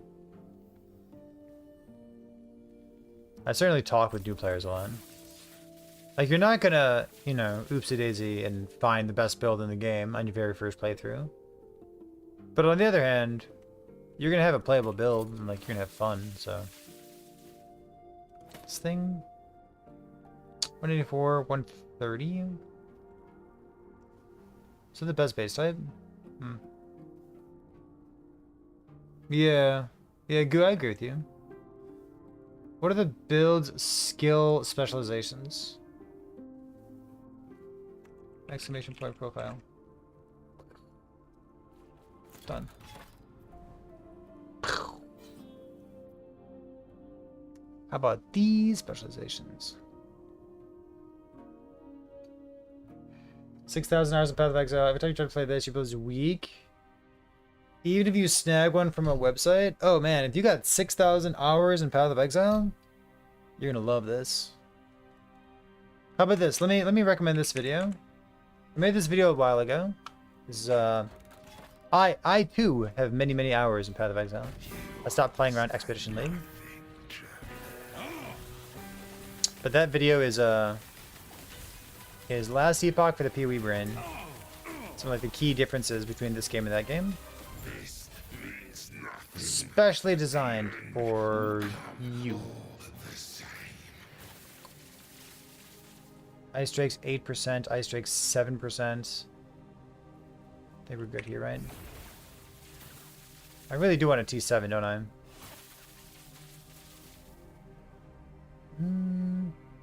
Yeah. Boop. Puts it 500, perfect. Let's go here.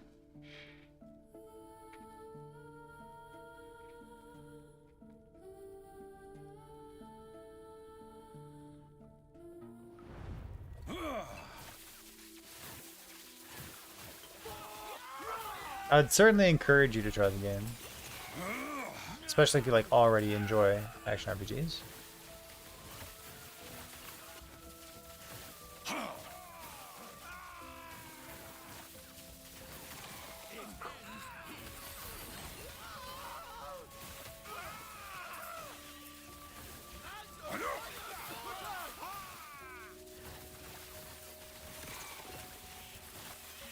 Like, I could do normal Aberoth right now. But, like, my weapon is garbage. We are missing a ton of damage. So, I don't really feel the need to. Boop.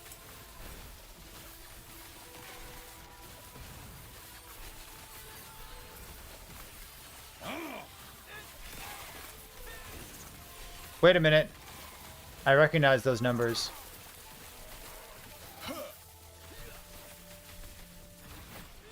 Wait a minute. You said you get to level 80 and you feel weak?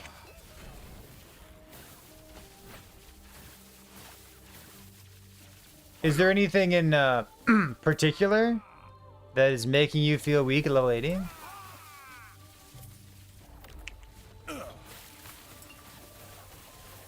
Is there like an encounter or a boss of some sort, perhaps, maybe, that stands out in your mind? I don't want to lead them on, okay? Hold on.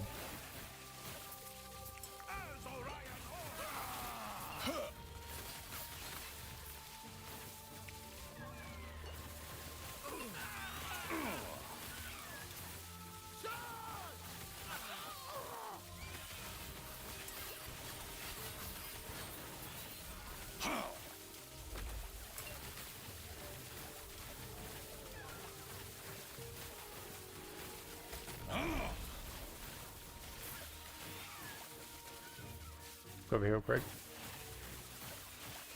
If there's something with merchant guild, because COF look more fun. You saw that you can't use your gear anymore. True. Yeah. There's supposed to be a pop-up or something that warns you of that. But no, you are completely correct.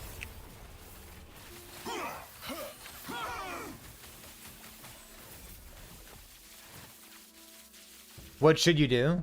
I have no idea. I've never been in that situation. Chat, what do you do when you swap from Merchants Guild to COF? You can't use any of your gear anymore.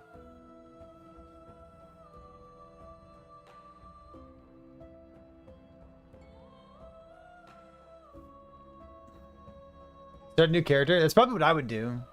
It's like level a new character. I'd just say, you know, kind of F this. And yeah. You would too? Okay.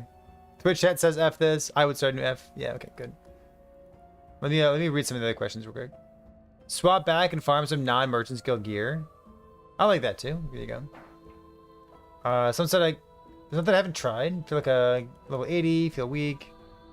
The last one I tried was a Falconer build before they nerfed it. And starting feeling bad around then. It might have been your gear. I hear you. Okay. Cry a little maybe. Speaking from experience. How do you engage the normal version of Aberoth? You haven't seen anything yet. How do you engage it? Oh man.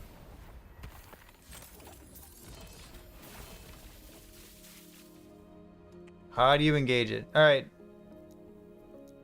Let's go die real quick. Hold on. This is important. First, take him out on a date. You gotta woo him. Tell him he's pretty.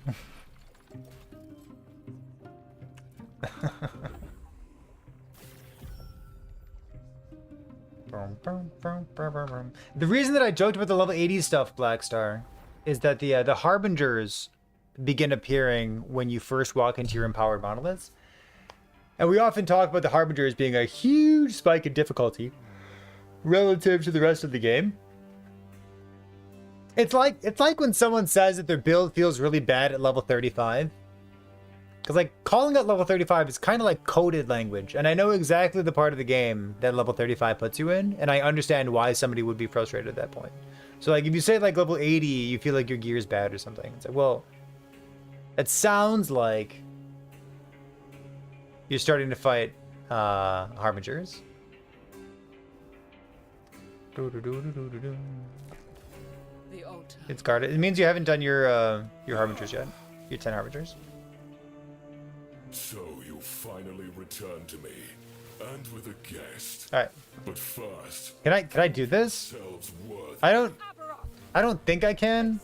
Yourself.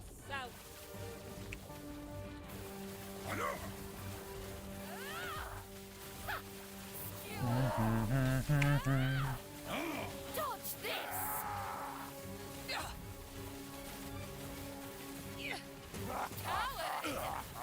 One of my guilty pleasures is doing Aberoth on low DPS builds.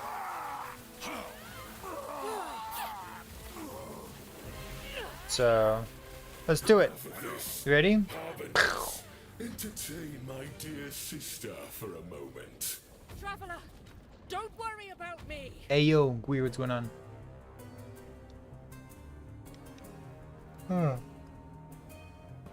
Yeah, if you can't start the normal Aberoth fight, it just means that you haven't finished your Harbingers. And if you haven't finished your Harbingers, press Y on your keyboard. Go to Endgame Factions. Go to Forgotten Knights. And make sure that you have a little check mark under all of these bad boys. It also has this minimum required corruption. Pay heed to this text here. Yeah, there you go. Perfect. It's like getting 32 Watchstones. It is. Such wasted potential. You got one left? Okay, so go to that place. Get it to 300 corruption. Kill that Harbinger.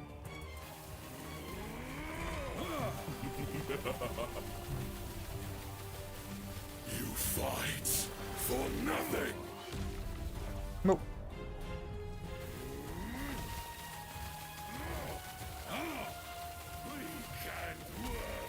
Avoid the triple slam.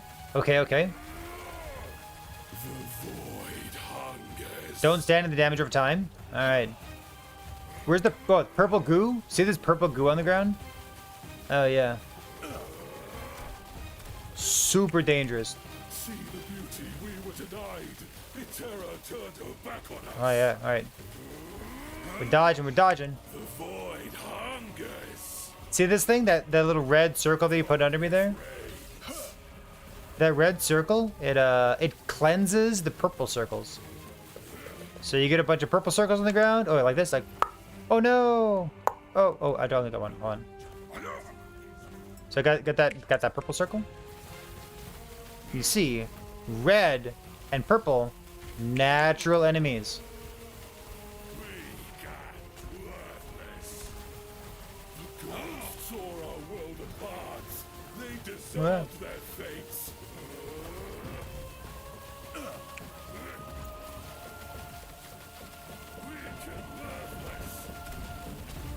Whoa. Some people haven't been playing this game long enough to realize that the lasers that are shooting out right there are not random. Those lasers are echoes of the previous lasers that you've microed. If that makes sense. We treated the world no better. Death is our legacy. So been putting all those lasers on the left side. This little green swipe here, if it nicks you, it lowers your max res. The void comes. Oh, pop! Look at that! I popped it. Click, click, click. I wanna pop somebody. I wanna feel the heat. That's snap reason. Oh shit! Oh no.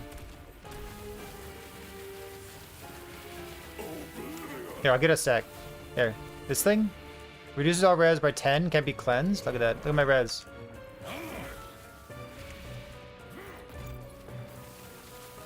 The world called to this. This is his answer. The world is a vampire. The void comes. Alright, so we're gonna slowly walk in circles. The key to every good boss fight. Path of Exile, Last Epoch, Diablo. Slowly walking in circles. The timing of this slam, Fight. it's faster than the other ones. If you don't have snap freeze, you're gonna have to figure out how to walk to the side of the arena. If you do have snap freeze, you can completely skip that portion of the fight. Again, slowly walking in circles, vital to your success. Whoa! Whoa!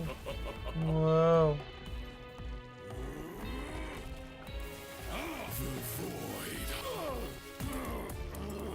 Bum, bum, bum, bum. If you missed the podcast, nope. It's gonna be like an hour, around an hour and a half. Yeah, and Cherry and I haven't watched content. I've actually been meaning to pull up Frozen Sentinel's video. But you're right, I should be dealing significantly more damage. Atros. And you know what? Normally I would say I can't be arsed. But today I can be arsed. Arse me. Eh. We did it. Where's my portal at? Is the Uber version much harder? Yeah. It fucking hurts. The Uber version has 10 times the HP. And of course that scales into boss ward as well. And Harbingers spawn during the fights, and he recovers health at the end of the fight. And he hits like a fucking truck. Did the last part exist last patch? It did exist before. What does Meteor and Static Orb do? Static Orb does nothing. Meteor is a mana battery. I can use Arcane Ascendant on top of that.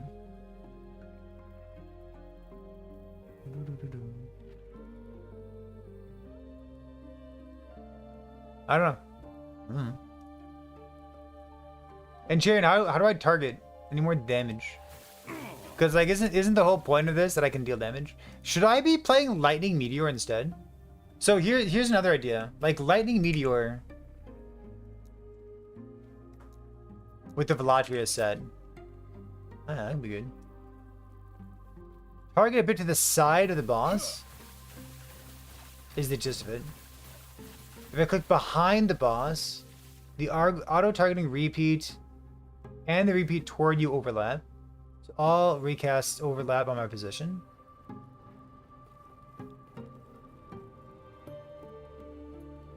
So I target to the side of the boss? Might as well go do it again.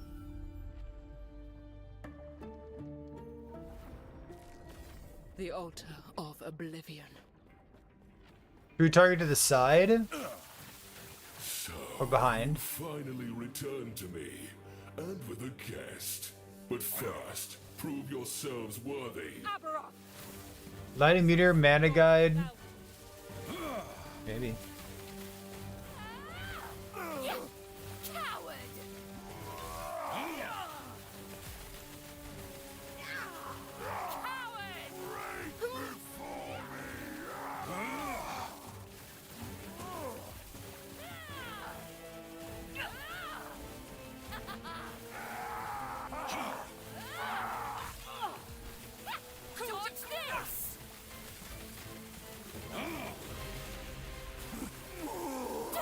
Enough of this, harbingers. So hug the boss, put my mouse behind them. For a moment. Traveler, don't worry about me. Such wasted potential. All of Dude, this Frostclaw's so fucking pretty. Holy.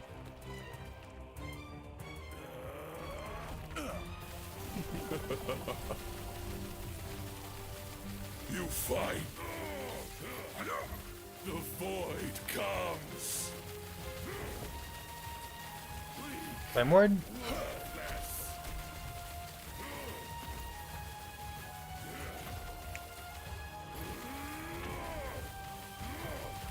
See the beauty we were denied.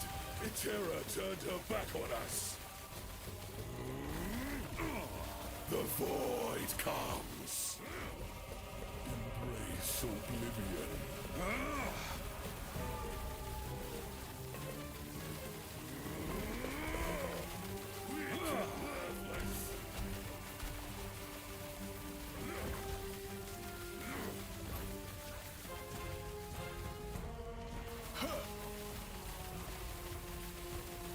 Got deleted 5 times by the level, or by the Throne of Corruption Harbinger.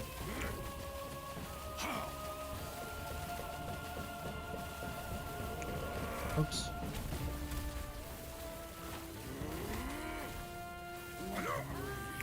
Oblivion.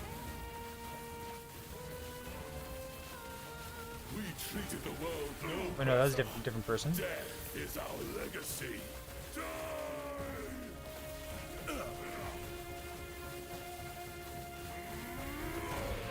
The void comes. Die!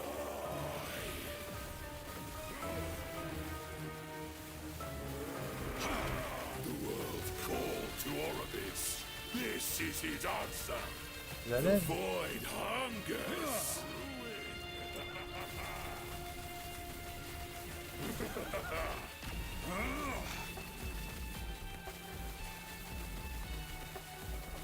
You fight for nothing.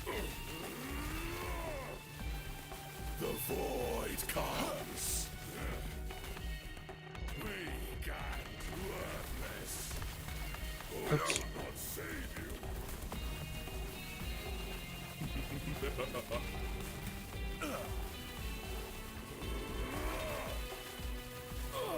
Bum, bum, bum, bum, bum. Far enough behind them, none of the casts go beyond where you click.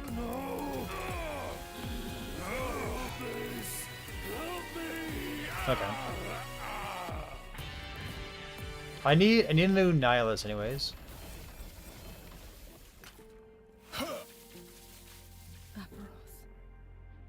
No. Inevitable stuff, no. Atros. You can rest. I could grab all the nulls and like up or down them, right?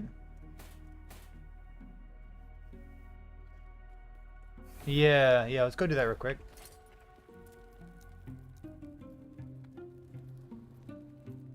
Click.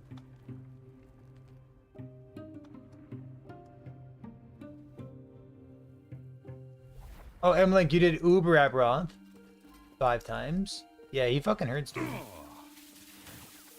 He's a brutal dude.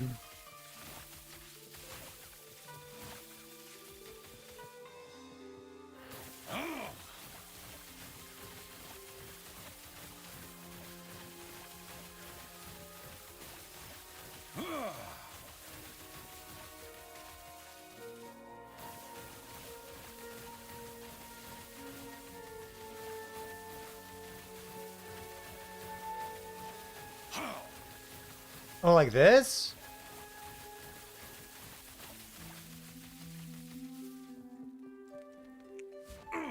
Sure, okay.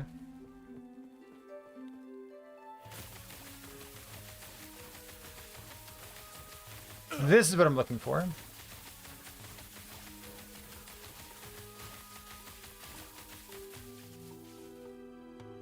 That looks right.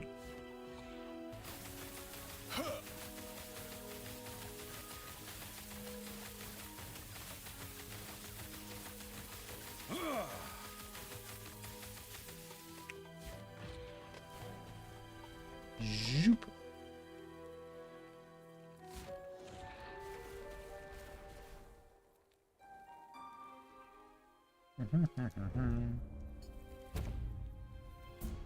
I'll take the mana thing again.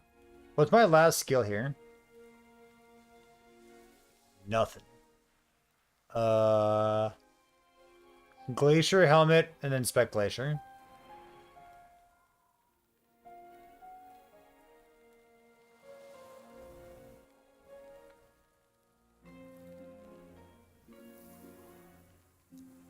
It is snap, isn't it? It freezes you for 2 seconds. Oh, I could sell freeze to tank the one shot.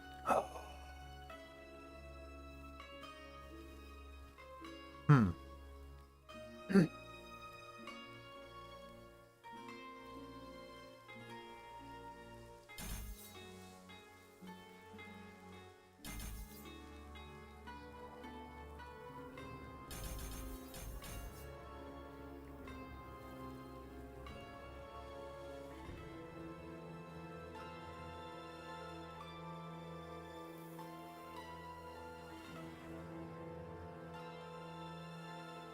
Gives you cold res? Steal their cold res? Unbelievable.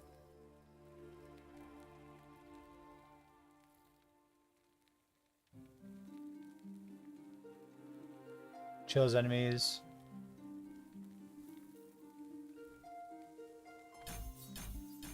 Shit, you know, chilling enemies. I currently don't have chill in my build, do I? Oh, you know, I have a teeny bit of chill.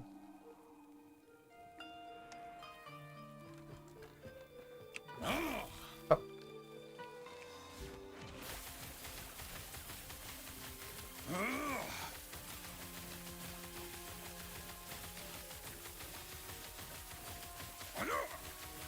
Like pretty far behind them, huh?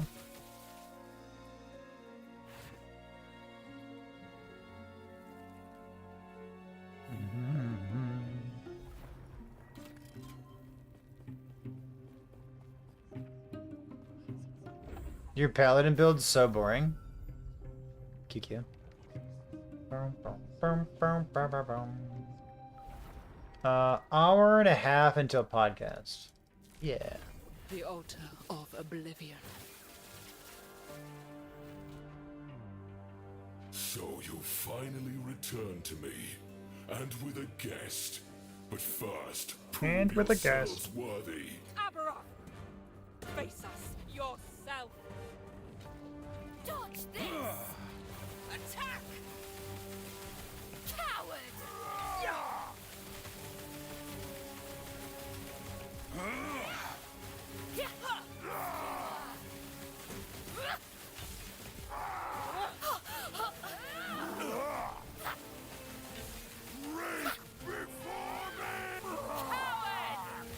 Enough of this, harbingers.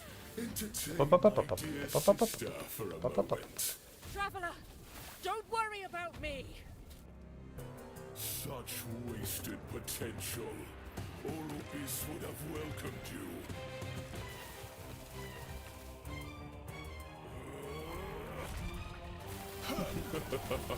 Like that. You fight. The void comes.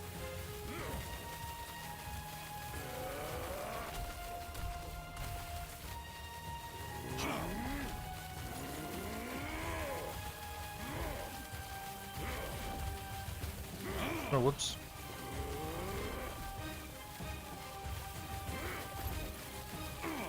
See the beauty we were denied. Terra turned her back on us. Oops. Darkness reigns.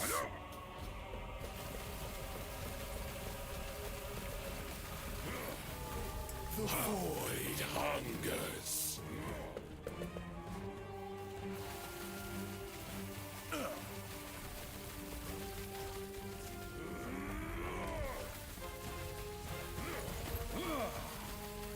The gods tore our world apart. They deserved their fate.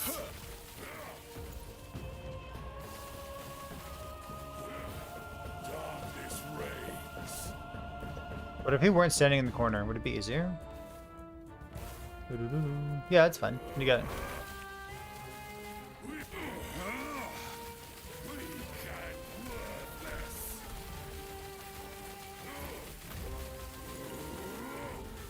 We treated the world no better. Death is our legacy.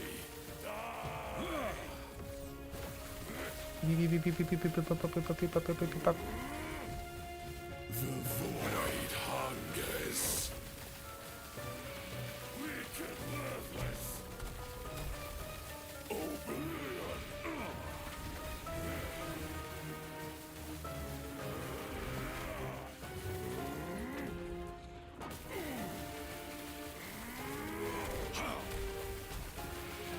Die. The world called to Orbis. This is his answer. The void comes. Hope will not save you.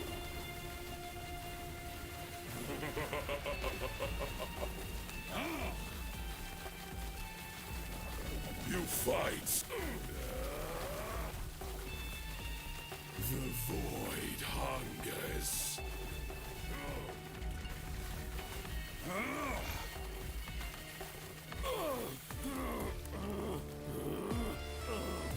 Chill ground. Oropis, help me!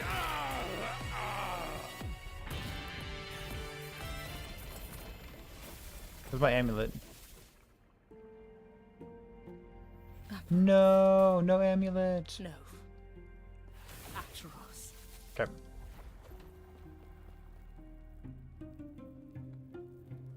Your build is never killing this. Time for another build. Brutal.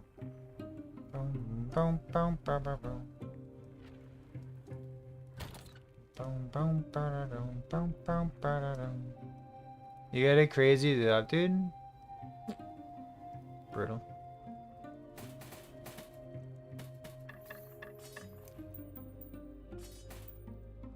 Relevant links are always welcome in chat. Very happy to have relevant links in chat. Irrelevant links are very unwelcome in chat. Click.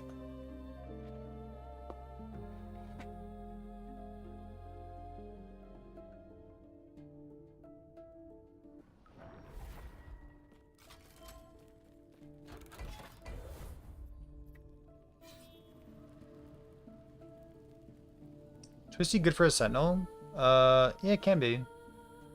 It's got a pretty crazy implicit modifier. It's got strength, cast speed, +1 skills. Even if you're like not actually using it, it can still be pretty crazy.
Fools. Fools. Should we try out?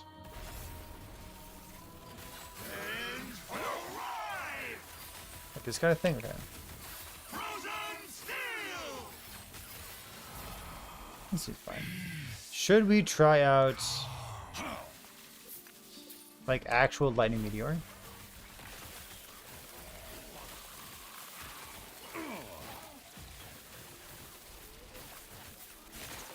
Well, normal Aberoth also got nerfed. And then like player power creep as well, right? I won't go back.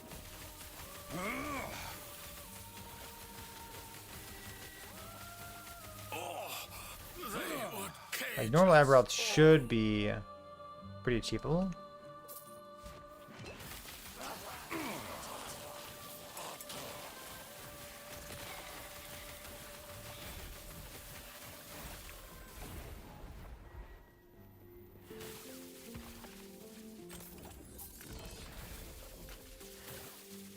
I mean, they did a great job, like, letting normal Aberoth, like, teaching the mechanics, right? Like, you know what everything does. Freeze duration? Cast speed, knockback, chill.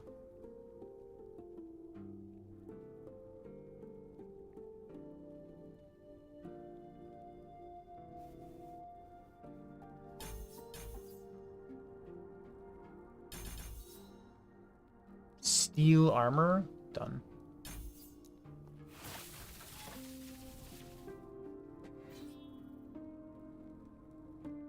Not really in love with what we're doing. I think it's good, it's fine, I get it.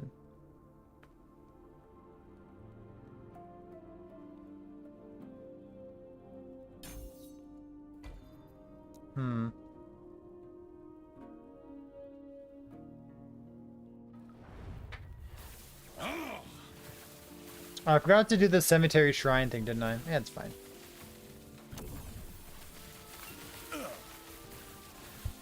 We'll level up another character someday. Fools. Fools.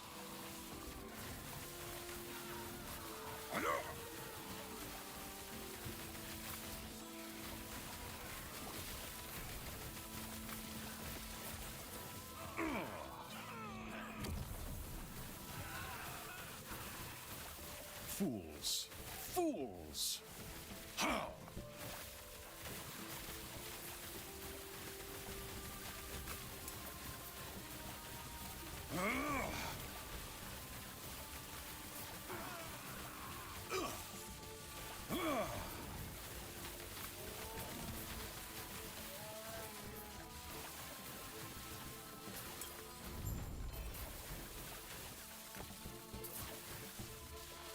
Early res, sure.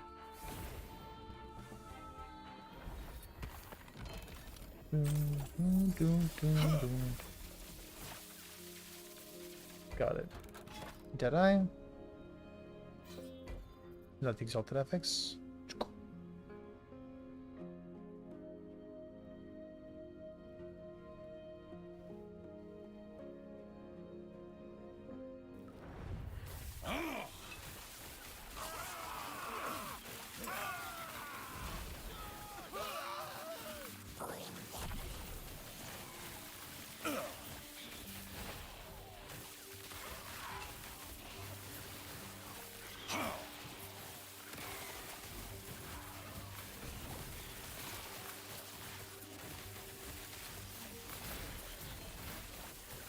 Turquoise ring. No. No, no, no. You are not the first person to want a lock button on the mirror page.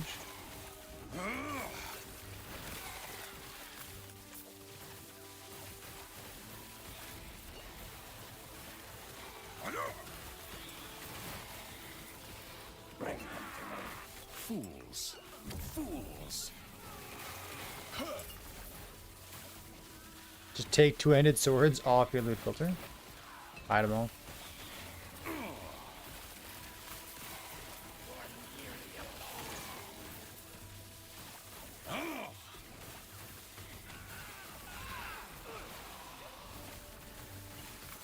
Now, Weezy, what's going on?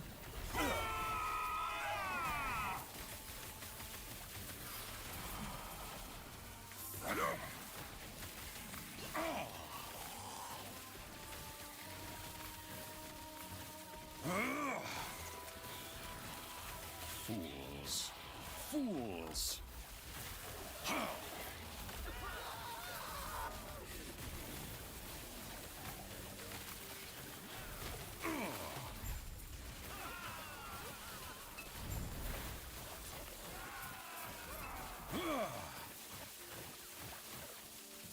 Really, what set crafting gives you in this build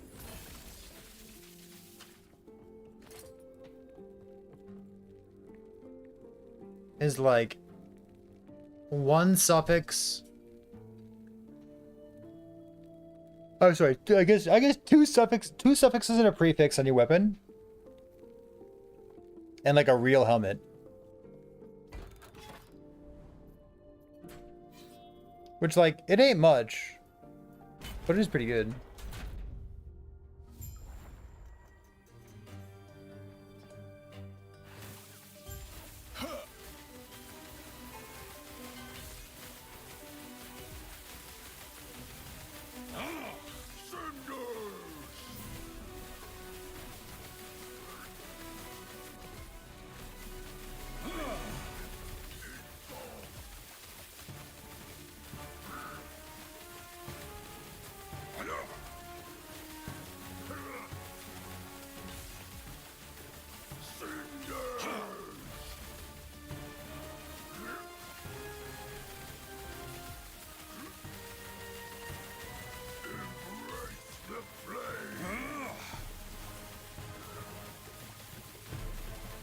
I think I could use more cast speed. The strongest now learn. The brightest fading. Hydrating, endurance, garbage. Keep.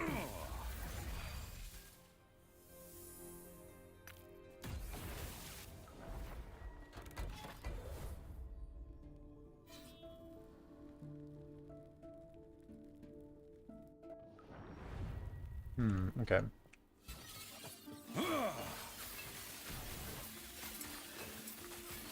Fools. Moon stuff? Oh, temple garb. Damn. My staff is garbage.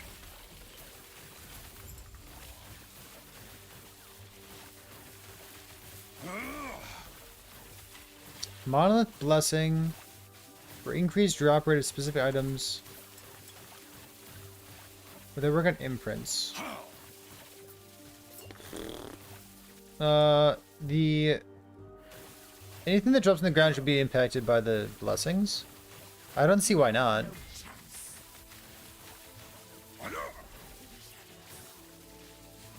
Surge? Grimalti.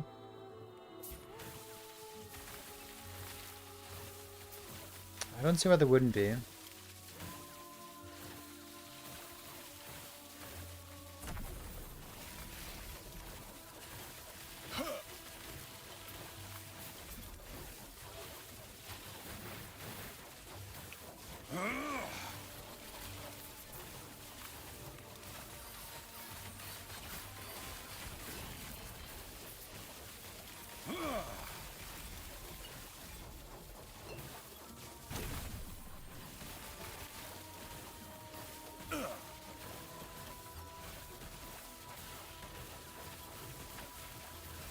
I mean, I didn't even use items unless they have perfect rolls. I completely understand the pain.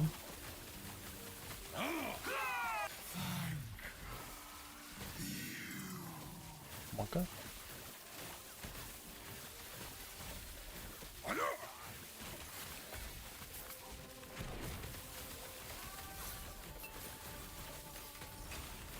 Fool.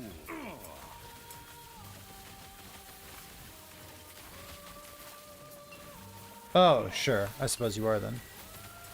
You don't need like perfect, just like perfect for damage. Now the Doom builds finally aren't a huge pain in the ass. It's exciting.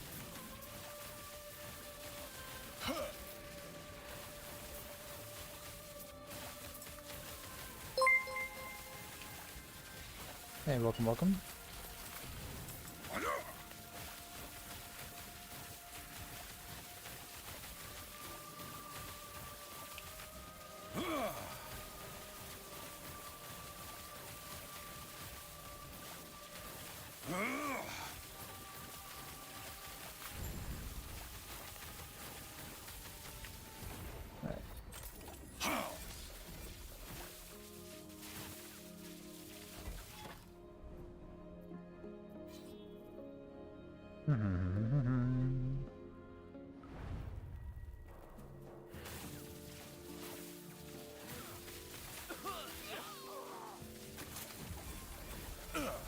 What's the weapon gonna be?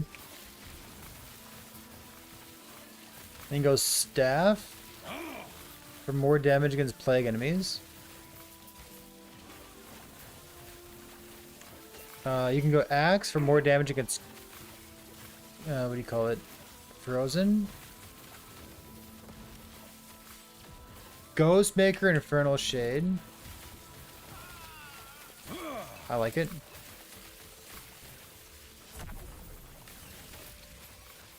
I don't know the Infernal Shade build that well. Does it hit that much?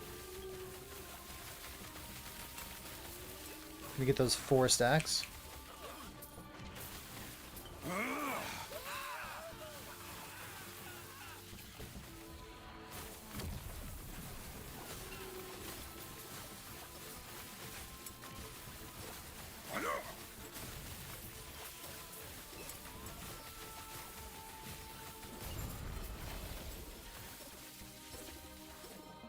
Shaman, lightning damage, Ellie crit strike chance, fire aura. Oh my god, fire aura finally. Imbued stun chance, bladed gate, horned. Yeah, well.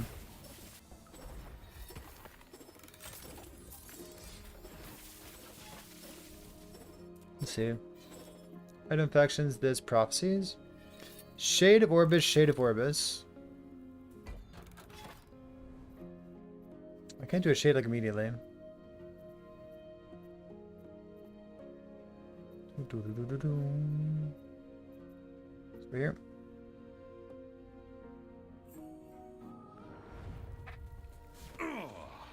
It's on the +1 evade base type, isn't it? I feel like I looked at that.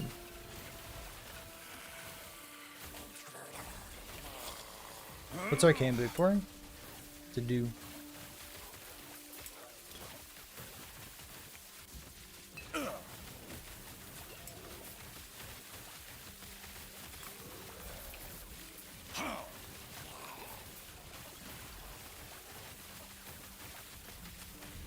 Oh.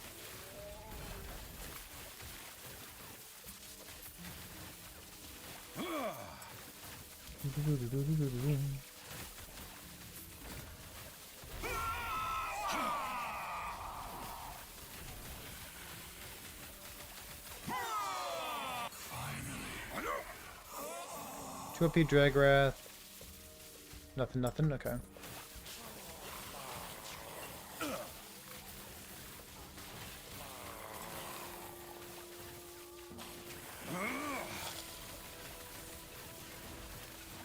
Kind of wild how many points I feel like I need.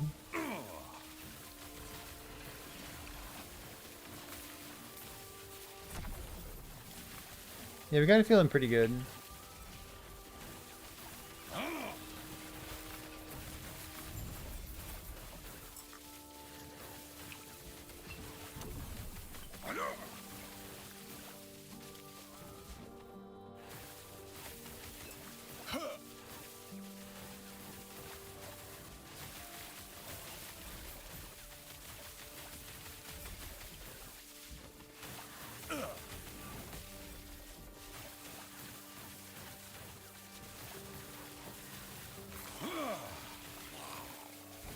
Okay.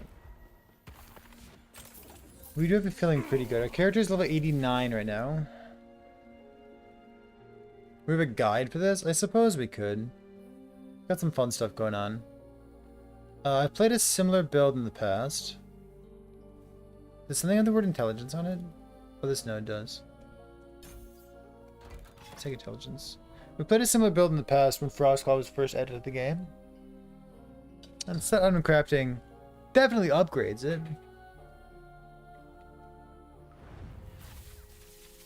I find myself becoming very curious about like what other people are going to try to do with the contest.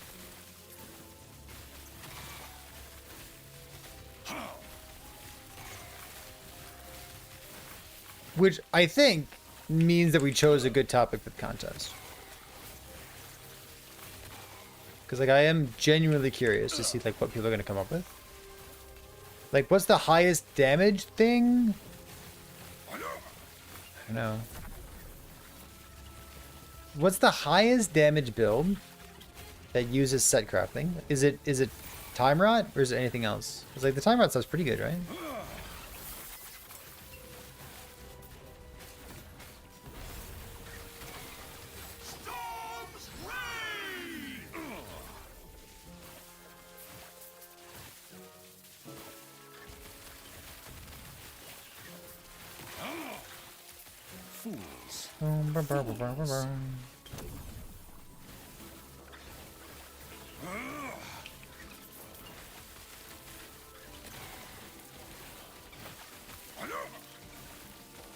Do you think that'll be the highest damage thing?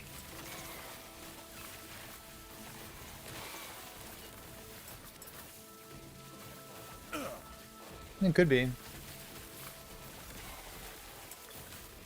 Bonus spell damage per strength, the last bear.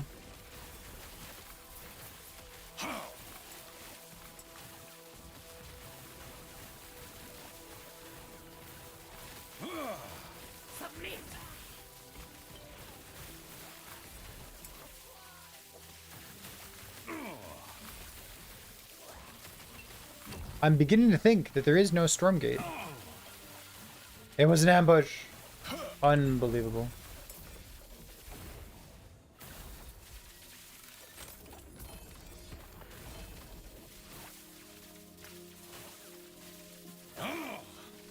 I don't actually know much about popular LE builds outside of 49% Sentinel. That's funny.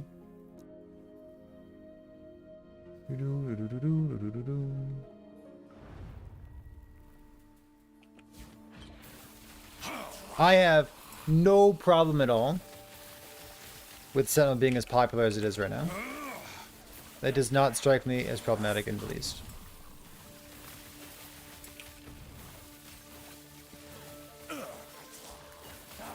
I haven't played the Paladin build. There might be someone in chat who has. My impression of Erasing Strike is that it's too easy to get it up and running.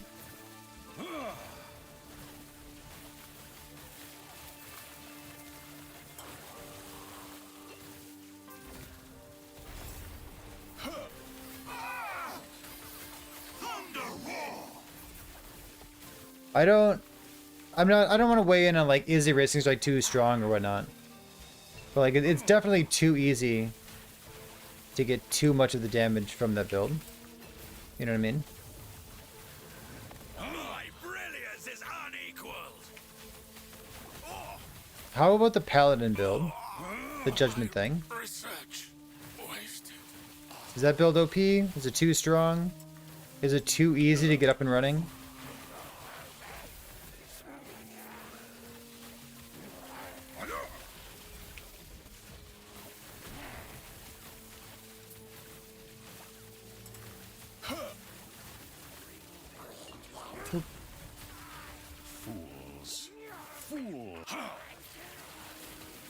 Judgment is insane. My question isn't so much about Judgment.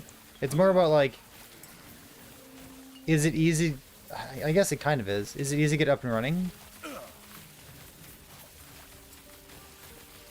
Like they buffed the mana cost of it. I don't think they buffed any damage from it, do they?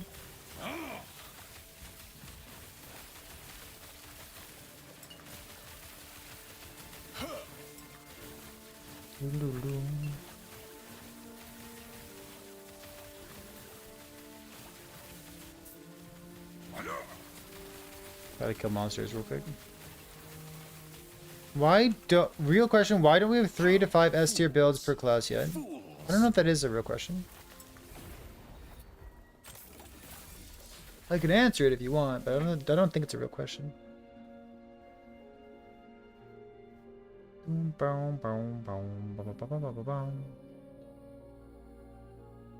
gonna see some people want to play the new hotness. It'll bounce out more over time. Yeah, Pool Cat, I agree with you.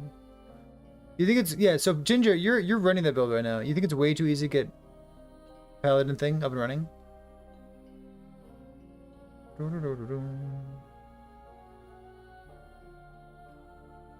What is likely the case is what has been the case extremely often in the history of Last Epoch.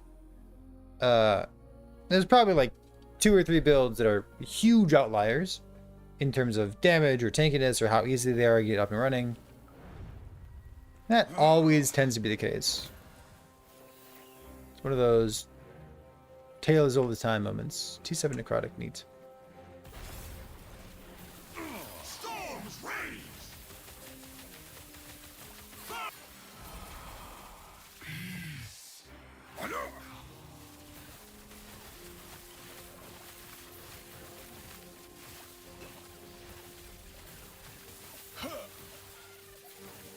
There's always just like 2 or 3 builds that are quite a bit better, stronger, faster, easier than anything else.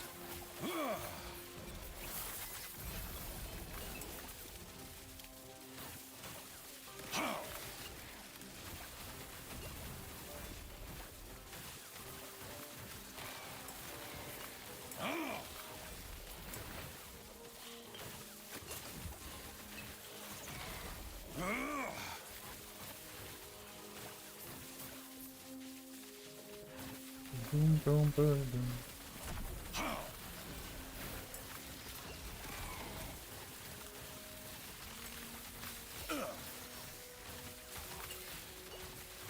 Oh, you can go profile for the current build. I don't know exactly what my in-game gear is going to be. I think I have to use Nihilus. I think that's kind of locked in. My helmet, we could POB a perfect helmet, right? That shouldn't be hard to do.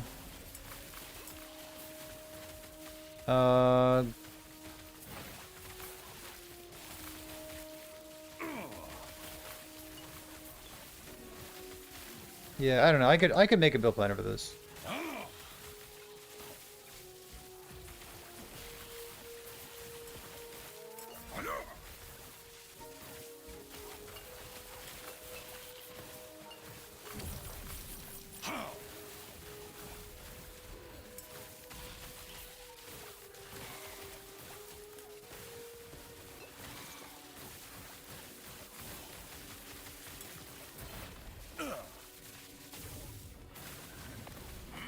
Courses through me.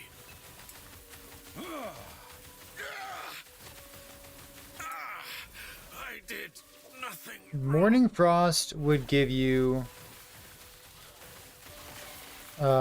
2 damage per dexterity.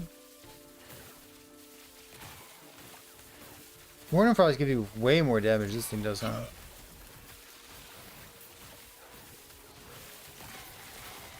Morning Frost gives you 4 times as much damage.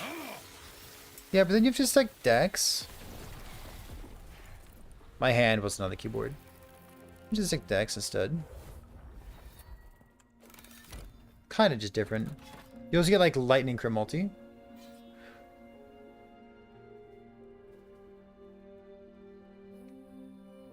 Oh, pardon me.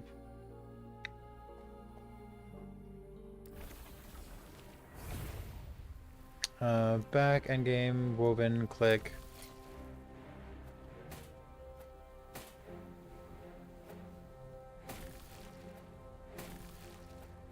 What's this one? Bam.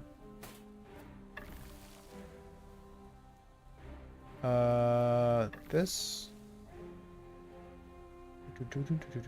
Sure. Do some imprints.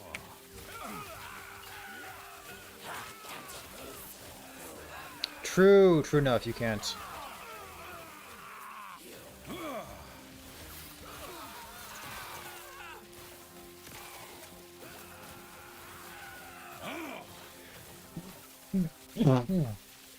Oh, excuse me. Apologize.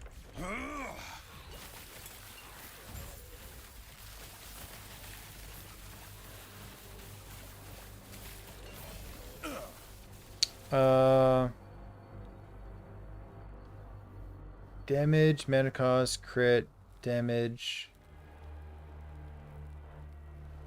Yeah, I guess you could. Kind of like maybe you go what do you call it, the scepter? The icy scepter. Put -5 on it. Most of your damage is flat cold. Morning frost is flat cold. Yeah, you could still do it. That'd be neat.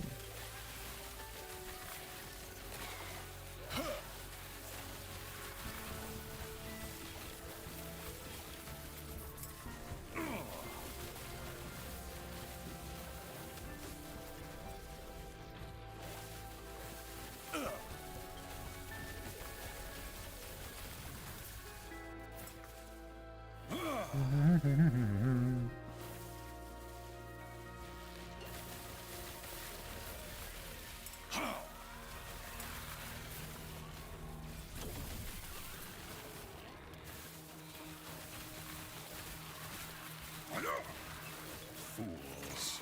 Fools.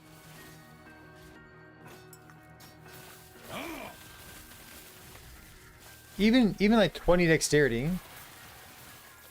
Give you 40 flat damage. It's kind of nuts, right?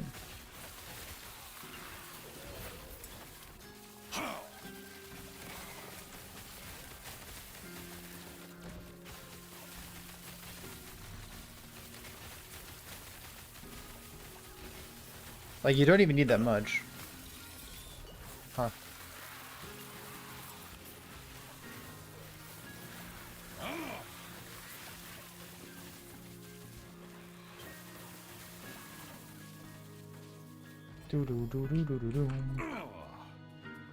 Interesting. What time is it? 45 minutes till the podcast? I like it.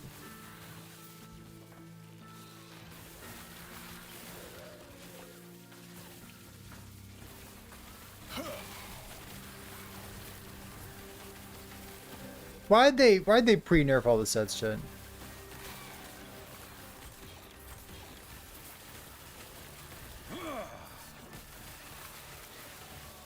Why'd they add?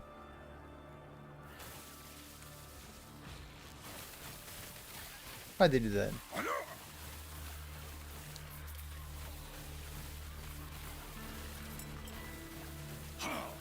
Like, not even giving them a moment to shine.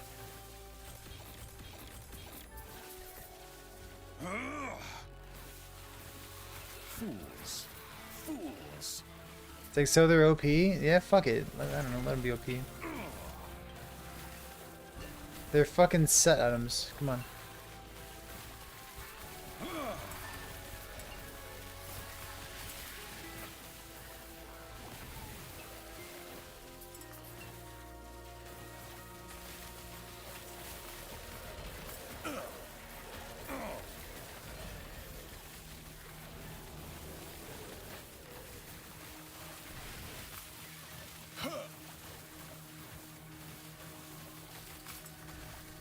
Our build, I guess we have new gloves.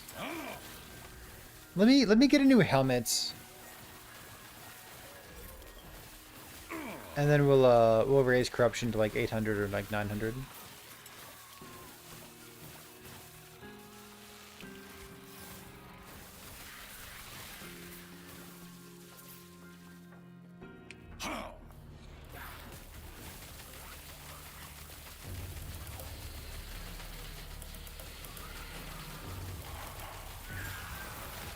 Alright.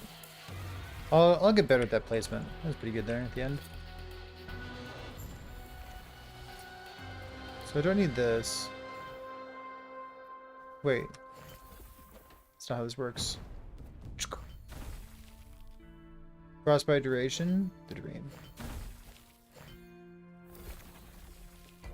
Something is the word shrine? Oh, but you can't search for it. That's good.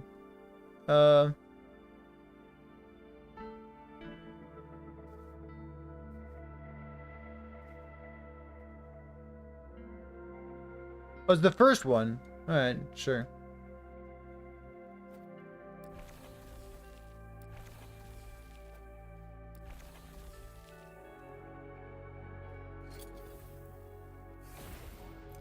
$23 Weaver's Will, look at that. Freezer concoction, cold, total garbage. Alright. Oh, speaking of egregious word whoops. Word whoops. Who's a word whoop, chat? I might also try this build as a ward whoop. As a spellblade. Oops. Oopsie daisy.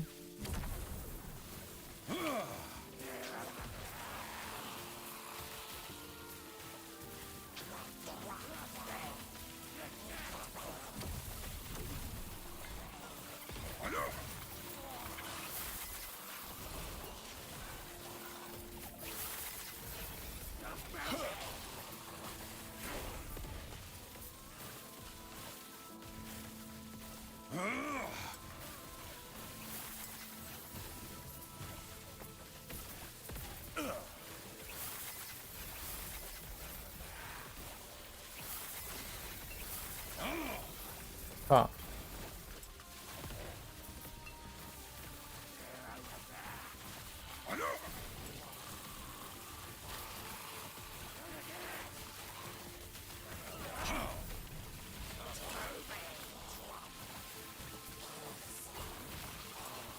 Heartseeker feels good. You want to try Void Knight?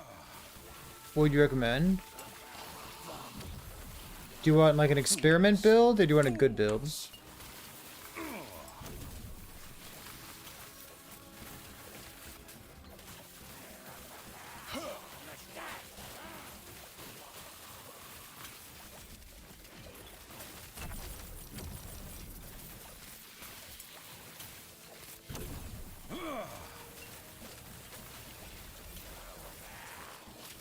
Oh, alright, there's my helmet. Nice.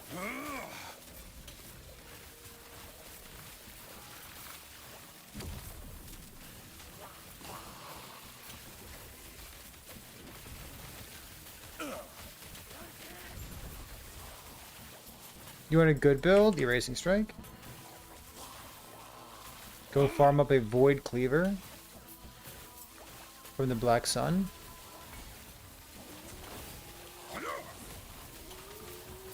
And then put T7 mana on all your gear.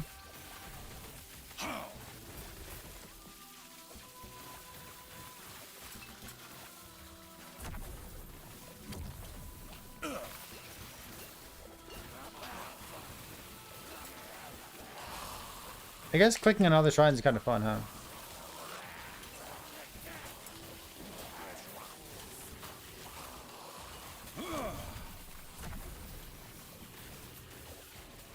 To Ghost Flame? Probably not.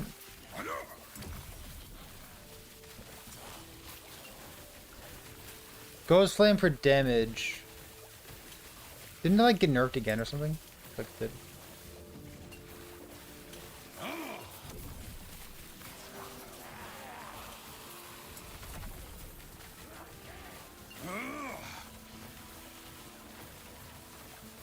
Yeah. Yeah, but then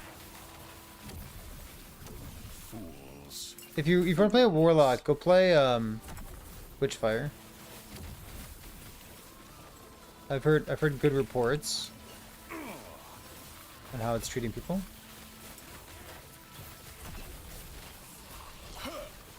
Fools.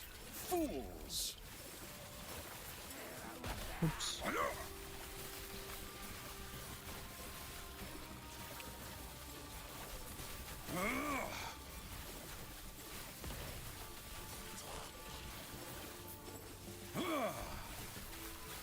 Fools. Fools.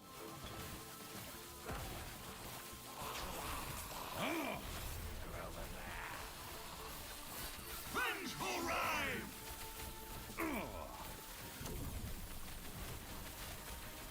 Okay, so here's a helmet.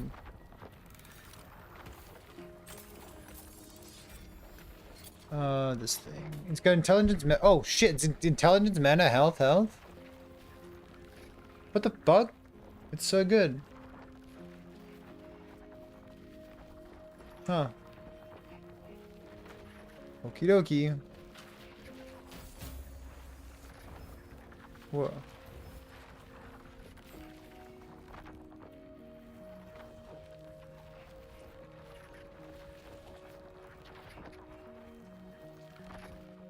Oh no, I gotta seal this, don't I? Oops.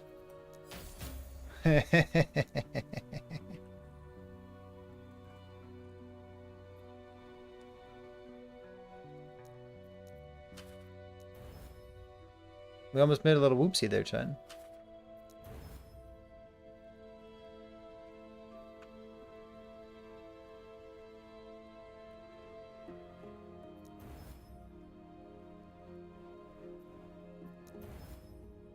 Nice.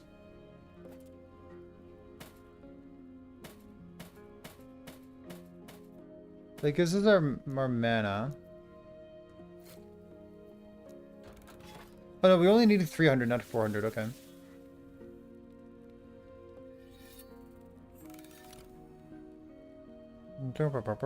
This is cast speed.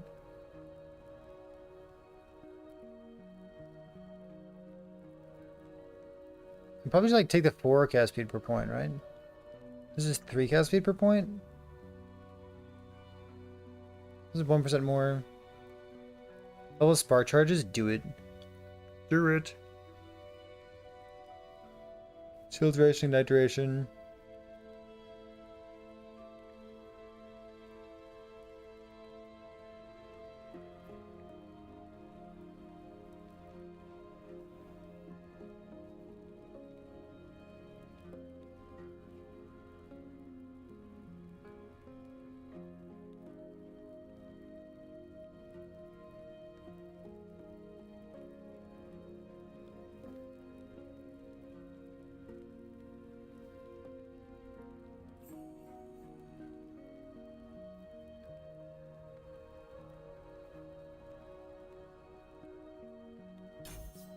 I think we're like dump this and then inscribed instruments for like our last 10 here.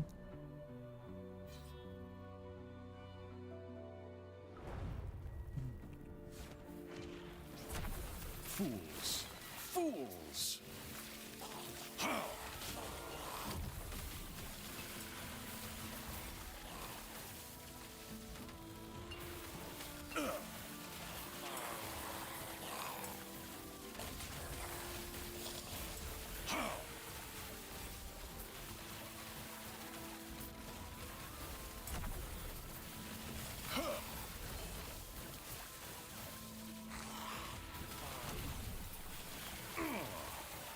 We have armor shred already, don't we? Fools! Fools! I think I need a green mouse for this build.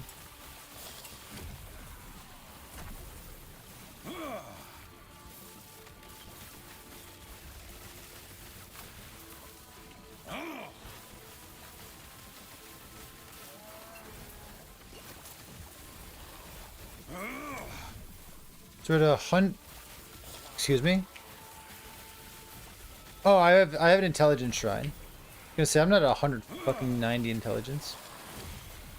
Holy. Chad, I got wonderful news for you. Fools! Fools! Finally got my wife to watch episode 1 of Freerun. Wonderful news. Very happy.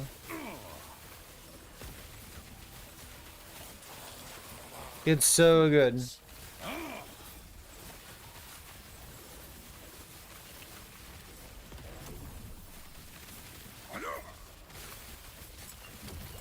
It's so good. Hell yeah, it's so good. Oh my god. It's so good. Did I finish Blue Eyes Samurai? I did. I'm excited for the next season.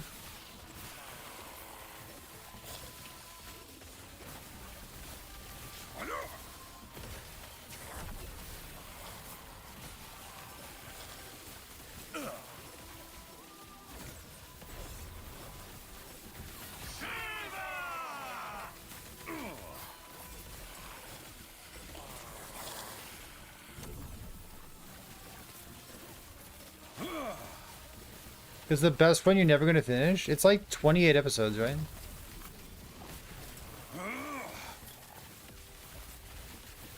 I might recommend it to you. I've watched it once already, but like rewatching it is like, it's just a treat. It's so good.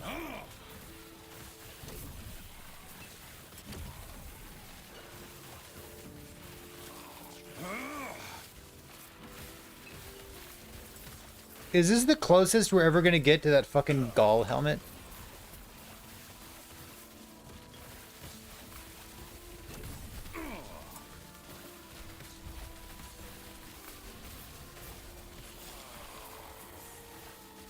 What's a treat? I was just saying that I got my wife to watch season 1 or episode 1 of Free Run, which is a excellent anime. In case anyone has not watched it.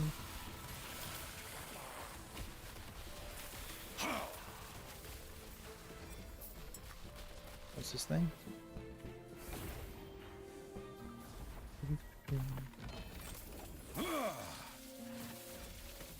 More intelligence, maybe intelligence.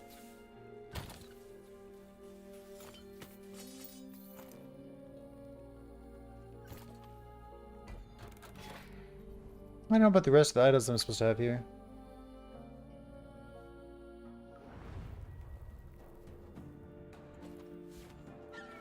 Boop.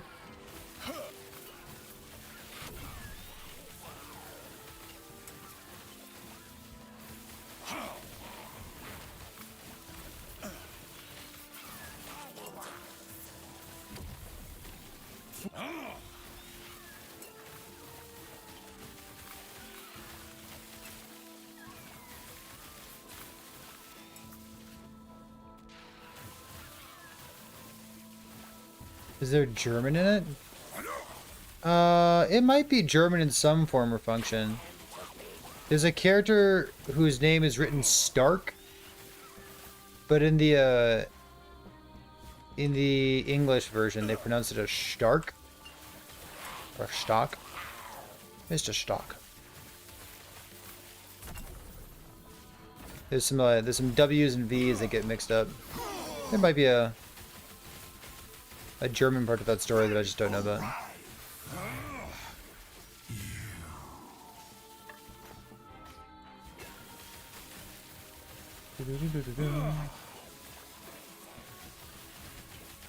Oh wait, aren't all the characters' names in Freerun puns in German? Isn't there a girl whose name is Ubel? Which means like bad or something? Wait, I know this. Yeah, isn't like all the characters' names just like German adjectives? Fools. Fools. Man, I can't imagine having that kind of naming convention, Dread. Can you?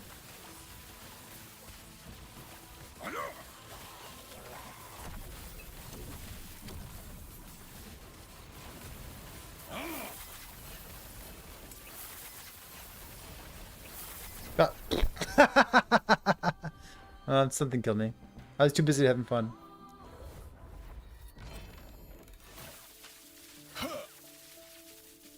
Too busy having fun. No.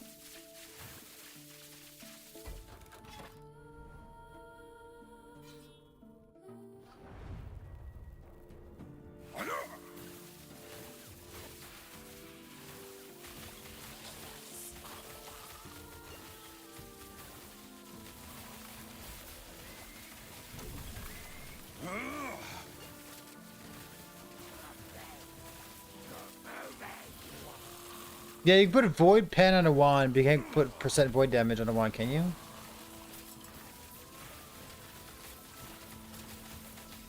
Just like you can't put fizz res on a catalyst because they're magical.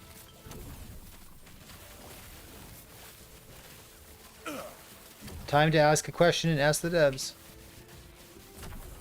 About that time again, dear. Okay.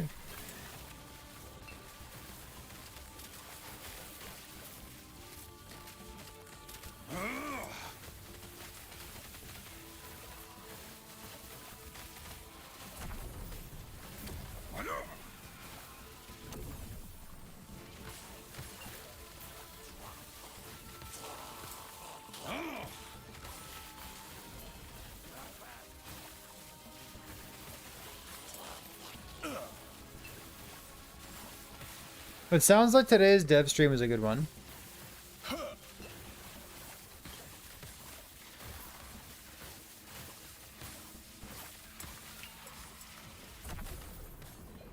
This. They plan to add more skills in the game.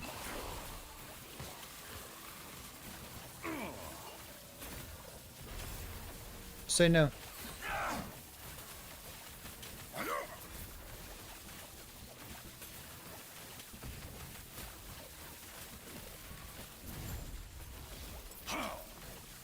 Plenty of classes are interesting, but only have 1 or 2 builds that are more or less interesting, worth doing. Yeah, this is just like, it's another variation of the exact same feedback that we've given before.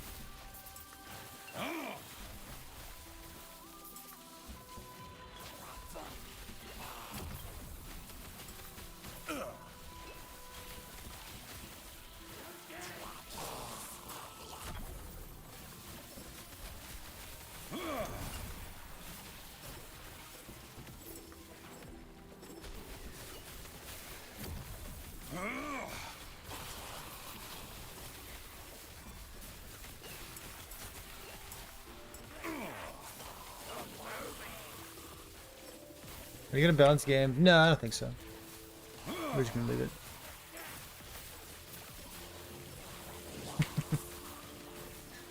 I should not be a community manager for any video game.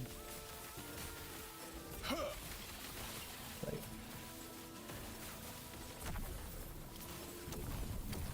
after seeing Bex with Path of Exile and Fucko with the Bazaar, I've seen the extremes of what a good and a bad community manager can do.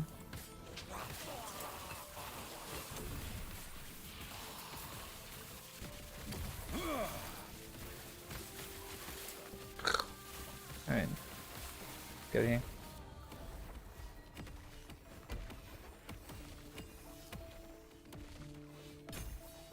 Intelligence.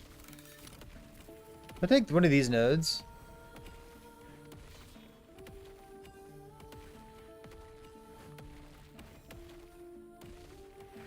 Ten ward retention per point.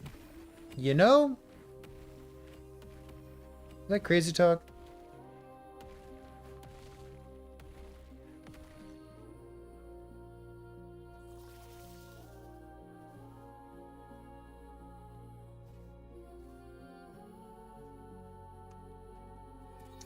I think, given the word retention nerfs, I think I want those nodes.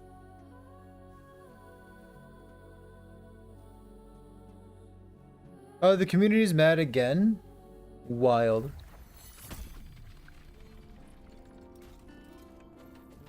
Hello, traveler.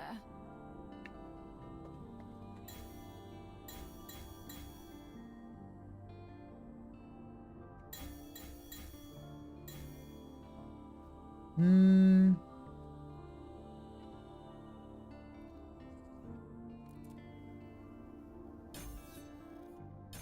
Hello, traveler.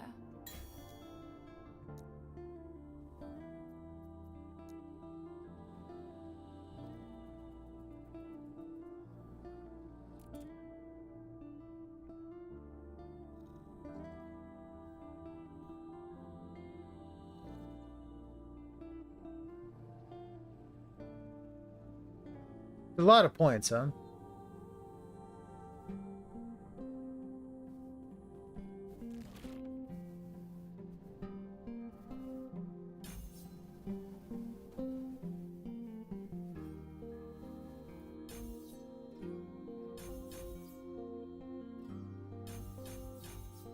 Hello, traveler.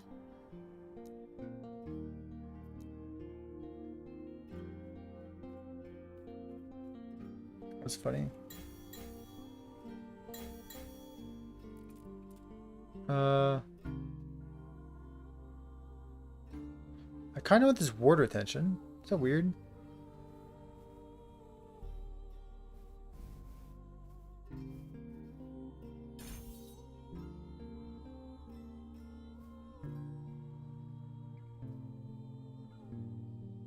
12 seconds. Was that a 6-second cooldown?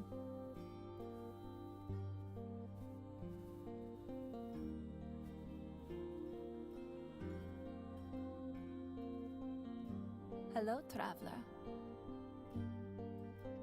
These notes were nerfed, weren't they?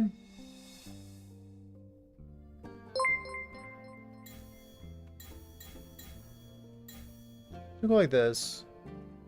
Hello, traveler. Hello, traveler. Do you know what? Hello, traveler. What if I just take these nodes? 25 points.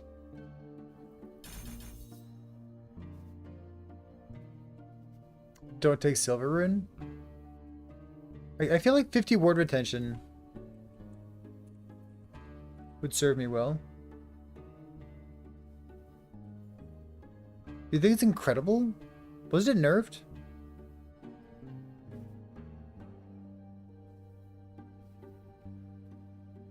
Oh yeah, I'm using a Twisted Heart. Oh, there's like one patch when they were like really good, and they got nerfed subsequent.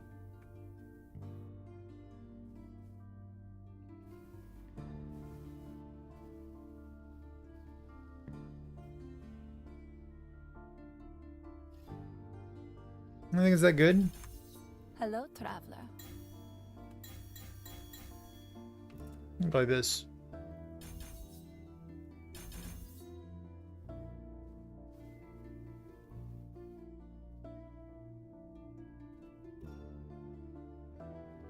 Do not. That thing is?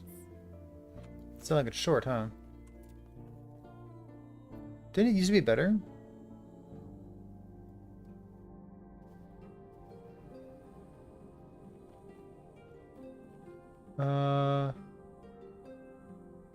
Like here.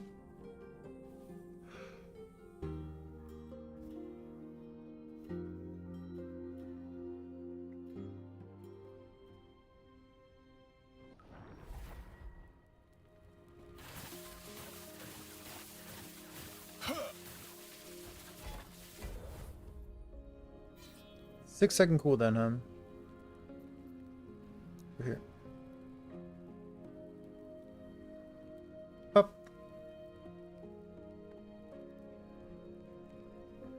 I just wanted the word retention. We're at 344. There we go. That's better.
Bum, bum, bum, bum. This isn't really what I think of as a hybrid build. I guess all Twisted Heart builds are kind of hybrid builds.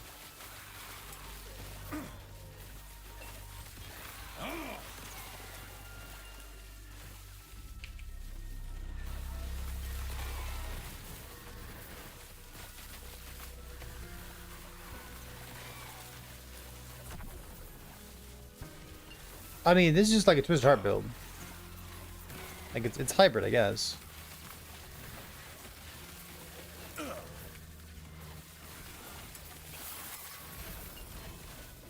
I don't know. Are hybrid and Twisted Heart builds two different things?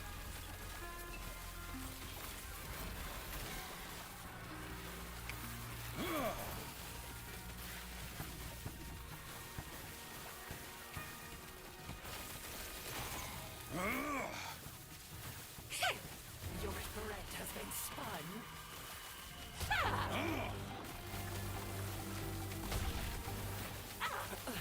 My work is incomplete. Oh, you know what? Let's pick up the Clothos.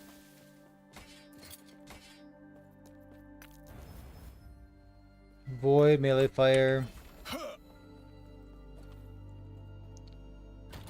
I feel like I've ID'd so many of those things. And they're just like... Never find a good one. Intelligence. Intelligence.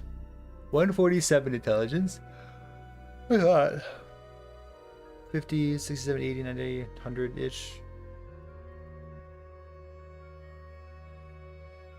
Doom, doom, doom, doom, doom.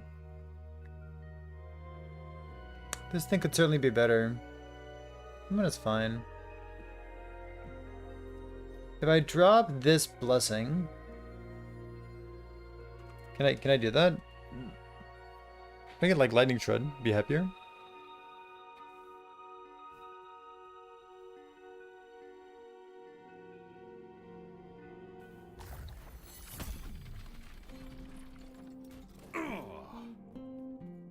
Greetings. 440 right now. Mistakes can be undone, but the I have to wait for it to like trickle down. Come on, dude. Come on. 359? That's fine. Greetings. 359 is okay. Mistakes can be undone, but the lesson remains. What time is it? Oh, it's almost 10. Oh my goodness, we're almost there, chat. So close.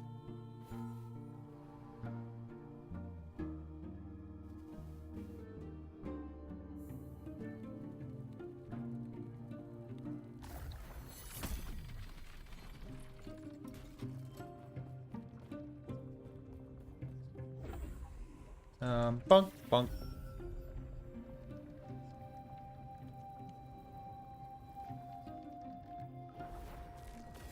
The altar of oblivion.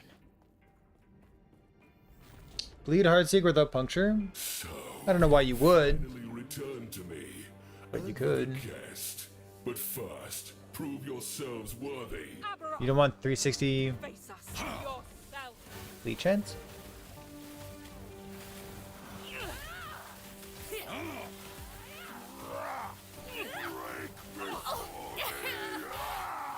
Dodge this!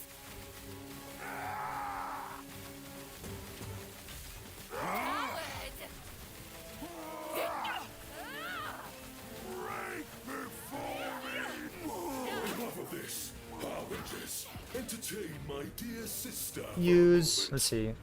We want a different nihilist with like crit on it. I'm pretty sure I need crit. I guess I could do the numbers again. Such wasted potential. Oropis would have welcomed you.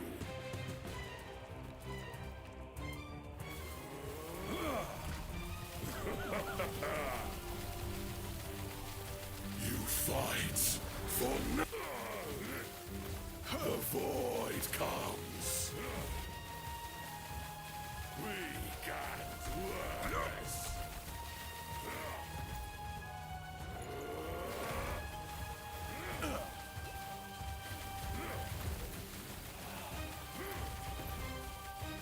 We can't worthless. See the beauty we were denied. Terror turned her back on us.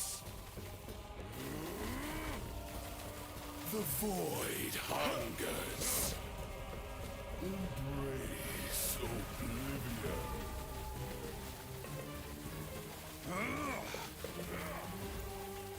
Weak and worthless.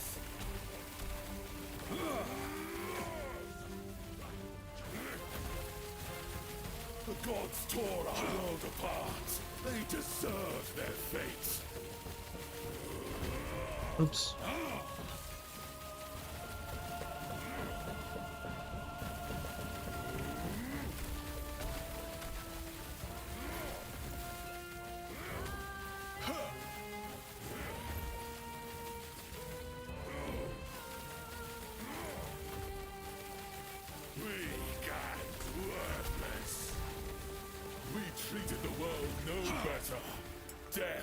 our legacy. No. Bonk. No. The void comes. Weak and worthless. Die.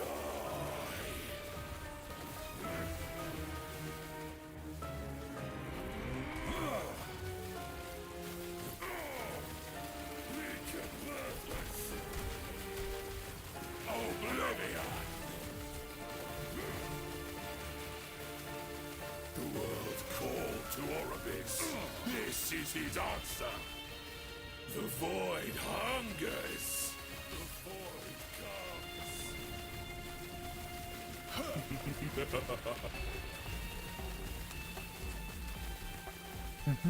You fight for nothing. Oh shit. The void comes.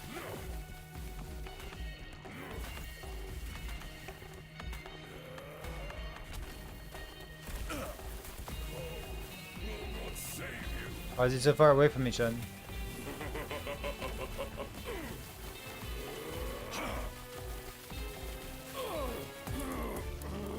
What? No!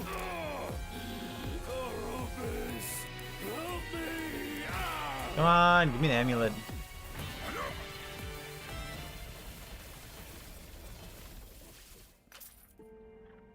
Nothing? Aperos. No. Bah. Aperos. Brutal.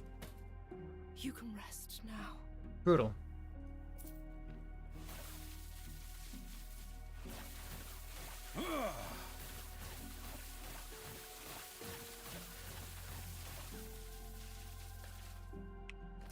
Ugh.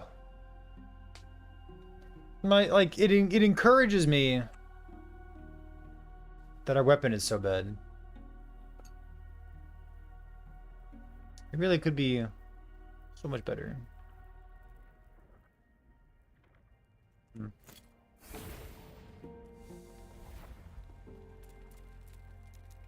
This thing has how much crit chance? 8 plus 8 crit chance. So 13. What's the button for this thing?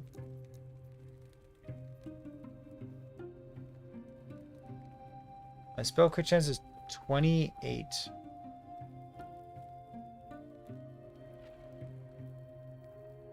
Which is... Oh, I guess, you know what? I can actually do this in LE tools a lot faster, can't I?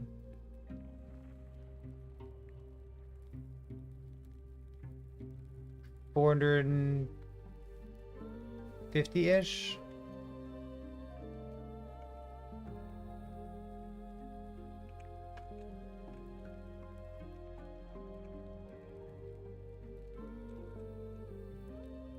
Yeah, I need a like a T7 spell crit roll on my Nihilus. Uber Heavy's hard? Oh yeah. Oh yeah, he is. I'm missing like multi here, blessings. These things. Crit.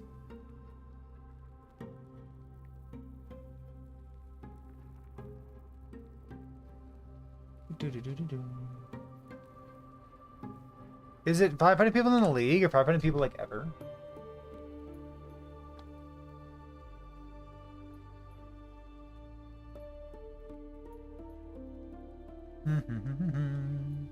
Yeah, I'm pretty sure it's ever. That sounds right to me. Forever.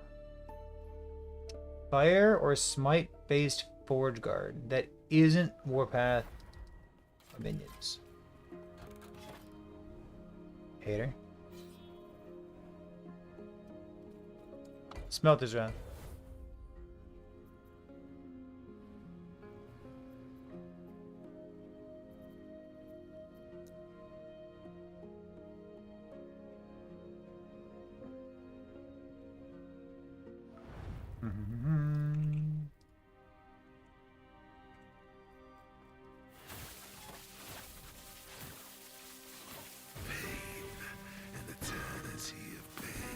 That's what we were looking at. I almost played that. Fate or not change. This means nothing. The end will come. All the same. Ice Drake 11. I would call that an experimental planner. But the idea is there.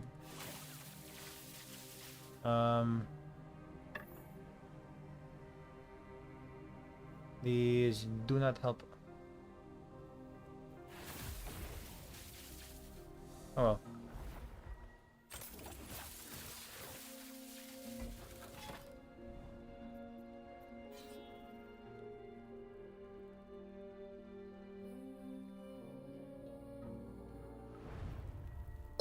Hey Narthi, I appreciate that. Bonk.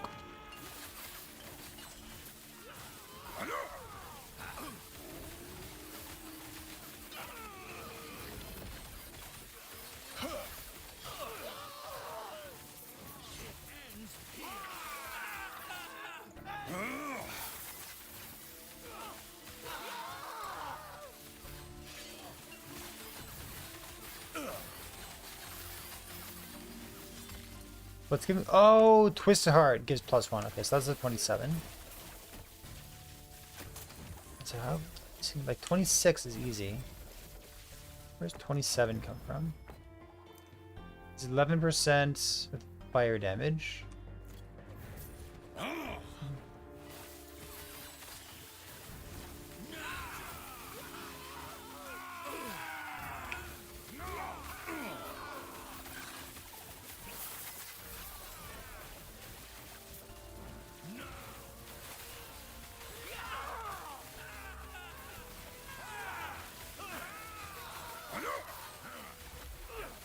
I don't think I've hit a single 2 LP slam.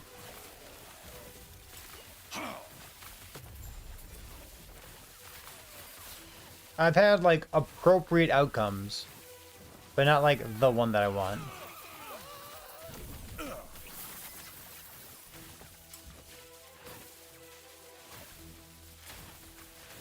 And speaking of being unlucky, I've had garbage luck with Havocs.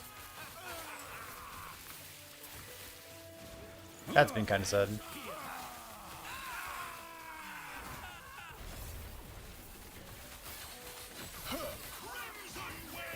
Yikes.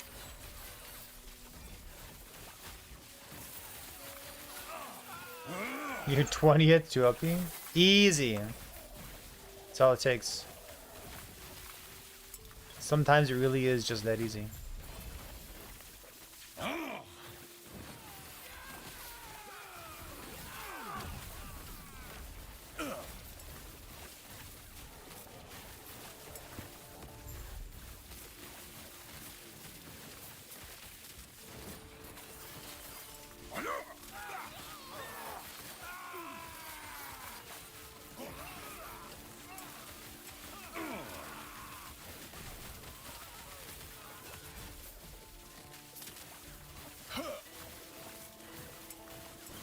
You stop bothering with them? They're so good though. Even if you do the thing that like you do like 7-1-1-1, like where all the non-7s are the same tier. Like even when you do that, like it's just it's hard to make work, right?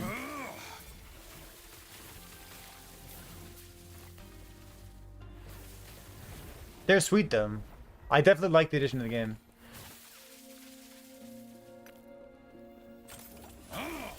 You imprinted a triple T7. I'm all about the redemption. More power to you. That sounds amazing. I hope it works. All right, listen. We're gonna do a gift sub. We're gonna do a podcast in a few minutes here. Before that happens, I'm gonna run upstairs and put some tea into my cup. I'll be right back. Thanks for being here.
Hello?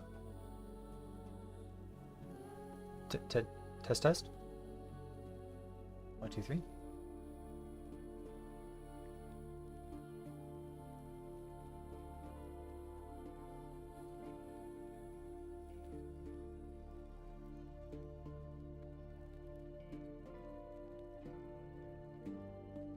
More.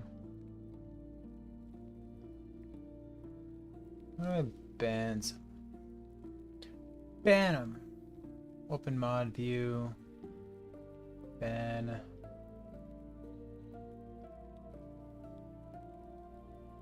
Ban. Alright. Alright. Working? Oh no, did you hear that?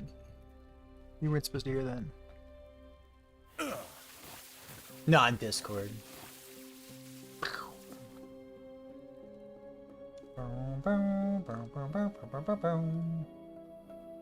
Alright, so now what do we do? I guess we go like this. We click this.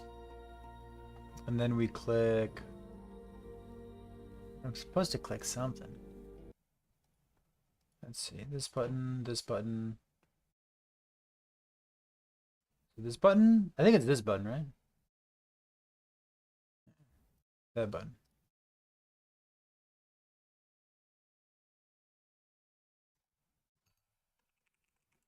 Alright. Let's go find out if Dread's there.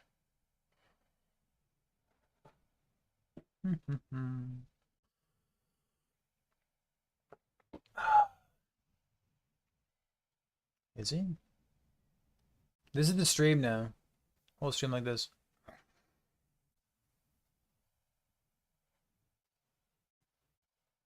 It's like record the whole podcast. Hey, what's the let's go exclamation point podcast.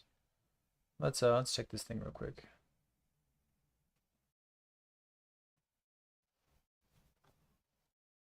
How many did we do? 62.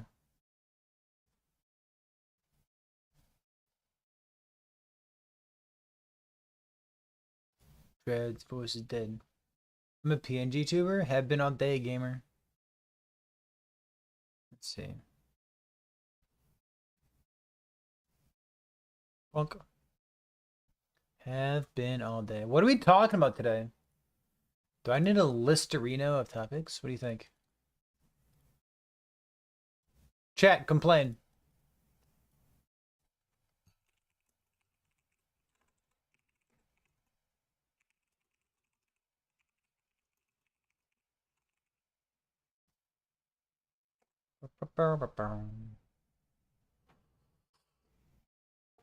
Ah.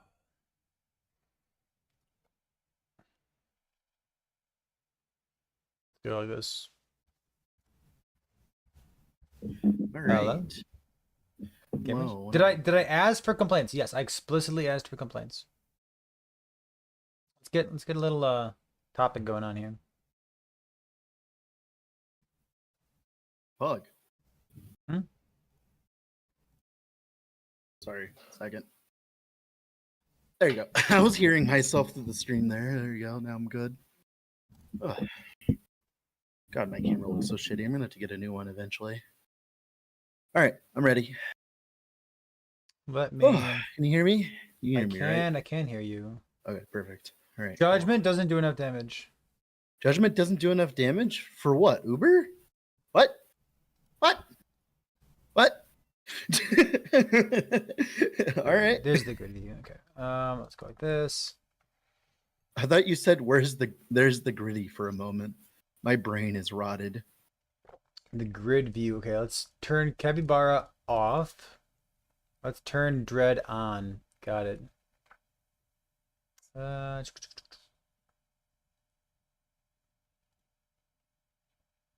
How's that look? Let me look here. Looks just fine to me. Looks good. Gamers. Oh, we don't have any Capybara. Should we put a Capybara on top of somebody? You can put it in the lower left corner. There's nothing there. Like honorable. Let's see.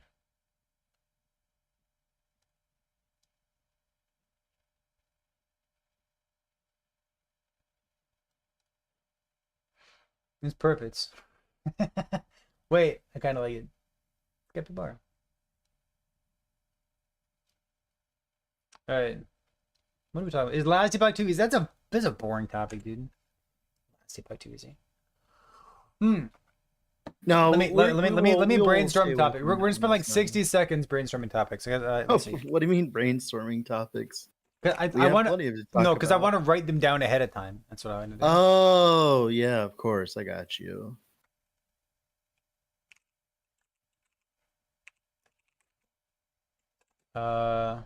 Question for you both. Why don't we have three to... Okay, Wait, so what's the this question? is the second time you've asked that question, Oken. So I'm gonna assume that it's a real question. Because it seems like a meme question, frankly. But you've asked it I twice now. mean, I'll be honest with you. Every single I've had this question so many times. Have you really? Like, no, Okay, just no. We not- did the podcast. Has the podcast started? No, it hasn't. And if the podcast hasn't started, shut up. I'll explain my opinion on that when we get there. Excellent. All right. Let me scroll it. Chad, if you want to air your grievances, now is the time to do it. Yeah. I see a good one in chat. Let me write this down.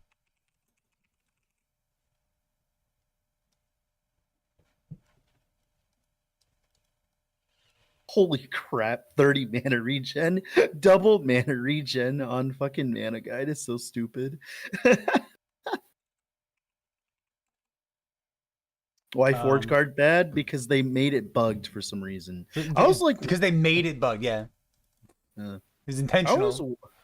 was wondering why that looked so bad for a bit, you know? Dread's only personality seems to be I'm good at the game. Oh, okay then. Got him. All right. Sure. Grimoire doesn't give throwing damage. Go use the Zarek set. Shut him up.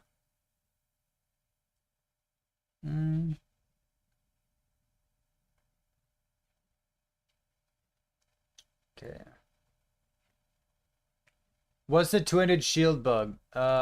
It gives double downside.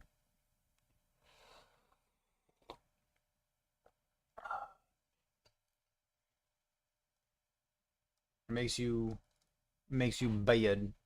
I didn't know Twice. I was good at the game though, to be honest with you. That's That's actually a compliment. Okay. Oh, did I show you this, Dread? What? I don't know if you can I'm see in my looking on camera side. here. It's I got a little capybara thing. Look at this guy. Oh, you got a capybara? Oh I my have God, a my wife needs to capybara. see It's it. a little plushie. His face kind of reminds me of Odd Taxi, if you've ever seen that anime. Yeah, I see what you mean. And then he's got like a little orange on his head. You pull it orange, and he vibrates. That's so cute. Amazing. Yeah, I agree. That looks very cute. Vibrating capybaras. It's the future, Chad. My wife and I got actually a capybara from Build-A-Bear Workshop on her honeymoon, or not her honeymoon, but her honeymoon anniversary or whatever. Love that. Okay, hold on. I got 1, 2, 3, 4. I got critical thinking skills. Do I have any?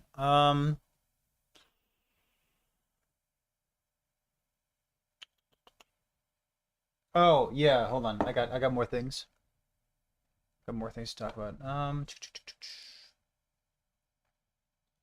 It's like the perfect time to list items on the auction house. Here's my capybara. His name is Henry. I had this like a year ago, so I was ahead of the curve, you see.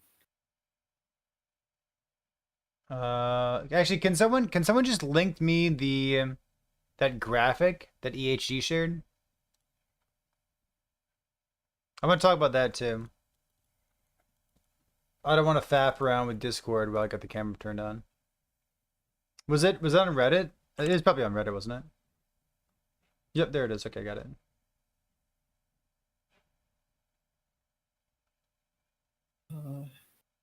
probably run. Yeah. Mhm. Okay.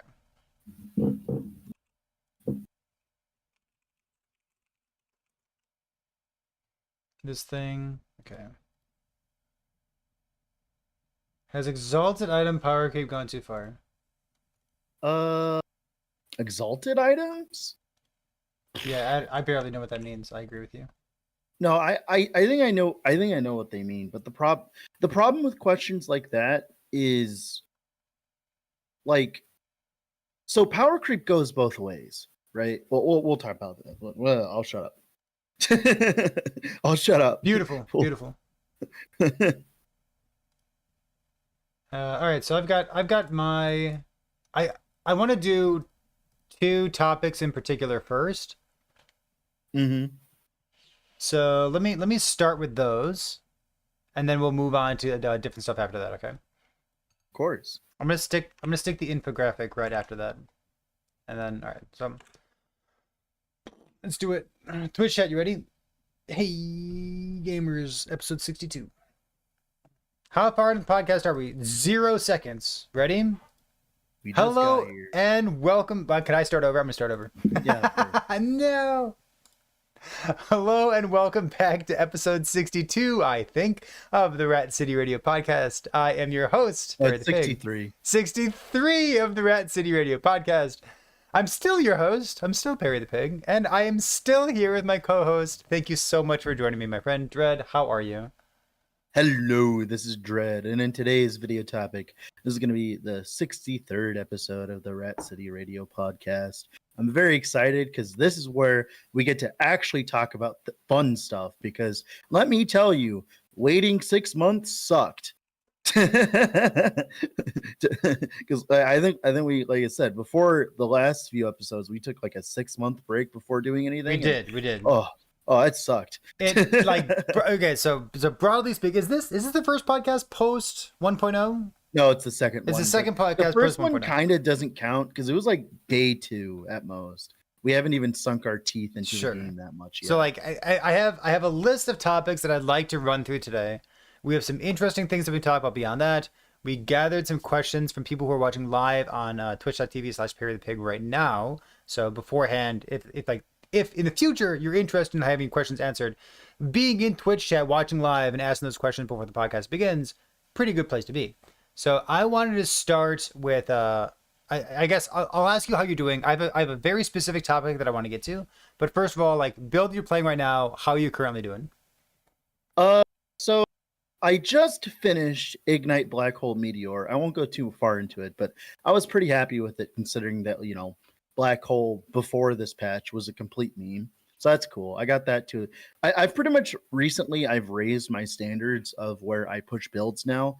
Right now I've been pushing them to about 1,000 corruption, and like killing Aberoth pretty quickly. That's been like my new standard, and I stay around that standard now. And Black Hole completely dumpstered that standard, so it's actually good now. Holy shit. We live in a world where Black Hole's actually good. Now Or you were at least revisiting like an once Ignite build that you had played previously, and like trying to juice that Yep, build up. mhm. Is there a spell damage build out there, or is that No. like a different league No. of build, different tier? It doesn't even work. Got it. The damage isn't there. Good. Yeah. All right. Because Understood. remember, I was running Spell and Ignite, and it still wasn't doing that much damage. Okay. Like I was like trying to run the spell damage. A good example is like in the monos, I would like plop down my Black Hole before it started applying ignites. It'd do maybe 40k ticks to the monsters, which sounds like a lot, but then in all reality, that's like 400k ticks, which actually isn't that much in all reality. So that's Yeah, what you're and playing then- right now. Go ahead. Well, no, I'm actually finished with that build. What I'm actually playing right now is a Doom brand Doom Necromancer. So if you don't know, Is it Doom- like Doom, the thing from the rings and Red stuff, Shade? yes. No. The Doom from the like rings. yeah, okay, it's actually the ailment itself. So there's the Doom Yeah. brand. Is that what you're doing as well? No. Okay, no, not that just then. Doom. Got it. Okay. So if you don't know, Doom was changed this patch, guys, to make it so that only the highest stacks in terms of damage apply. Same thing with Time Rot, which makes a lot of different Doom builds that weren't viable before viable because what the problem was is you would put down big fat Doom stacks on things and then it would just suck because it would get erased. And a lot of like you played Doom back in the day, and like one of your biggest problems from what I saw was like you couldn't touch the mobs, like you had to be very sterile with your approach. But now you can just do whatever the fuck you want as long as you do enough more damage, right? Yeah, in the past you needed to have like as few hits as possible because like if you hit them a second time, you'd apply like a much smaller, more multiplier, but it would still overwrite the rest of your damage. So Yeah, Doom it builds would were pretty screw you cooked in the over. past, but now they're like, I mean they're still like in meme category, but they're way cooler. Oh yeah, for sure. And there's of course certain skills like Infernal Shade that can get absurd multipliers, specifically Necromancer Infernal Shade due to the dagger called the Ghostmaker, which gives you more Infernal Shade damage per wraith that you have out, up to like 400% more. And yes, that applies to Doom, just like how it applies to ailments. And of course, as well, you're applying it with the Explosion, which also has a bunch of more multipliers. And you can combine those two to get really big fat stacks of Doom. And then you could have your Bone Curse also applied to Crepify so that enemies take % increased damage over time, and you can use the Pearls of the Swine amulet. Oh, No, I'm using Mana Guide. never mind. Mana. I need mana regen. Wait, Mana Guide on a Necromancer. It has 70% mana regen on It's it. perfect. Sure, I'm whatever. stacking. I have to stack a certain amount of attack and cast speed so that I can, like, Got it. obviously summon my zombies and stuff. Because one of the biggest problems with the build, mind you, is the fact that because I'm not using the axe, I can't get to 100% chance to apply Right, Doom on right. it. So I only But like only have the axe 80%. also has what, like a bunch of Doom Duration, penetration, right? It has a decent amount, but the specific stat that we care about on the axe that would have been nice is Doom duration, so I wouldn't have to like spam as much. Because what's going on is there's a like the big version of Infernal Shade. Where, I'm like, there's, familiar like, with it. big explosion. Well, that has 150% more damage multiplier on it. So if I cast enough, I can do 4 big fat stacks, but with of course the explosion, right? And that will make my Doom do even more damage. So having more hits and more Doom applications means that more consistency, which means I want more cast speed. But if I want more cast speed, it costs a lot of mana. And if I want that, I need mana regen. And I'm already a unique Gucci build already. So I need to like find a way to get a bajillion mana regen very quickly. And thankfully, mana regen is mana God is a 70% fat mana regen modifier on it. And it's on an amulet, so you can get it with like T7 mana regen. Right now, my mana guide, I can take it off. It's giving me 10 flat mana regen, Barry. Like you go from 10 It's to 20. absurd. Yeah, I go from 19 to 29. That's pretty big. Yeah, it's Interesting. insane. It's like literally build defining sometimes, in my opinion. People are going to be abusing this in the That future. that actually makes me want to play Avalanche all of a sudden. Yeah, you can play Avalanche. Huh. Oh yeah. Oh yeah. Oh yeah. Huh? That's interesting. All right, listen. So, What have you been playing? Whoa, have I been playing? I started the build contest for season 2. The season 2 build contest this time around, we're doing set item crafting. So a build to be a part of the contest has to have some kind of set item craft on it. Like you could have like the entire set for the set bonus, or just one particular thing that you're building around, whatever you want. So I wanted to leave it nice and vague because I wanted to see what people could do with set item crafting. Explicitly because before this patch started, people were wondering like, man, isn't set item crafting going to be OP? And my argument was, man, it really had better be strong because it has to compete with the entire LP system. And like now that LP like has guaranteed 1 LP slams, like that seems like probably the most defining part of season 2 Of this patch? Yeah. Oh, 100%. Yeah, like the guaranteed The fact slams that are can always completely guarantee- crazy. I think the fact that you can guarantee slams past 1 LP is the biggest part. Because now, to give you a good example here, if you have a 3 LP, let's say you have a 2 LP item, and you have one specific affix you want on top of the guaranteed affix, you went from like I think a 1 in 8 chance to a 1 in 3 chance to hit what you want, which is just fucking bloody absurd, right? Well, Like, think that's about like insane. a body armor too. Like you go like you know like T7 skills and then like vitality health or intelligence health. It's like it's extremely likely that you're going to get something that you want. I don't even know if it's like a Yeah. bad combination at that point. especially if you use the right item, right? Right. Now, of course, although what this has introduced though is there's been a meta shift. Double T6 items are insane. Like pretty much like a good example on my chest, I have T6 intelligence and T6 chthonic fissure damage over time. Not preferring a T7 modifier?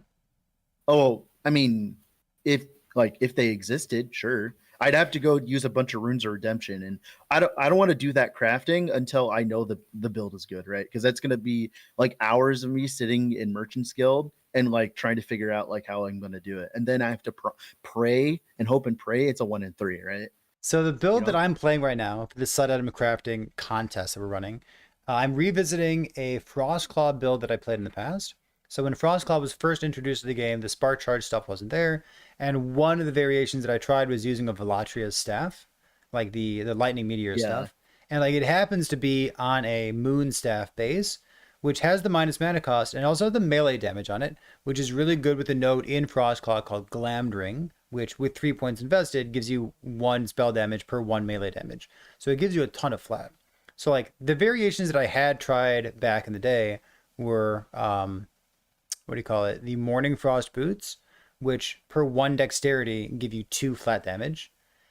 Yeah. But now that we're doing the Velatria stuff, the Velatria stuff is a set item, and some of the set items have been nerfed before the prematurely patch, before the patch even started. And like, I mean, I guess I understand wanting players not to have fun, but the Velatria stat adds one flat lightning damage per 2 intelligence. So it adds 1/4 the damage for this particular build that Morning Frost does. But like you get to stack intelligence instead of dexterity. This also is in combination with the intelligence nerf as well. It is. Yep. Yeah. So yeah, it takes a little bit of the wind out of my sails thinking about set items, because like we did a bunch of brainstorming for the contest as well, and lots of people are interested in using the Shard of the Shattered Lands, like putting a bunch of flat. To be fair, 1500% is like a lot of percent damage if you go and look at the calculation. It is, but you need 3,000 regen to get there. Yeah, you do need 3,000 regen. That is fair, yeah. So people are like trying to go all out and make these things happen, and like it's like not quite getting there, and like it almost feels like it's better to just like build percent increased damage normally than it is to invest in this thing. To be fair, investing in defenses and damage at the same time should be expensive, to be fair, mind you. Like anytime, I hear you. I hear you. This is actually why this is why I rate, like, this is why when I play like the Frostbite Heartseeker Marksman and people are like being like, oh, you're not doing as much damage. Oh, sure, for the cold res stacking your ward retention as well. Sure. But well, the reason why it works so well is because since I'm running freeze rate multi, right? I'm freezing enemies. So as I scale my freeze rate to get more cold pen for my damage, I also freeze enemies more often. At 1,000 corruption, I was like perma freezing white mobs and everything, which is absurd. Like having that Wingari pack not attack you is an absurd damage layer, and that's like the kind of stuff that's why like the Velatria set specifically got nerfed, is because scaling your damage with your defense is going, like, every single ARPG ever in the history of like ever, right? The moment you can scale your damage and your defense at the same time, it goes ballistic and probably gets nerfed, right? And that's why I understood why they nerfed it. But but they nerfed both parts of it though, like the ward retention and the damage there. Exactly. Yeah, they did. Come on, man. Let me play my build. So that's what we're trying right now. We're doing like all the full repeat Frostclaw stuff. It's got no spark charges, but it's still very enjoyable to play. So that's what we're trying out right now. And I wanted to ask about like set item crafting. Have you been doing any set item crafting with Tell me. Give me a sentence about why you haven't been doing set item crafting. I haven't played a build where it's relevant yet. All right. People are confused about the sets. You know that they're still absurdly niche, right? even if you can put them on good rare items or good exalted items, they're still very niche modifiers. They still kind of want you to do the thing. Yeah. Like one of the most interesting things that we've stumbled across is basically the build that Frozen Sentinels started out with this patch as well. Yeah, doing the shock chance per intelligence and using that to feed into Rune Master's Branded Deception, I think it's called. And like that's neat, but like I feel like interactions like that with set affixes are kind of few and far between. Yeah, I think, in my opinion, the strongest set affix to exist right now, generically, like in general, just strong, is the Scorching Touch Ring, where its set affix can get to tier 7 with like 50% generic ignite chance and 70% fire damage over time on a prefix of a ring. That's is huge. busted. Yeah, That is huge. That is a lot of damage on a prefix, mind you. And like, if you're not using a red ring, there's nothing wrong with using an exalted ring. There aren't that many rings that like can like make your build go like insane. And well, that like if you're melee hurt. ignite, you have the like the flame reap ring, but like all of a sudden if you're like Yeah. spell ignite or bow ignite or something, you have a Yeah. good alternative there. Or if you have things that scale off of ignite chance, perhaps like tornado. True enough. Okay. That didn't exist before, right? Mm-hmm.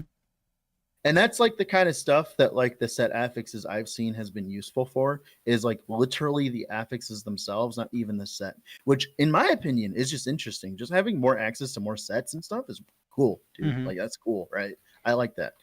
So I haven't used it yet, but that's just because I've literally just haven't had an opportunity to use it, not because it's like they're like personally bad. Like I just haven't had an opportunity at all. I'm really looking forward to like more set items. Give me a set bow, a set quiver. Give me like another pass on balance for the current sets. Like That's actually kind of why I talked about when we first brought this up. I was like, I'm not excited for the sets that we have now. I'm excited for the sets that they design in the future with this true. system. Like now that we have the system in place, like let's start using it. You know? Yeah, because now that there's a very distinct division between set items and legendary items and stuff like that, it Mhm. does mean that they can kind of just go ham with like what they want to do. So I'm excited for it. I'm excited for it. Like I don't think the set item rework was bad. I think it was very well needed, and I think it's good. It's just there had to be some unfortunate casualties to the process here. Sure. So I wanted to segue past set items into something else that I considered for the build contest, but I think I made a good choice of not doing it for the build contest, which makes me a little bit sad. And that is champion affixes. So champion affixes are drop only, always sealed affixes that you don't get a choice of the base type, and they can't be used with unique item crafting for LP stuff. Have you done anything with champion affixes? Nope. They are way too hard to utilize. Properly. They are way too hard to utilize. If you're leveling hammer throw, and then you hit the smite one. Sure. Cool. The minion teleport one is the most useful one. It feels like the minion teleport one always drops on a minion ring too. Have you noticed that? No. It feels super common for rings. But yeah, that's like the only one that is like remotely even usable outside of like leveling, is because like not having that affix on not your boots is important, because your boots this patch is an insanely like very good like slot. So not wasting it with experimental crafting is insane. I was thinking about doing this as a build contest, but I couldn't justify asking people to like, first of all, like you'd screw over everyone in COF. I don't think anyone would participate. You know what I mean? I think it'd be too hard to actually get the item for the build that you're trying to do, and also have it be a good build. Do that, yeah, It'd be like a very, very brutal thing to do. I do like a bunch of like smite hammer throw builds. Yeah, I like the lightning blast one. I think it's quite good. Oh, the lightning blast one is good. Yeah, I like the lightning blast one. If you're playing a lightning blast only build, that build is good enough to like genuinely actually try to target farm. Yeah, it's pretty cool. It's like chance. It's like a 37% chance for like 4 extra chains, which is 2 extra chains if you have the convergence name. Yeah, like that's insanely good. Yeah. Remember, these are also good for the one node that like shoots out in a beam instead. And they just buffed Battle Mage's Endeavor. They just buffed Battle Mage's Endeavor. So. Yes. I think somebody was actually trying Battle Mage's Endeavor, but like that's the kind of thing that I would love to see as an option.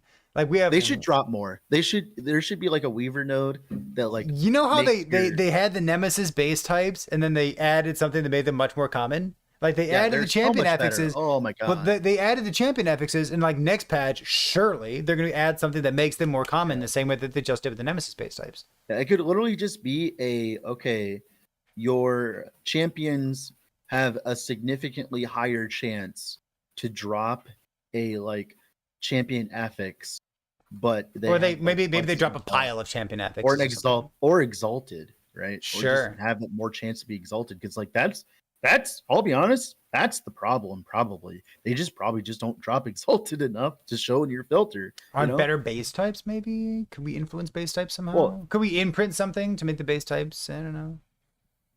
Well, they could just fix that by just dropping more. I think they could fix that by just making more items drop. All right. Yeah, so the champion affixes was a possibility for the build contest, but we kind of tossed it out the window because I mean, it's kind couldn't- of like the personal items too. It It's is. just- They're it's kind of literally the same thing.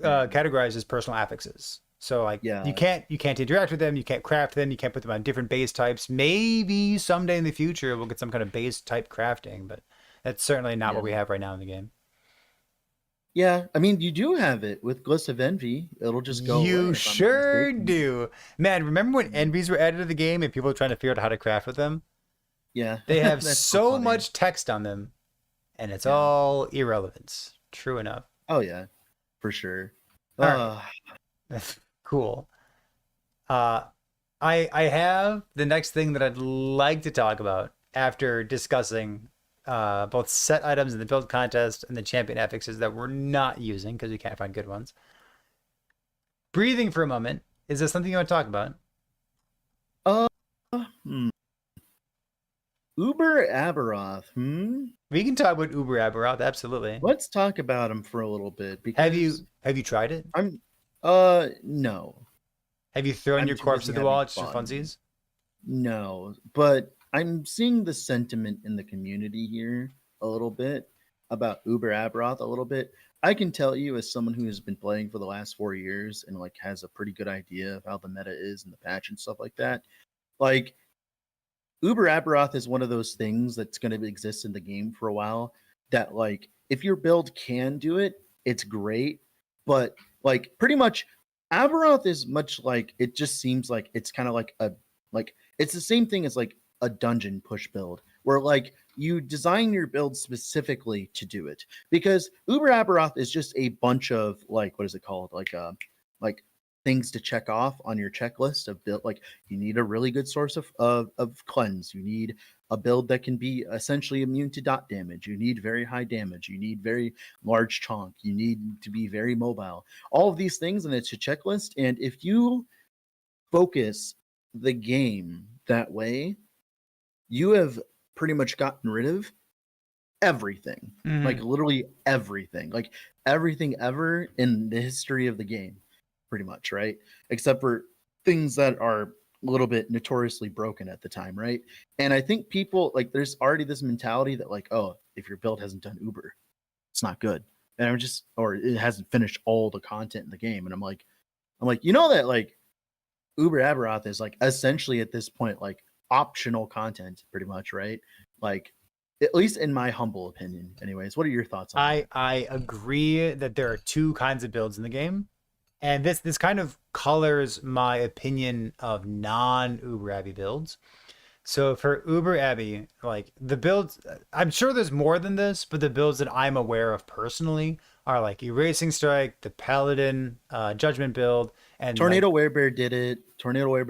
Sure, I'm in the okay. talks with someone that's doing it with a Spina Malotros Warlock. Spine of Yes, what? I'm being serious. I'm not And joking. I would say like snapshotting Storm Crows, I've heard is a build that can do it as well. Yeah, and So- Frozen's currently killing it with like Branded Deception remaster, but like the problem is he's like snapshotting the damage from Frostwall. for the whole Awesome. fight. So like, yeah. So there's, like you know, literally the number of builds are on one hand, right?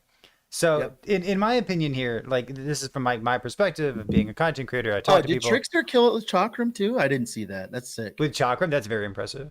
So Yeah, that's very impressive. I see Yeah. like builds that can kill Uber Aberoth, and then like if you're not killing Uber Aberoth with your build, you are doing everything else in the game, and everything else in the game.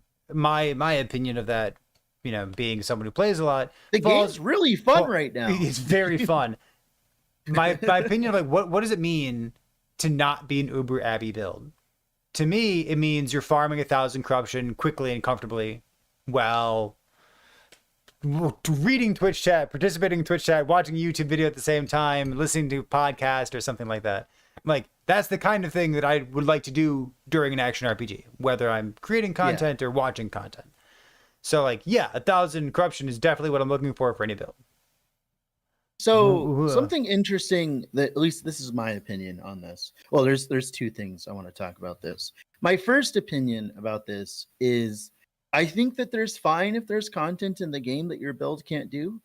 I think that leads to more fun aspect of the game. Like, if you could play any build and do any of the content in the game very easily, would it actually be a game? Like, we had like this gigantic, this motherload of a fucking talk, right? Last podcast about whether Last Epoch's too easy, but then we're talking about like, oh, there's only like maybe a build on like maybe our two hands or countering your two fingers on our hands, right? That can do Uber Aberoth. Like, isn't that kind of disconnected in a way where it's like, how is the game too easy, but at the same time there's a boss that only like maybe 10% at most of builds can do? How does that exist in the same paradigm, right? I understand where it comes from.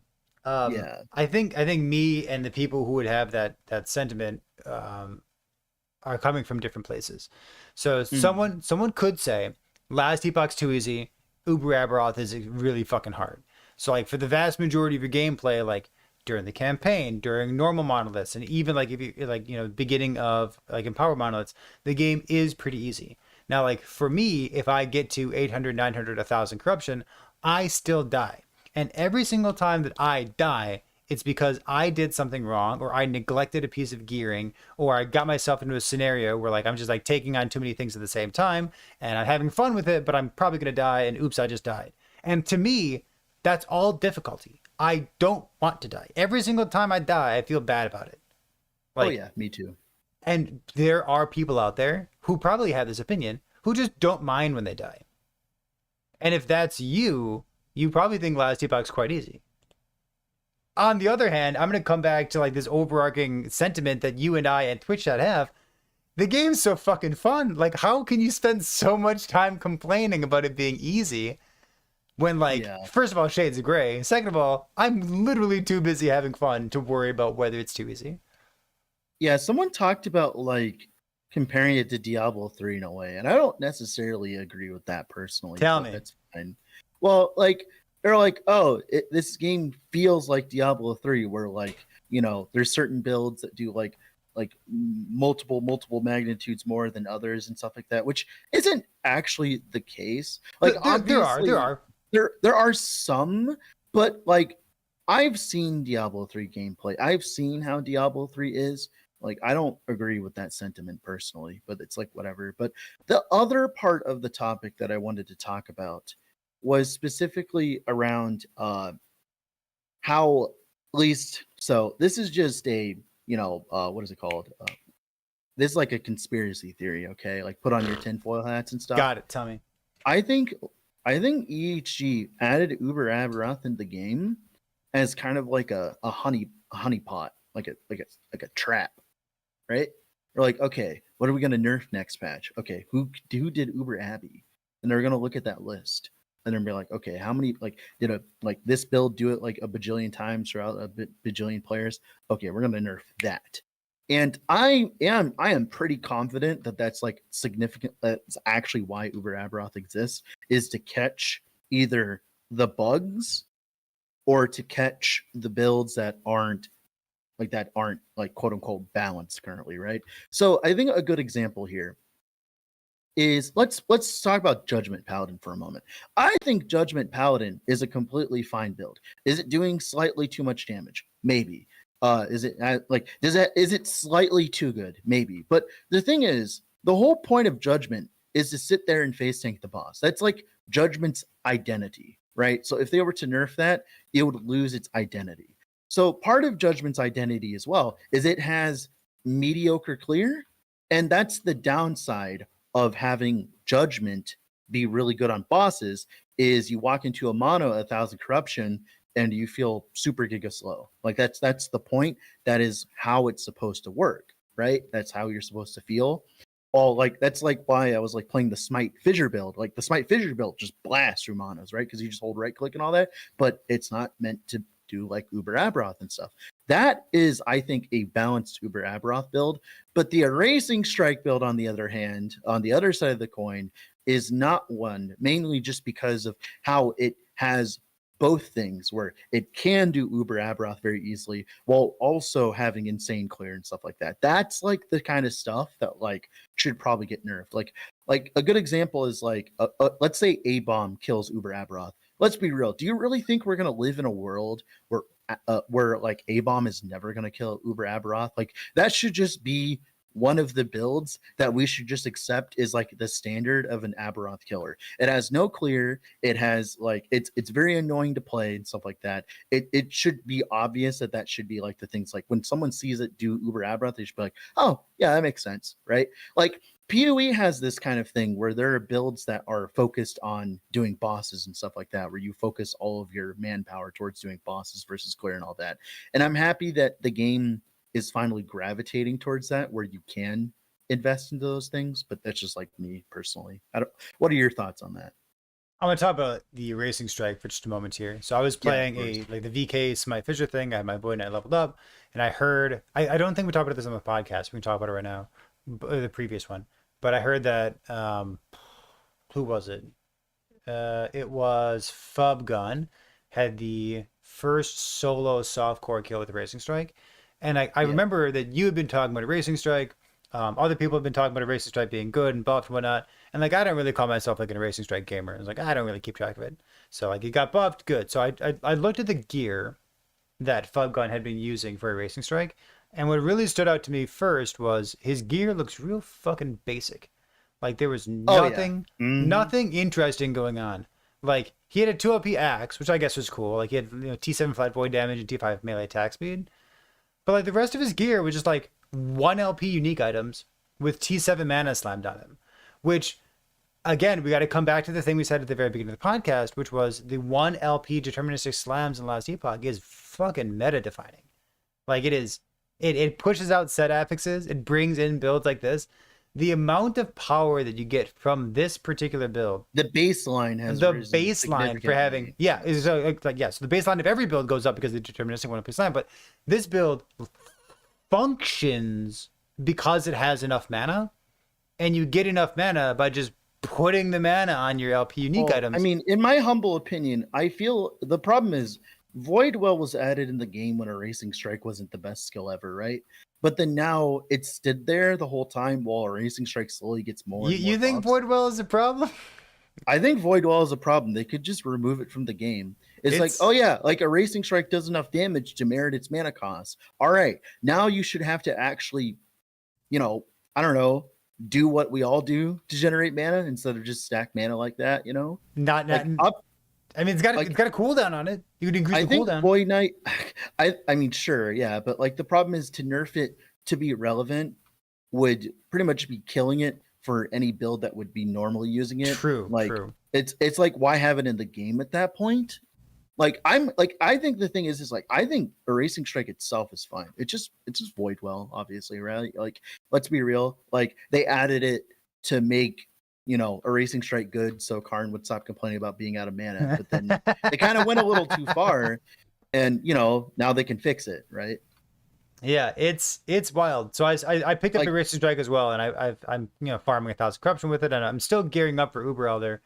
And like I've got pretty good damage for it, not OP.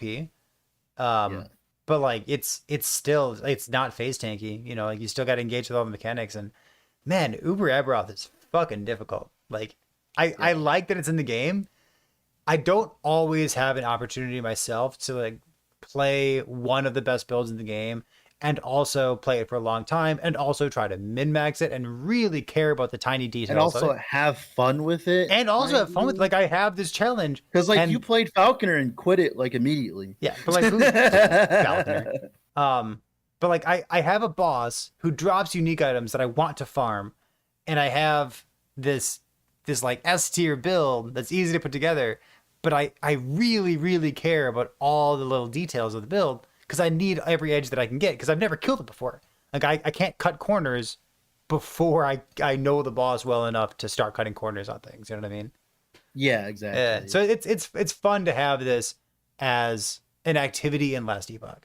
Like I really want to kill this guy and I really need to care Oh, about everything. I think his inclusion is great. I think Yeah. it's wonderful. I just think the problem is like the community is going to go through the same exact evolution that the community went through with Path of Exile, because Path of Exile had Ubers added, and the whole community was fiending for Uber builds, and then they realized that, like, the only builds that did Ubers were the ones that were specifically designed to do Ubers, and the builds that like didn't do Ubers were the ones that were designed to like farm maps fast. And like as long as there's not a significant overlap between those two, right? Mhm. Like it's fine. The game isn't bad. Like it's fine. Like there should be an incentive to refine your build against a boss. Like it shouldn't be like it was for the past like what now 4 years, where if I saw a Raptor Beastmaster, I was like, cool. All right, go clear a monolith now, buddy. Like the fact that like I can succinctly say there might be a Raptor build out there that actually can kill Uber Aberoth, probably, maybe I don't know. I'd have to go test. Like the fact you can do that and not feel like as though you're wasting your time, good. Like same thing with like a good example is like the black hole build I just played. Like that build didn't even feel that bad to play, as because like the clear on it was mediocre, but the single target was good enough and it was tanky enough that like I just like AFK farmed normal Aberoth for like 4 hours straight, and I didn't feel like I was wasting my time because now there's enough ways to generate favor. I can go spec false temples on my Atlas, or on my Atlas tree, whatever you want to call it now, Weaver's tree, right? I can go do that, go play a fast, zoomy character, go get my favor with that, and then go farm like 20 Seed of Echidra in a row to list up for sale, right? Or like slam. Like I think the game is finally moving towards you don't need to build a build that does all the content anymore. You can focus on specific points of content. Like a good example here is like I want to play a Warpath Void Knight that its entire existence is to just click on the next echo and turn your brain off. It will not be interacting with bosses. It will never kill a boss in its entire life other than the initial 5 Oribus's it needs to get to 1,000 corruption. And then after that, no bosses after that. That's all it's gonna do. And I think that's great. Love it. I want to pivot to a infographic that Last Epoch or that Oh, EHG yeah. put out, I think today, for season 2 first week stats. I'm gonna ping this into Twitch chat as well in case you haven't seen this. This is linked on Reddit too. So I'm just gonna read off some of the stats here and tell you what EHG has collected about the player base for season 2 week 1 stats. So the number of players who have killed Uber Aberoth. I do assume this is online. So like It's online. any Yeah. realm, but online. I'm So gonna go kill him 200 times offline real quick and do it. double that number. So yeah. there's 471 people who have killed Uber Aberoth. Why Pretty- is Ghost killing so many people? Well, Ghost? That's the dog champion. He's never been dangerous to me. Why is he killing so many? What? Who's Ghost? When I'm looking at it, it says top 3 deadliest new enemies. Uber Yeah. Aberoth has killed a lot of people. Killed Ghost 358,000 is people. dog champion, like the frozen dog champion. Radima the Cursed is the Nagasa lady that like has a gigantic physical swipe that like does infinite damage. So, Y'all like, I get, know like- the names of the champions? Oh, I know all the names of the possessions. You know why? Because they kill you or at what? 1,500 corruption, they'll start fucking you.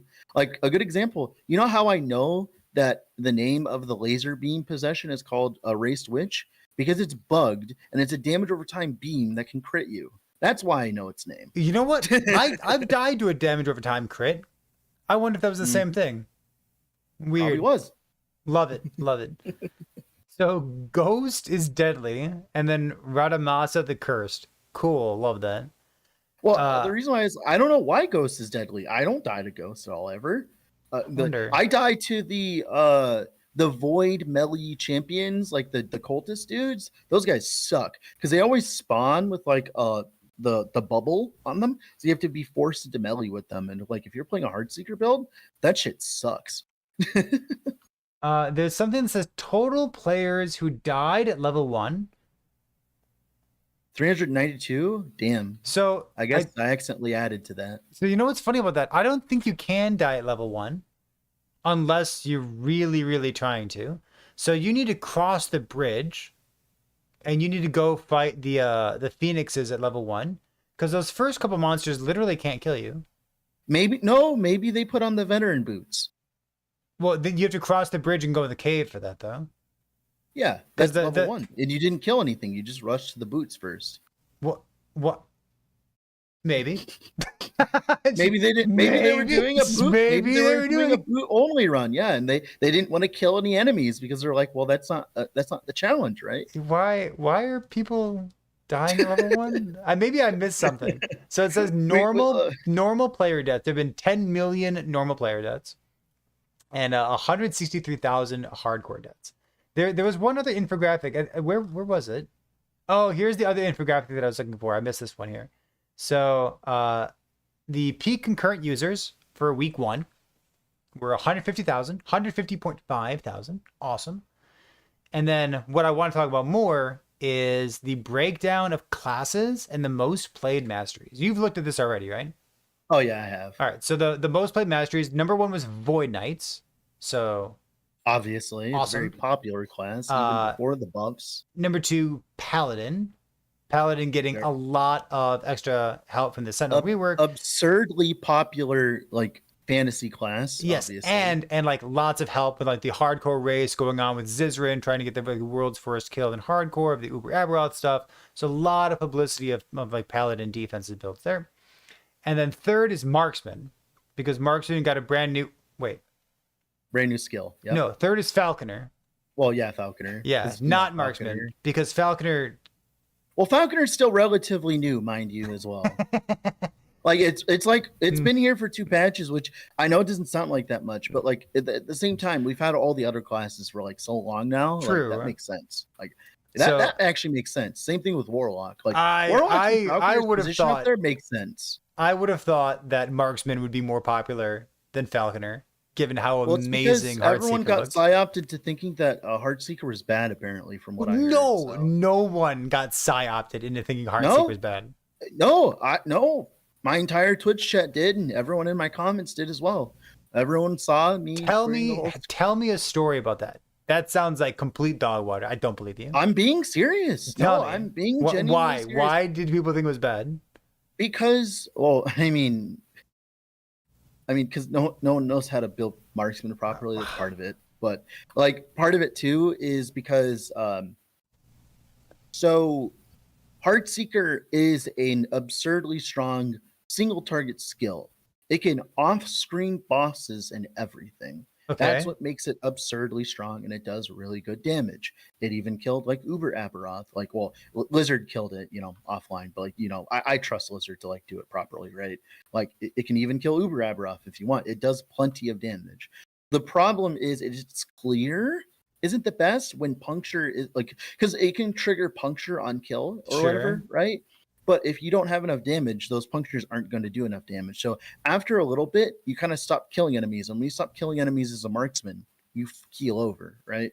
But the problem is like, so marksman is the most, like in my humble opinion, marksman is the most mechanically complex class to play in Last Epoch, right? Because you are incentivized to not get hit ever, and its entire kit is based around not getting hit ever, right?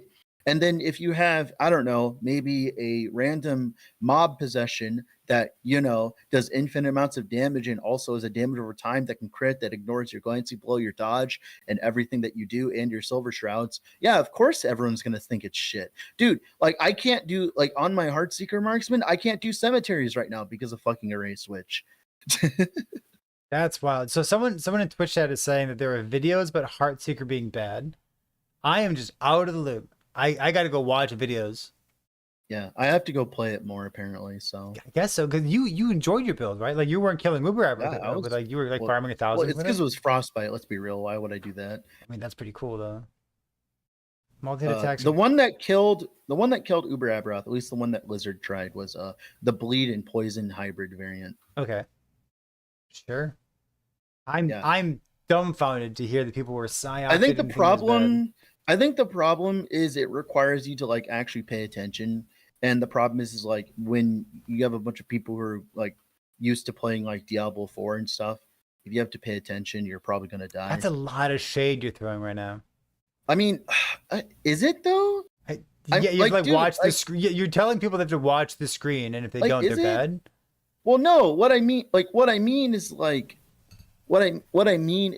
marksman. You use it as a ranged class. Like, there's a reason why ranged builds are so strong in like RPGs in general. Sure. But when you're not using that range, when you're not moving around, like if you ever like watch me play Heartseeker, right?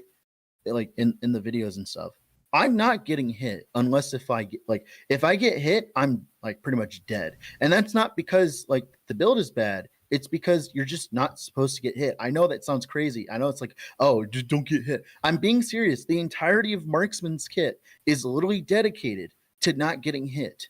Like that's literally the whole point of it. Right. And the problem is like, you know, like that's very strong when you know what you're doing, when you know what the mobs are, when you know how the mobs fight.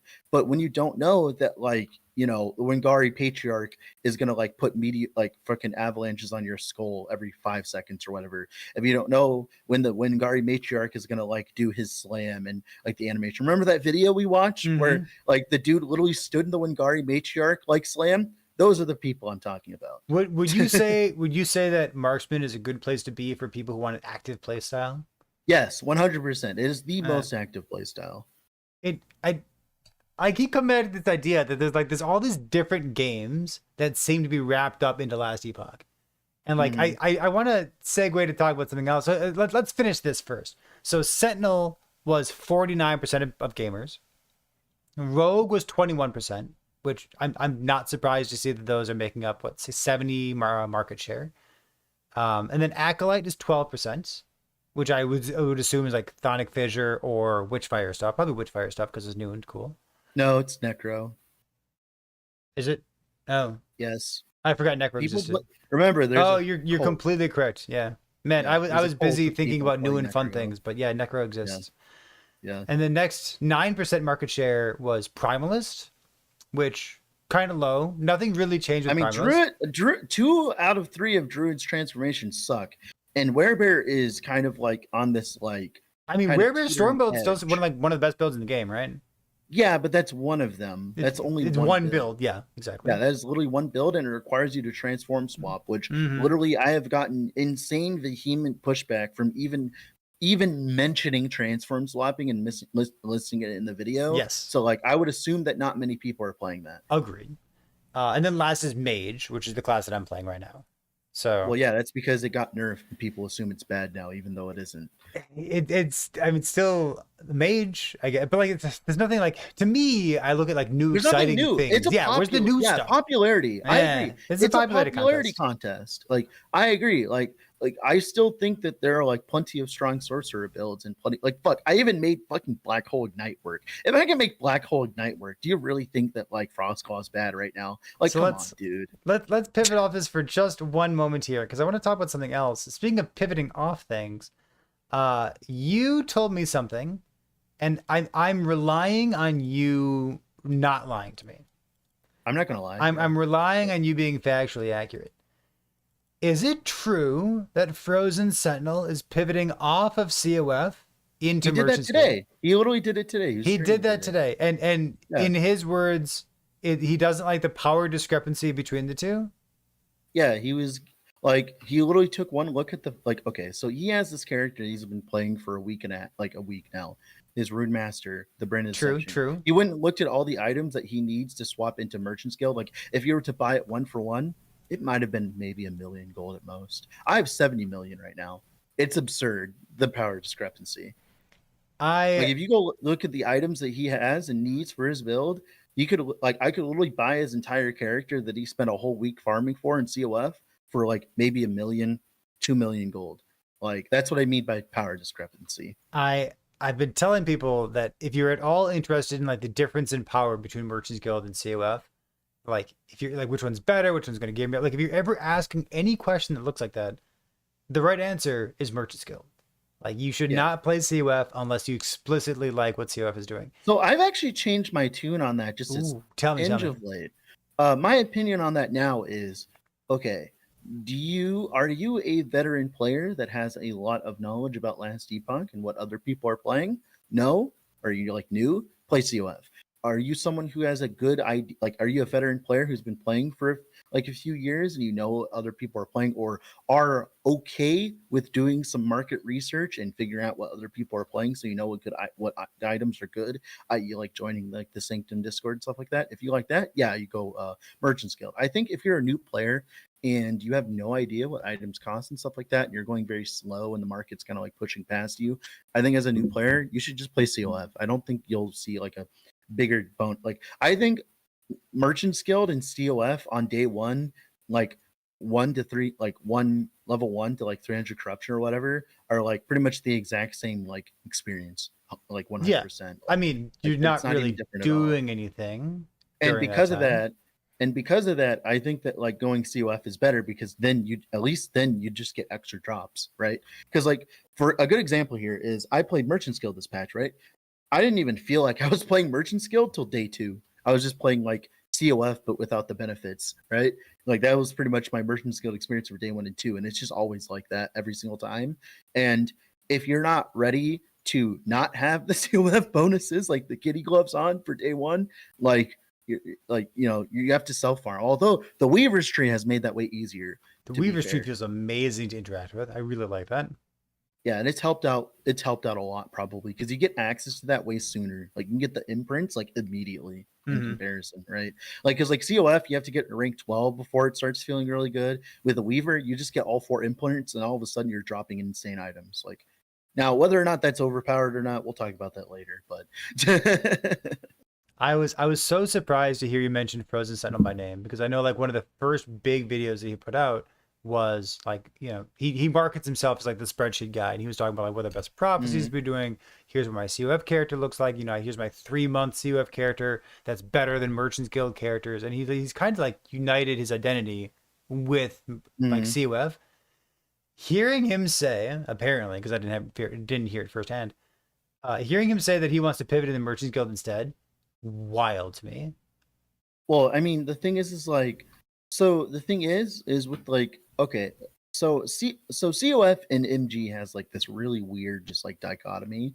In COF, you're really incentivized to play the best of the best of the best, because favor per hour, pushes your build to the extreme, right? Mhm. But if you're playing something that is remotely even slightly worse than a normal build, you're going to be slower significantly because of that, right?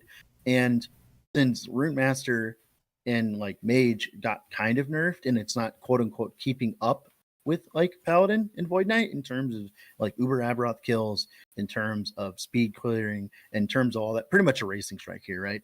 Like pretty much like since his build wasn't keeping up with the racing strike, he's like, okay, well, I'm gonna go play Merchant's Guild and make my build way better now, because like I can't keep up with these kind of builds even in COF, right? It's just like in COF, and when Mage was the top of the top, like the cream of the crop, COF is easy when your build can do like 1,000 corruption without much investment or whatever. Are you right? saying COF But is then- easy when you're playing one of the best 1, 2, or 3 builds in the game? Yeah, like it gets like magnitudes easier, Okay. like exponentially easier, right? Because if you're playing like a mediocre build in COF and you struggle to do 300 corruption because you haven't gotten everything yet, life sucks. It's Life sucks. a different video game. You like It is a completely different video game. Yep. and I said this once already, but I want to say it again. Like there are just different video games wrapped up in Last Epoch right now. And I like that. I like that. Last Epoch has been proving itself to be the you choose your own experience ARPG, and I really enjoy that. I don't really mind enjoy that. I don't mind it either, but I feel like it's important, like given the fact that like I have a podcast, I have a stream, I got YouTube videos. It's like I should say these words out loud to reiterate, because there's people talking about like, is the game too easy? Is the game too hard? Is the game this, like that? When you're hosting these conversations, people are coming to the table with different lived experiences. Yeah, And like exactly. one person's a marksman in Merchant's Guild, and the other person's playing like a werebear in COF. and like they have very different understandings of like what Last Epoch is to them. It's like to me it's fun because like if I want to play a different game, I think it's can. fun. It's great. Yeah, I love it. I fucking love it. Like of late, my mentality has been I play Merchant's Guild when the cycle starts because it's the best then, and then once the cycle dies and everyone goes off to go play the Oblivion remaster, which I'm going to be doing eventually, right? Like when people go and do that, I can just go play COF instead. Like, and COF is great because it's evergreen, while Merchant's Guild is more of like a seasonal kind of thing. There and you go. those both exist in Last Epoch. And playing COF like isn't like it's not like Path of Exile where it just feels like you're playing a worse game, right? Like or you're playing like a more like it doesn't feel like as though you're getting shafted. Like so I think in my opinion, COF is objectively worse than MG in terms of player progression. Like the speed at which you progress, but it's never been a problem. It's never been like a power thing. It's just been like a good example is like in Merchant's Guild, I can gear my character in a day that it takes like maybe 4 or 5 days it takes a COF player. But your COF build is just as strong as my build. It just takes longer to get there. But it's not like PoE where it takes like a month or a year to get there. It just takes like maybe a few extra days, right? Especially if you're playing a lot.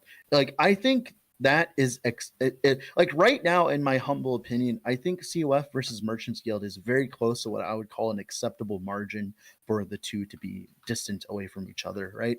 As long as like it doesn't get too wide. Although what Frozen was talking about the other day about how like the Weaver's Tree is way more beneficial for Merchant's Guild than it is for COF. Absolutely agree.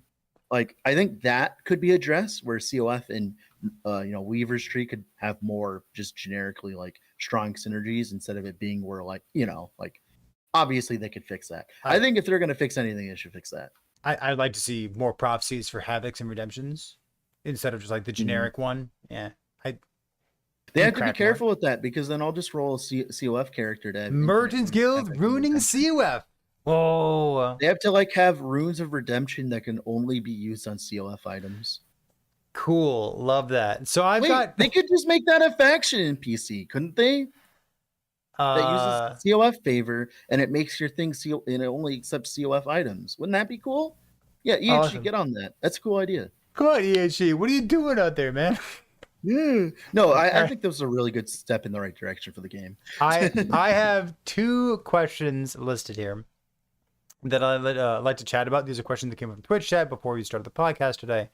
Before I get started with Twitch chat questions, is there something that you want to bring up?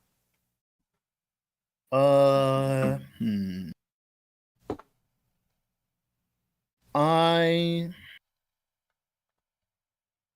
been a lot. There's been a lot, so I'm like rolling through my head here. You think I'm gonna show off my Capybara again? Yeah, I got my Capybara, a little plushie here. I got mine too. Got a little orange. You got a Capybara too? Yeah, I do. What, you both have capybaras? Yeah. What the hell? I told you I got it during my. I told you earlier. I got it during my my anniversary. That's so good. I didn't know we both had them. Mine vibrates. What's yours do? Oh, mine just smells good. Mine doesn't smell good. Probably because it vibrates. All right, so let's move right on from that. So what's on your mind? Tell me something. I like that this baseline of power that we've gotten has made making not memes, but more questionable build choices a lot more viable. Like the fact that I can play a build called Doom Necromancer and not be joking and be serious, like completely serious about it, is great. Would you say that comes from the 1LP slam meta? Mm-hmm. Completely, yes. Completely. The fact I can get a Stymied Fate with max rolls, right, and slam it with T7 movement speed, so I don't feel like a grandpa on a mobility scooter like I did yesterday with Mana Guide, right? Like the fact I could do that instead of having to farm up 20 Stymied Fates, hope to God that I get one that works with the good mods, right? Because remember, I have to care about the mods on my Stymied Fate because the Stymied Fate, the boots for the Doom chance because you're using double Doom ring and boots. Okay, gotcha. Yeah, I need that to be perfectly rolled, and I also need it to have 1 LP because I also need to have movement speed. And then before I would have to slam it 4 fucking times You before need I to got it on farm for average. them too. Yeah. Yeah, Mm. and like they're not easy to get. They have level 100 LP. Mm. Like the fact I could do that and make a build function instantly is really good. Like the base, I think overall, I think the baseline power thing is great in general. I think it's in general a good thing for the game. There are certain things that it's worse for sure, but I think overall it's a healthy thing for the game because what it means is now EHG can like kind of balance the game around that a lot more because there was a lot of times where it just kind of felt like other than very specific like the fact that I can like push like okay like literally like I will literally go down the list now because I've finished 4 builds now already. And like every single build I played was at 1,000 corruption, was smoothly doing Aberoth, right, and doing great. And remember, like I said, Merchant's Guild, yada yada yada. I get that part, but at the same time, you could do this in COF. It would just take longer, right? So I just want to point that out before we move on here. I played Ignite Black Hole Sorcerer. I played Maelstrom Fizz Afterdot Werebear. I played Frostbite Heartseeker Marksman and Lightning Smite Fissure Paladin. And let me tell you, and now Doom Necromancer, I could not have done that last patch at all. Even if these existed last patch, it would have taken me so much time and effort to get the gear ready for these because there are certain builds in Last Epoch that don't work until you have specific gear choices or pieces, right? You might call them meme builds. You might call them like off meta builds, like specific things, like when the components come together. And like if for a build contest, I know I chose set items for this particular build contest, which like doesn't really make use of like the 1 LP meta, but like yeah, coming up with it's affected by it. It's affected. It is. But like coming up with coming up with new builds, like experimenting with builds, doing meme builds, doing fun and cool stuff, that has been made significantly more accessible to everybody. Like not only the kinds of builds that you're using, but like I've got people in my Twitch chat every single day who are cooking up like harebrained ideas, and like this is phenomenal for them to explore Last Epoch, and I love that change. Yeah, I agree. I like now that there's been a baseline of power that's been introduced, and now that there's been a ceiling of said power that's been introduced, i.e., Uber Aberoth. Now, I think the game can now finally mature into what it's supposed to be now. Well, maybe Erasing Strike's too good. Well, yeah, obviously. Yeah, right. So here I'm gonna move into a Twitch chat question. Okay, so here's the first question. This person has actually asked this question in my Twitch chat multiple times. I thought they were joking at first, so full disclosure on that front. They kept asking it, so I'm gonna read it, and let's get your impression of it. They said, "Question for you both, please and thank you. Why don't we have 3 to 5 S tier builds for each class?" How would you approach answering that question? I think that like we do have those. Like they already exist. Like I don't really see that they don't exist. Like we can go down the line if we need to, but like okay, let's say rogue. All right, falconer, any kind of falconer, cool.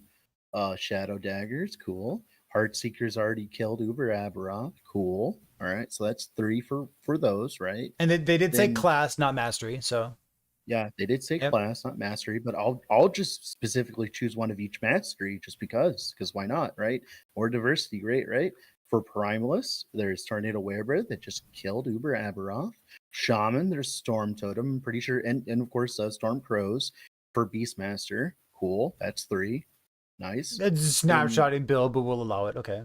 I mean, even without the snapshotting, it's still like some of the highest DPS in the game. Let's be real, right? That's the thing. Is like it's fine. It's just you do it faster if you snapshot, at least from what I have seen and heard and read. But that's fine. Whatever. All right, cool. Then after that, there is Sentinel, which I don't even have to do that. Well, okay, I would say Forge Guard would be the one that maybe doesn't have it, but that's wrong. I think. Because I think Manifest Armor could do it. I was gonna say, I'm sure there's a Manifest Armor build that can take on Uber. Yeah, I'm sure there is. So like in Paladin and Void Knight, I already have gotten their builds, and then for Mage, For Rune Master, Hydrahedron. Rune Master seems to be pretty good, apparently, from what I've heard down the vine. Spellblade, Shatterstrike can do it, although it requires perfect play. It's like it has the damage to do it, but it's not like the tankiest. Spellblade's also a well-known class that's been like kind of in the dumps for a bit, right? Let's be real. Has been updated, like nothing really new going on. Sorcerer, like I'm sure that the same static orb sorcerer will work just fine. Like static orb's been nerfed. Like what about like Meteor even? I would say probably has a good chance. No? I mean, maybe. I don't know. I'd have to try it. I don't know. I don't know how the new Meteor feels.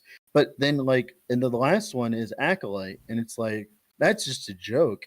Lich with Stygian Coal, Warlock with like anything. To be honest, like there's a bunch of good Warlock builds for that. And then you have like Necromancer, and like we don't even have to get into that because A-Bomb exists, right? I think so that question is just objectively untrue, in my opinion.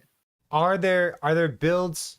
If we listed off every build in the game, having 15 builds in S tier as like a proportion seems fine. I mean, the thing is like S tier for what? For killing Uber Aberoth? That's not the only content in the game, right? So like Erasing Strike, I would call it like an S tier build. It's like easy to put together. Yeah, it like massively overperforms per investment. It has like a chance at Uber Aberoth, and like it dumpsters 1,000 corruption. Like, I guess I thought this question was like strange to begin with. To start, I would echo something that I normally say. Like in Last Epoch, it's very often the case that there's like 1 or 2 or 3 or 4 builds that are like S tier, and they're just like far and away better than everything else. Like I think a better answer to the I think a better question to be asked. I think what he's trying to ask is, why aren't there 3 S tier builds for each class that I like? That's there. Like a good example. Valid point. Okay. A-Bomb's very good. A-Bomb's very good. But who actually likes playing A-Bomb? That's an excellent question there. Because like there is a lot to unpack in this question. Like why don't we have 3 to 5 S tier builds for each class? And like, so for what is a good follow-up question. Yeah. How much clunk are you willing to put up with is a good question as well. And like, what, like, yeah, it's a tricky question, which is why like I wanted to include it because I wanted to talk about it, but it's not a well-defined question. Oh yeah. Cool. All right, we're gonna ask another question here. It's an interesting one, and like I'm gonna move on. I do agree with him though. Like, why isn't there like 3 to 5 builds in every class that I like? You know, that like pushes like. You know, sure, you like that question? Like, I don't know, balance. I'm joking. I'm like I think balance in the RPG is a fallacy, and like you're never going to reach parity ever. I think the problem is. So this is. I talked about this in your Twitch chat earlier because people are like, "Oh my god, do you think they're finally going to nerf Paladin and Void Knight? It's been such a terror on the meta." I'm like, what? Dude, it's been a week. It's been a week. It's been a whole week. It's been a week after years of not being good. It's first of all, like it's been a week. It's 2 weeks at this point, and it was heavily incentivized at the beginning of the new patch where Uber Aberoth got introduced that you would play a build that could like take on Uber Aberoth, and there's a lot of publicity for the hardcore racers who were doing the $5,000 thing with Zizzarin's Uber race, and like those builds like proliferate over social media, including Twitch, and like you see other people brainstorming these builds, so like kind of like everyone wants to play with the new toys, and there's this financial incentive to be doing this. Like, yeah, obviously people are playing Sentinel builds. And like, well, what about my S tier builds for like Shaman? Also, Paladin and Void Knight have historically been very popular classes because fan favorites, excellent people for new would always players. come into Twitch chats and be like, "Okay, is there any Paladin or Void Knight? I know that they're not the best right now, but I want to play it right 100%. now." That has always been a thing that's always existed in everywhere, always, right? And that's like that's why I'm not like aghast at the 52% play rate. Like, dude, like they're just fun classes, dude. Like, come on. Like you give me like a Necromancer patch and I'll go play Mage instead. Like I don't. Yeah.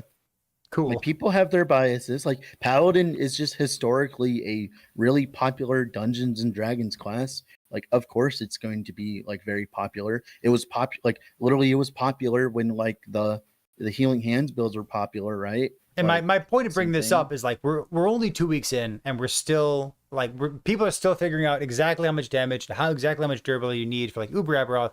And like we start with these core of like 1, 2, or 3 Sentinel builds that are doing it right now, along with the other things, but primarily like Erasing Strike and Paladin builds. And like people will branch out from there. Like, oh, I need this much damage. Can I get this much damage somewhere else? Oh, I need to be this tanky to phase tank it. Can I get this tanky somewhere else while also maintaining some of the damage? Like people will branch out. We will see more and more builds that are able to do this over time. We're just so close to the beginning of it. I don't care. Like it's fine. Yeah, like just take a deep breath. Go outside. People play the things that they know will work first, and then they experiment. Right? Everyone starts with mid. I won't bring that up. Never mind. I'm gonna move on to another question real quick. So this was another one that came up in Twitch chat. They said, for power creep, I'd be interested in hearing about more outlier builds other than Erasing Strike, especially if they can be made with all 1 LP slam items. So how about that Doom Necromancer you're playing? No. What? Oh, no, okay, not that. No, this is a fun build. Thank you. I've been looking at like attribute stackers. Attribute stackers. It even seems not non-trivial or realistic, maybe in the world of COF, to get 1 LP red rings, and you can just like find something that works with attunement, go build an attunement stacker. Find something that works with strength, go like doing a strength stacker. I think like those kind of stacking builds that really work well and shine in a 1 LP environment. Something like you said that stacks both offense and defense with a singular stat like cold resistance or like freezer multi. Or mana stacking with stuff with Seed of Echidrosil. Yeah, like, having a 1 LP Seed of Echidrosil with exactly the modifier you want is such a boost in generic power. For sure. Like if you showed me a Seed of Echidrosil with like tier 7% health, I'd be jealous. But now I'm just like, oh cool, you farmed Aberoth for like 5 minutes. Great. Right? Like that's a huge difference in like my opinion. And like you can like T7 mana game we use Vengeance, T7 mana game we use Smite, T7 damage taken from mana before health. Like there's so many options that get it's very healthy. I like it. I think like listen, it's power creep. It is yeah, it is power creep. And it's speed creep, I guess. But it's also power so creep, incredibly good for the game. I love the change. You know also is power creep too? Damage over time lasers critting me. That's also power creep. I would call that power creep. You know what's not power creep? Forge Guard. Yeah, that's actually less than that. Did you hear that the node at the top of Forge Guard is bugged and it's double penalizing you?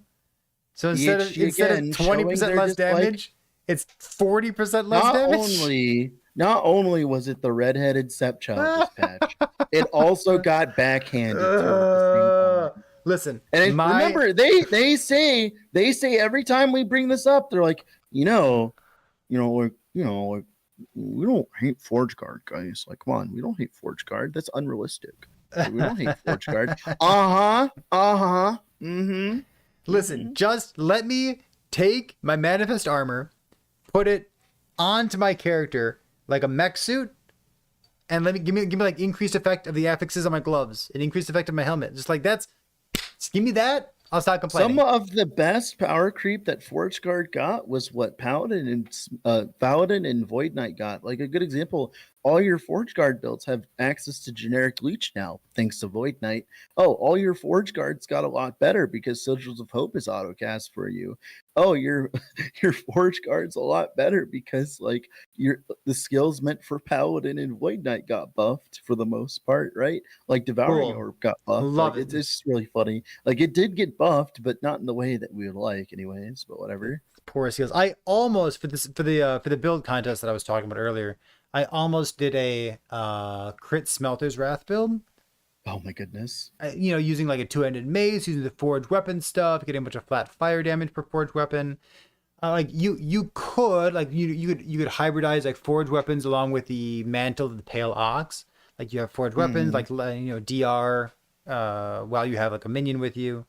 Like there's some stuff that you could do there, I guess. I like what the Twitch chatter said. Darrell said, Forge Guard got crumbs. No, it's not even that. Imagine he got a crumb from like the sandwich that Void Knight and Paladin are eating together really weirdly, right? Like What? there's crumbs falling on the floor and they're on the ground, and then the one crumb that they get is like moldy. That's what Forge Guard got. Because That- like the mold, i.e., represents the bug it got for the double penalty, by the way. Oh, thank you. I wasn't Yeah. sure about the metaphor there, but thank you for highlighting Yeah. that one. Painting a real picture, of course. Why are the Paladin and the VK eating awkwardly together? Can you tell me more about that picture? I mean, if you want to, yeah, sure. Yeah. Let me go. Let me go contact some artists I know. Rule. I have the money to pay now. I can do it now. Huh. All right. So that's the end of the topics that I explicitly wanted to bring up today. Are you having fun with Last Epoch right now? Yes, very much so. Is to the this point is this where, the like, best patch we've ever had in Last Epoch? It is the best patch we've ever had. What's gonna happen when we have Lich plus Necromancer patch in 1.3? I mean, maybe just maybe I won't have to have Death Seal on my bar when I'm playing Lich. Maybe That That'd be doesn't great. seem right. That doesn't seem right. Uh, Get out of here. I hope to God. apparently 1.3 we're going back to the ancient era as well, so we're gonna have like dinosaurs and shit too. We're gonna have, can we have dinosaur minions? EHG dinosaur minions? Maybe they'll finally fix snapshotting. Maybe. There's been a lot of talk about snapshotting recently. Oh, I know. Good. I know because it's always happening in my chat. I mean, too. listen, I'm happy that it gets publicity because it's rancid and cringe. So we should talk about it. We Like, should of make late, fun of it until it goes yeah. away. I've been streaming a lot, and I'm sure you noticed, and like I have become a receptacle of bad takes and opinions and such. It's been great. How's your because, mental like, health doing? Oh, it's doing great. Like Yeah? I'm doing great. It's Good, just I get to share a lot of the fun stuff I read. That's all. The biggest problem I have is like I'll start streaming and then like someone will immediately come in and like ask me, it's like, hey, Dread, what's the best build in the game? Like what's the best build in the Shut game? up. And you know how I answer that now, Perry? How? I just say that, oh, it's Cinder Strike Blade Dancer. Maybe one day I'll be right. It's not bad. I'm being serious. Like every single time, like someone asks, I just say Cinder Strike Blade Dancer. It's amazing. It's such a cop out answer. It's great. Not even like the build that you enjoy or follow your heart. Just like Nope. basic I'm just attack. so tired of the question at this point.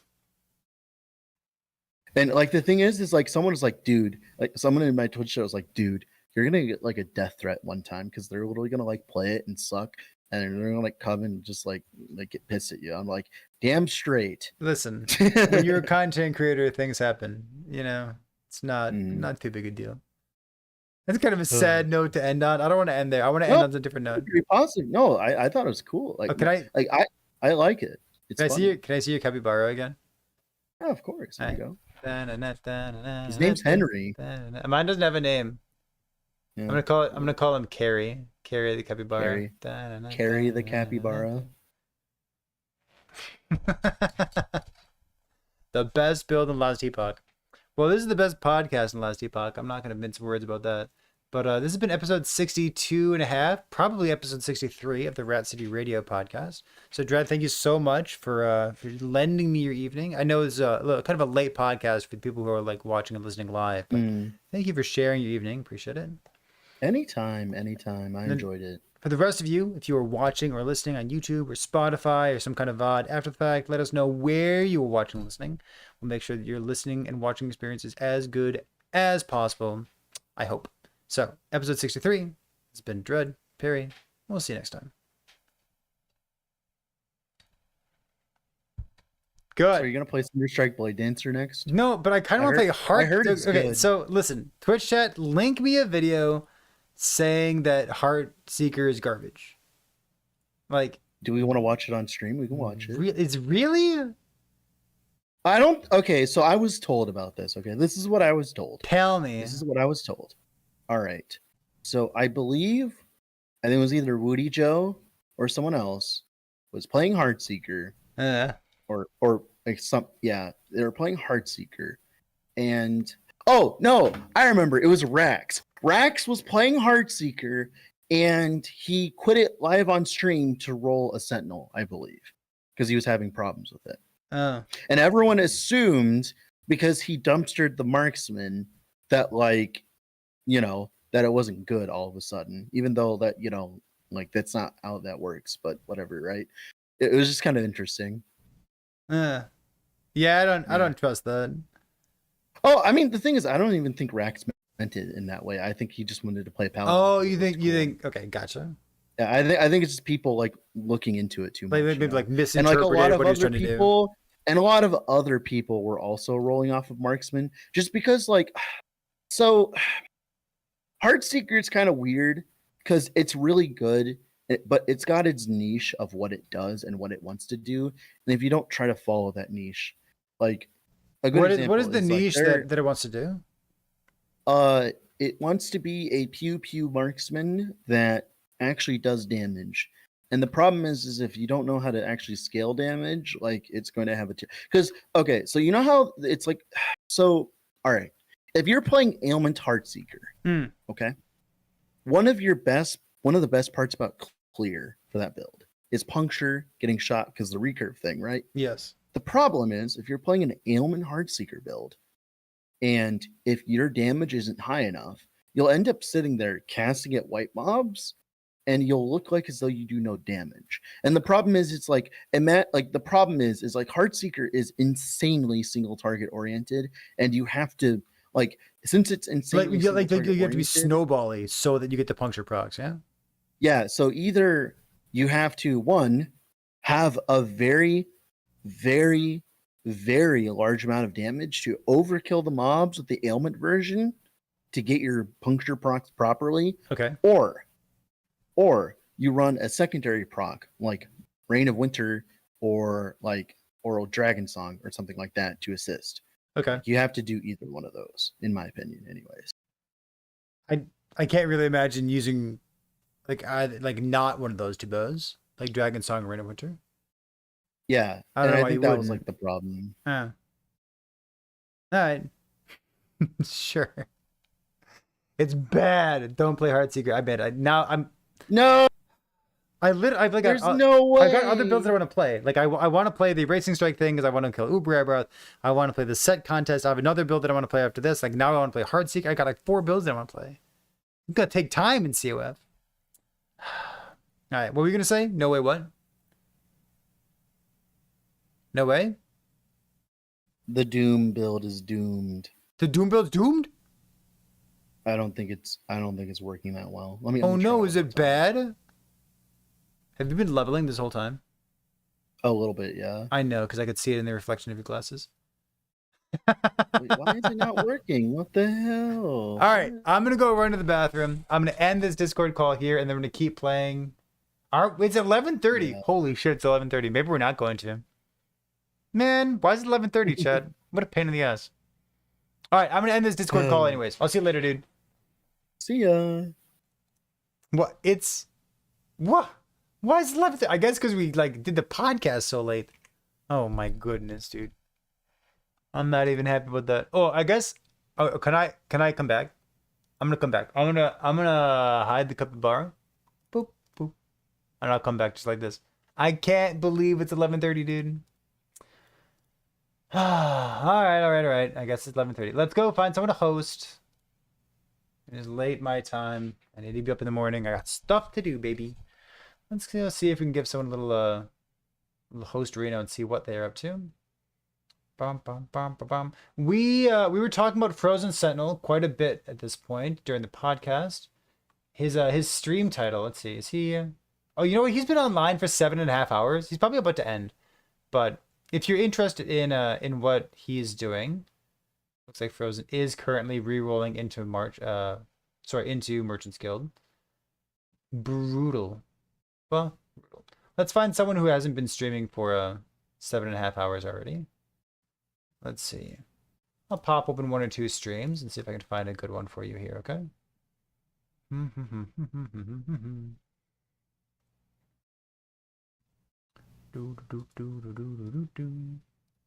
Let's see. A stream that's been live for less than 7.5 hours. Not this one. This one! A Heartseeker build? Wait, is it Heartseeker? Or is it Hail of Arrows? Looks like Hail of Arrows. Let's go see what Curse is up to, chat. He's playing a marksman, playing a hail of arrows. Looks like he's having a good time. What's the tech for leveling a second character quick while getting your stuff and your points? Remember that when you complete any dungeon, you get idle slots and 2 skill points. So you can skip more side quests than you've been able to do in the past. It's been a while since we watched Curse. Perfect. That's why we do this right now. Chad, thanks for being here. I'll see you next time.